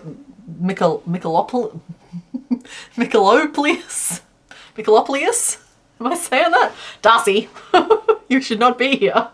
People are dissolving because that's what happens when a caterpillar goes into a cocoon. Well, see, now I think these paws are too big. No, now the paws are perfect. I just need to reframe my thinking. They're not too big. They're exactly the size they're meant to be. We're all fine. We're all hanging in there at the tail end of an 8-hour stream as I slowly unravel at the seams because I'm definitely stream drunk at this point. Oh, we like the pause? Okay, great. Hi, everybody, just arriving. We're going fine. Oh, Goldie the Lizard. Hello. If you've been here since 1 PM, then you know. You know that we've been unraveling recently. Something just happened in the last half hour. I'm wondering if Mr. Bones slipped something into my drink. Not that he would ever. That's not a funny joke. We're clawing our way to the end. We are. But I feel bad because like I would punish myself in this way, but I would never like perpetuate this upon anyone else. I'm not counting at all. Hello everyone just arriving. Yeah, we're talking about dissolving and cocoons and pizza. Perfect, perfect. Everyone's liking it. Good, good. Yeah, I told you, we're Australia. We're the night shift. We're here so that y'all can sleep.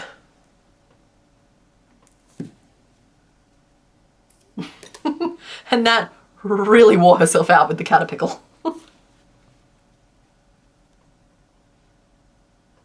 Okay, but do you have to be so cute? All right, a little pause on his little tum. Boom, boom, boom. You make a cocoon big enough to fit into.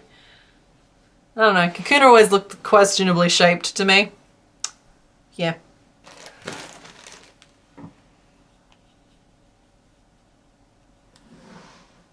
Wait, am I actually jealous of Caterpie? Oh, my hip is starting to cramp up a little bit.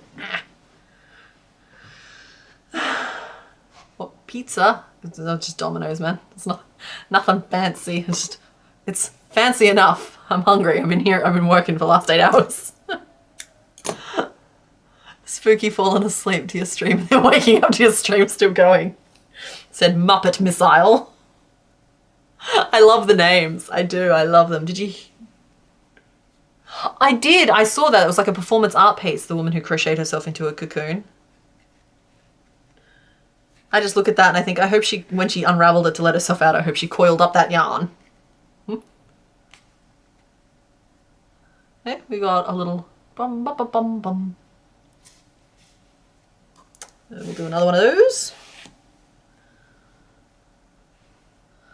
Whew. We might be wrapping this up, folks. So how about, I might just be calling it. I don't think my food's here, but I think I really need my food to be here. So I'm just going to call it because things are just like really coming apart at the seams now. So let's just do a recap. Today we made Pikachu, finally. Pikachu the detective with his little magnifying glass, or it could be a bubble wand if you're not into detectives.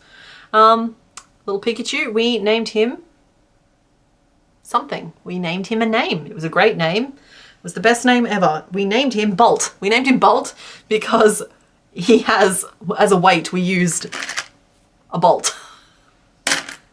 We're logical people. He's an electric type with a bolt in him. We named him Bolt. Now he plonks. And we made Executor, and we named him Eggplant because he's a plant that grew from some eggs. And we're working on Sandshrew, who we named Cairo, and I think my dinner just got here. So thank you all so much for hanging out today. This was the longest stream yet, I believe. Not by much, but by a little bit. Great time. Hope you all had fun, and I will see you all next week. Bye.